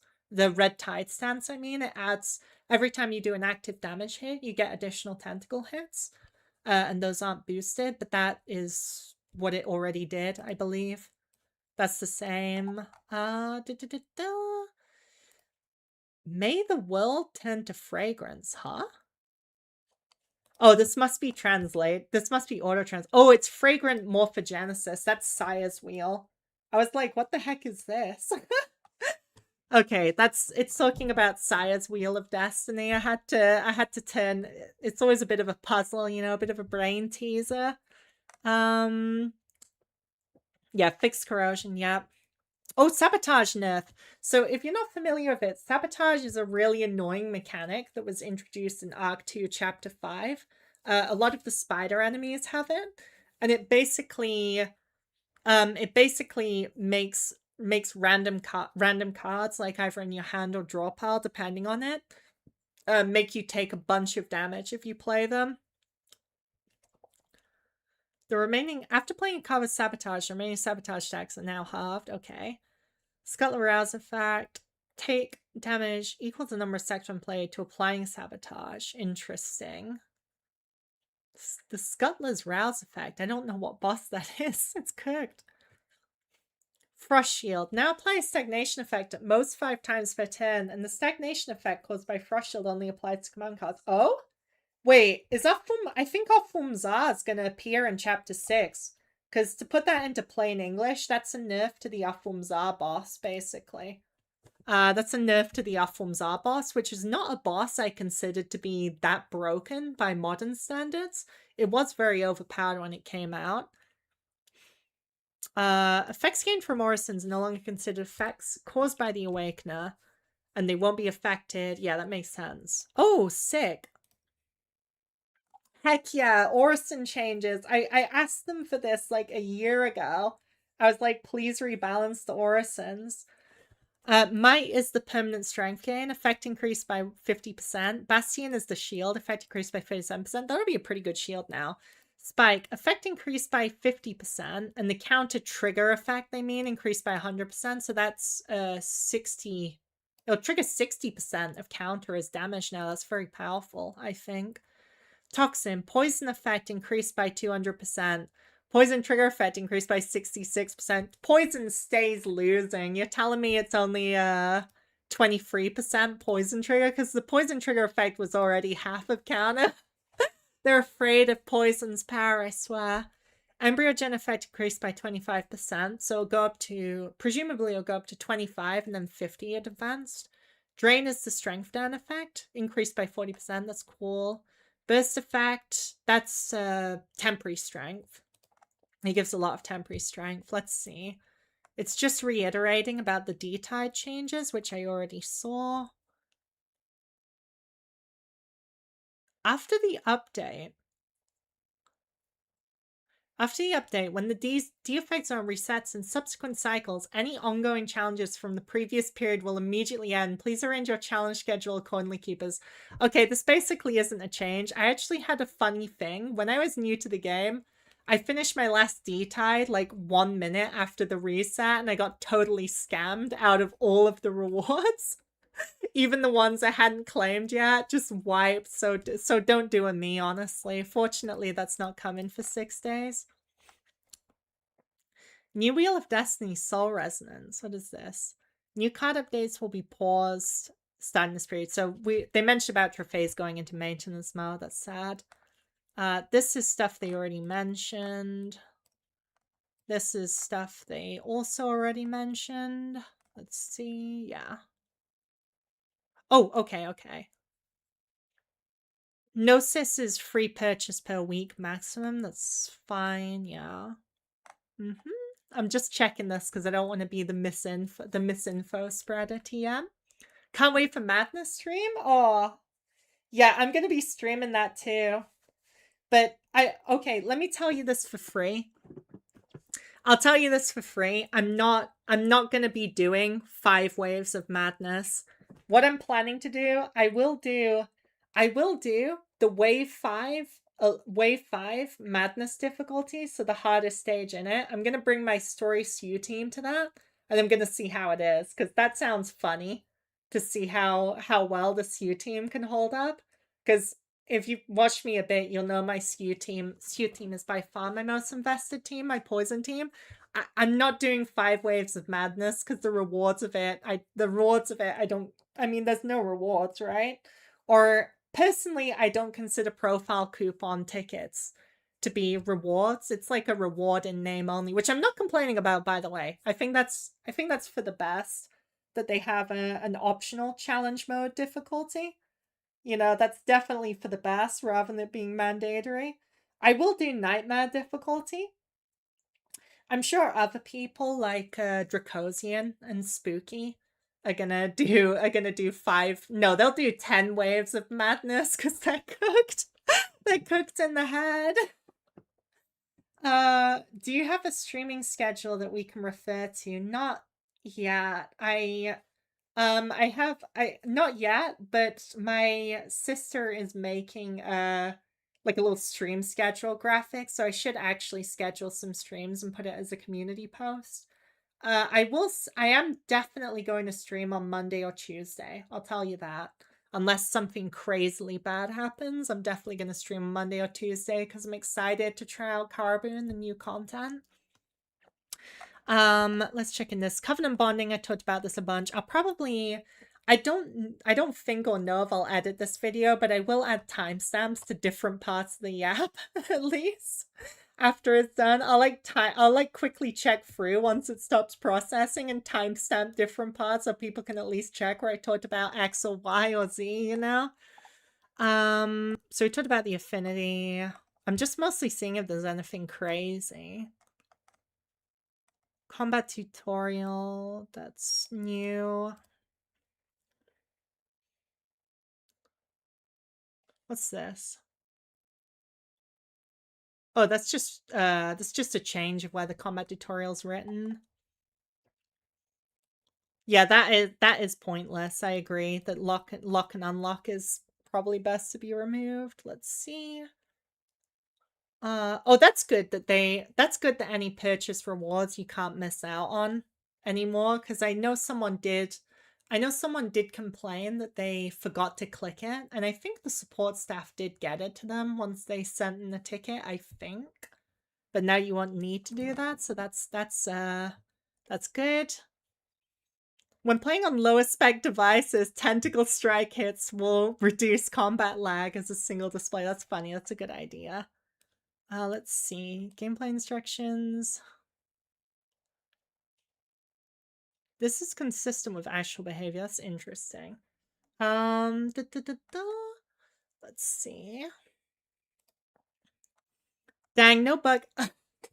There. Okay. This is crazy, to be fair. I expected the bug fixes section to be ginormous because there is a lot of bugs at the moment. Most notably and most commonly noticeable, Saya Enlighten Free has a bug where the additional draw effect of her Viscera Blossoms just doesn't work. It stopped working for some reason. It just stopped working for some reason, and I guess they haven't bug fixed it yet, which is kind of crazy, but I'm sure they'll get around to it. Oh, wait. They just made a type. No, sorry, I'm stupid. The combat's down here. Okay, my bad. Let's see. Okay, Primordial Breath. Yep. That's good. Okay, they did fix it. I was worried then. I was like, chat, are we cooked? Saya players, are we cooked? Saya players, are we cooked for real? Okay, sorry, I shouldn't say that repetitive phrase, but it's funny. Okay, we're chilling. Wait, chronometric device gained Aliemus upon unleashing the first posse? I didn't know that. Oh, I need the time rewind things. Wait, how could I forget a very important part? Wait. Okay, this is crazy. So it's not going to be directly after the release unless it's sent by mail. I forgot to say this. Hold on. Wait, I gotta open the game for this shit.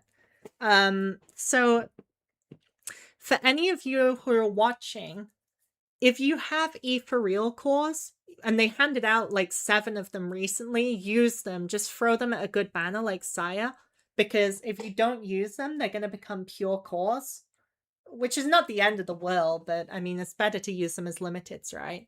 So if you have ethereal cores, use them. And if you have an Origin of Time item still, now's the time to use them because it expires too. But with the Origin of Time, oh my god, it logged me on the wrong account. I hate this game sometimes. Okay, the only thing I hate is the Steam login overlay.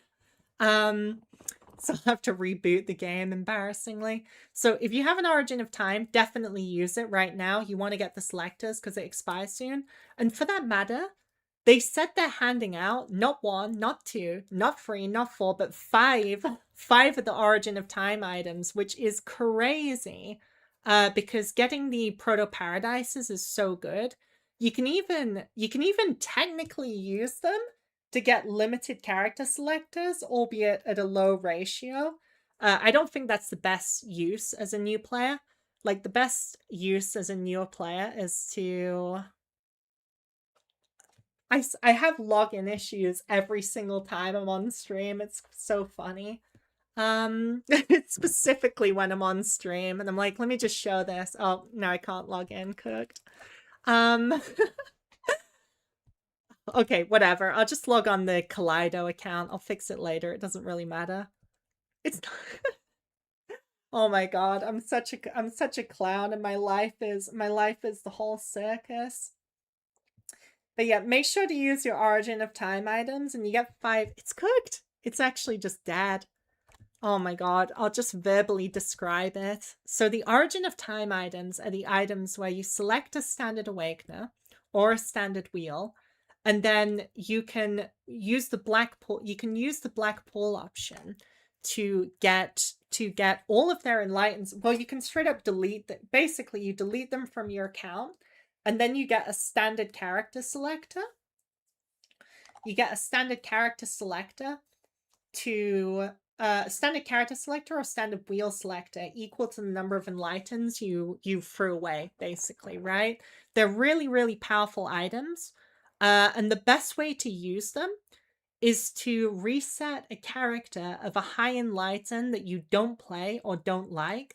And then what you want to do is long-term speaking, in my opinion, it's good to get as many characters as possible off one realm's banner up to plus 12.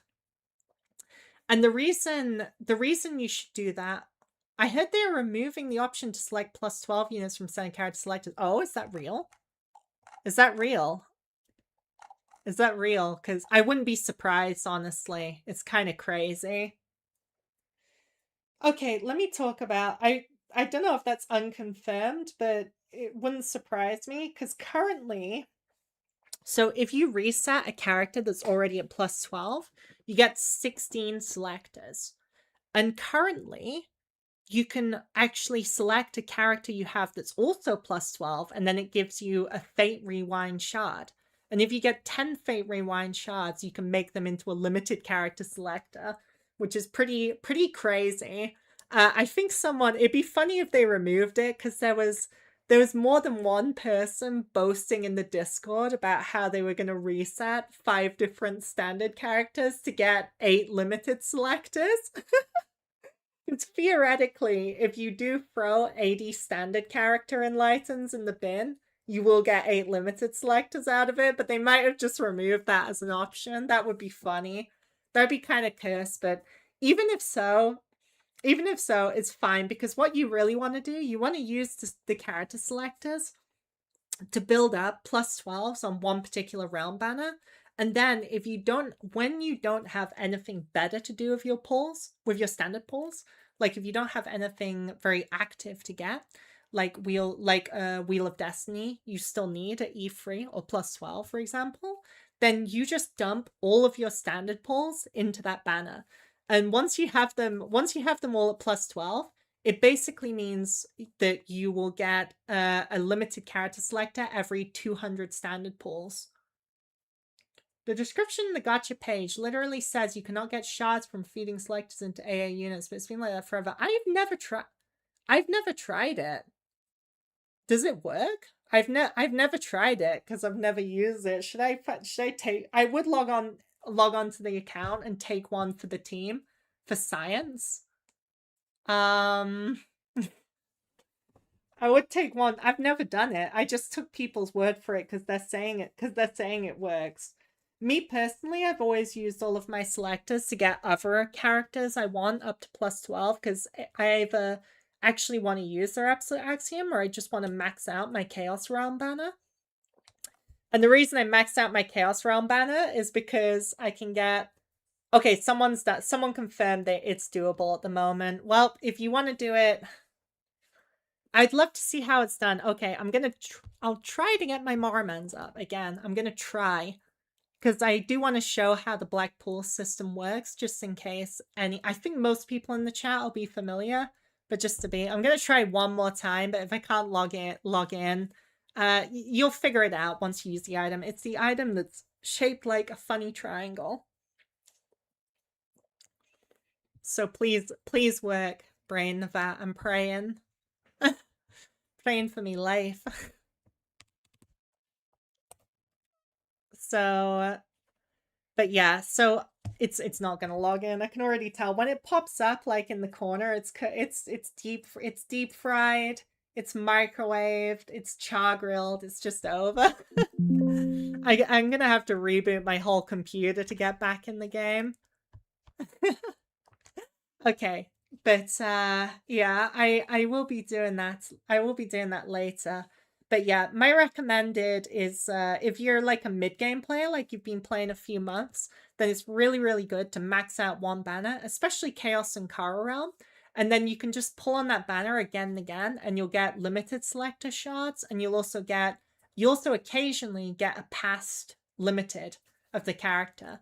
So Kara and Chaos, basically all of their characters are good. All of their Arc 1 Faded Legacy characters are good.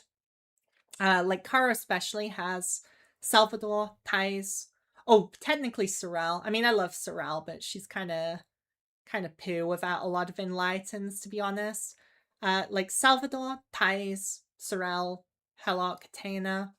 Maxing out Ultra is fine too. Honestly, any of them's fine. Just max out whichever you prefer. The point is kind of just to max one. Because once you max one, basically you can convert standard pools into limited pools at a lower ratio, which honestly is, I mean, I appreciate it, but it's crazy to me that they put that in the game because you get about, let me think. I think most months you playing regularly, you get 100 standard pulls or more. So it basically means that you get an extra limited selector every like 2 months or less, in addition to any characters you might get lucky and roll. And it's just so good. It's really good in terms of income. It's really good in terms of the limited pull income, and it makes it a lot more realistic to E3 or get some, or like E1 to E3 most new characters that come out. Yeah, I've been pulling for the Faded Legacy cards because I don't want to spend pulls on non-Arc 2 banners. I mean, that's fair. Yeah. I have many questions. Yeah, go ahead. Anyone can ask some questions. I'm taking until my like throat dies, I'm happily taking questions.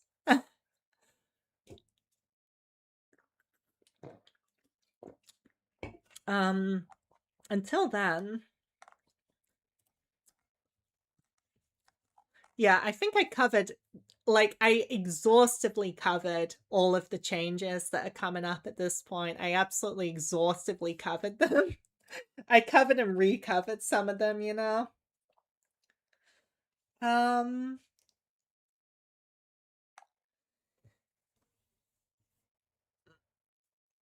Yeah, that's fair. I also, I love a lot of the standard characters lore-wise, but I also only use a few of them on my D-Tide teams. And the irony is, I use Celeste almost every D-Tide rotation, and I don't even have her at a good level of enlightens, because I don't like the Iquor standard banner. hard to understand with words alone. Maybe make a YouTube video on this. It's cooked. I'd just show in the chat if I could. Yeah, I can maybe make a YouTube short or something.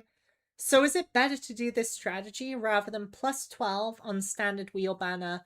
The answer is yes, and but joking aside, so plus 12 Blade of the Titan, I think is plus 12 Blade of the Titan, I think is still worth getting. Unless you specifically don't use any characters which play with Blade of the Titan, because Blade of the Titan is still a best in slot on a large variety of characters. But other than that, I think no other standard banner wheel is needed to be used at plus 12. You can, but in my opinion, usually your account is going to get more built by getting standard characters at absolute axiom than getting wheels at plus 12. The only reason I would recommend a plus 12 wheel is if you like main a character in the hard story mode and they have a standard banner wheel that's very good on them, like a best in slot. Like for example, with Sue, Gift of Decay is one of her best in slot secondary wheels.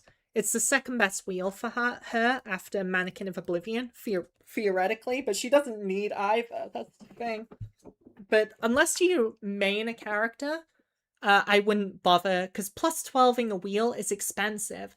Because standard wheel banner is more expensive than the event wheel banner. It's basically treated like a character where it's 42 average pity for each copy of the wheel you get.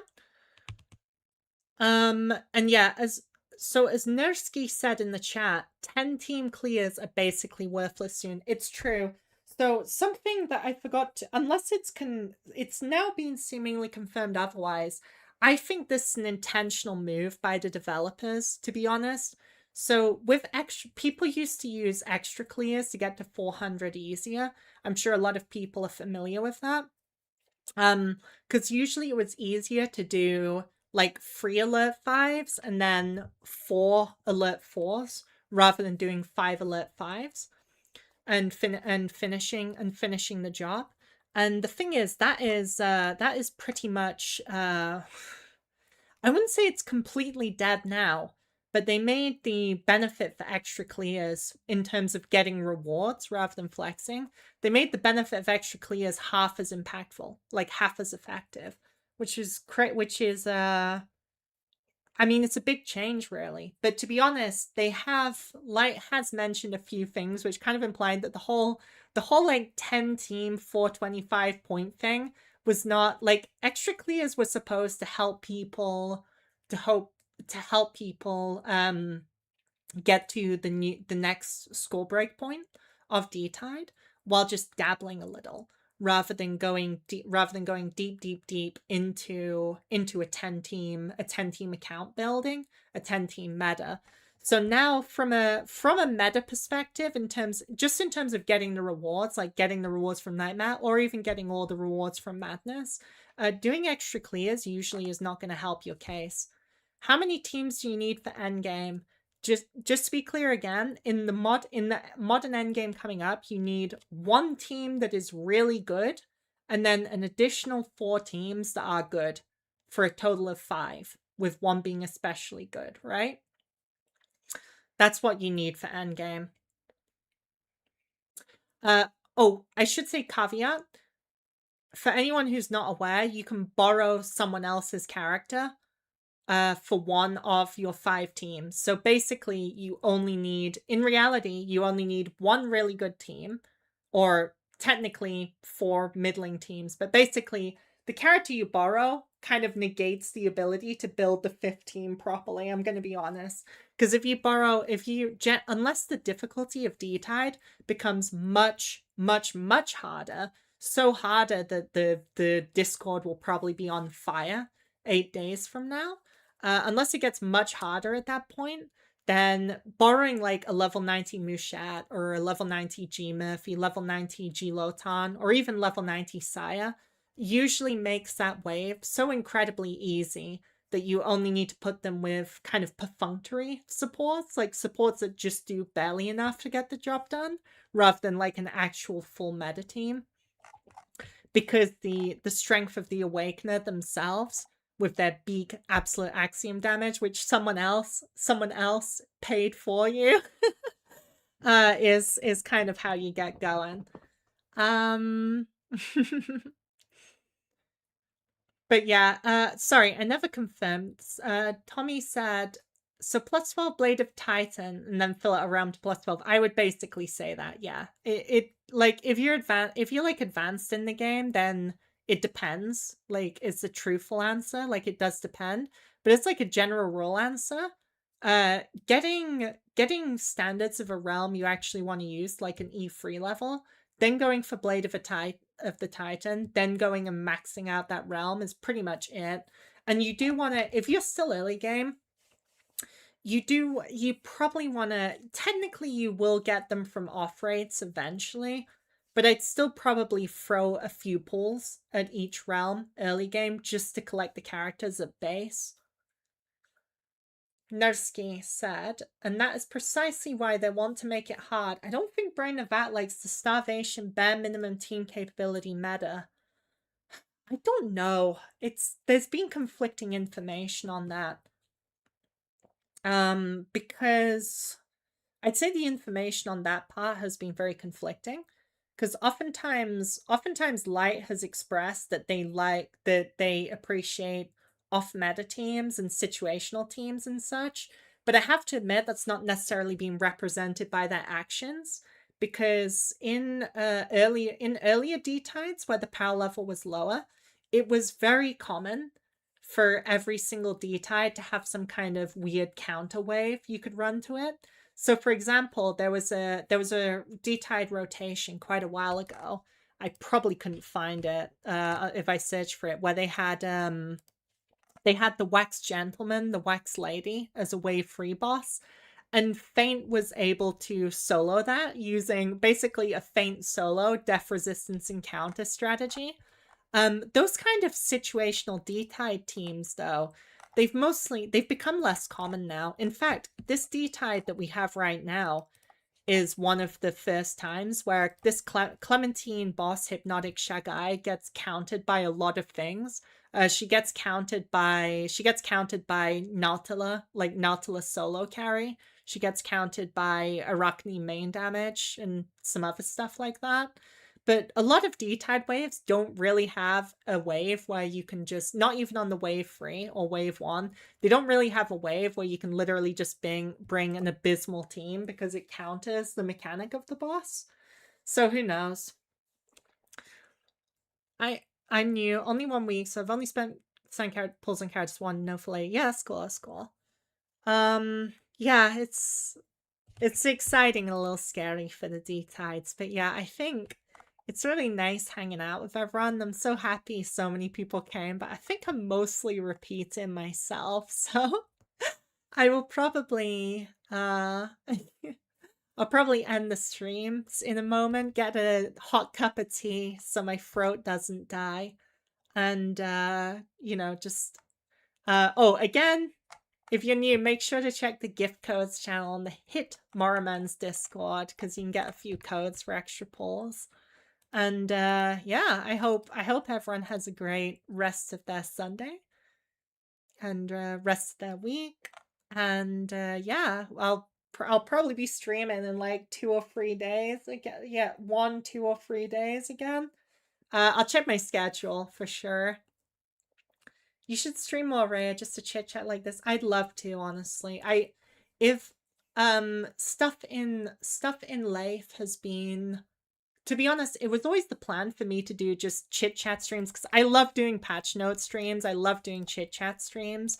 I really love them. It's like my favorite thing to do. But there's been a lot of things going on in the background of my life, which has made me unable to just sit down for 4 hours and yap pretty much. I'm hoping that changes soon, because it would be great to stream more.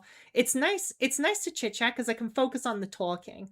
Because I think most of you will probably agree that my commentary my commentary when I play the game takes a nosedive, right? Because I'm half focusing my brain on actually playing the game semi properly and half focusing on what I'm trying to say, to to entertain the crowd as a jester pretty much. And I haven't quite honestly, it makes me admire the streamers who can actually do that and just do both at once without losing it, because I'm not there yet. But yeah, definitely. So in a day or two, it'll be Caraboo launch stream. I'll be playing her through the hard mode of the story, and that'll be great. After that, hopefully, it'll be so fun to do a post mortem on the D-tide disaster.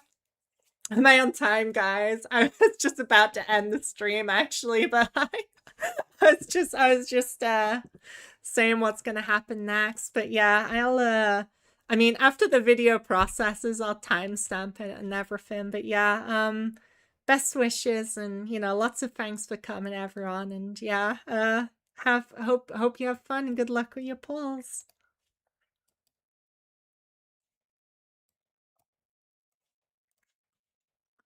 Oh, it's surely. Surely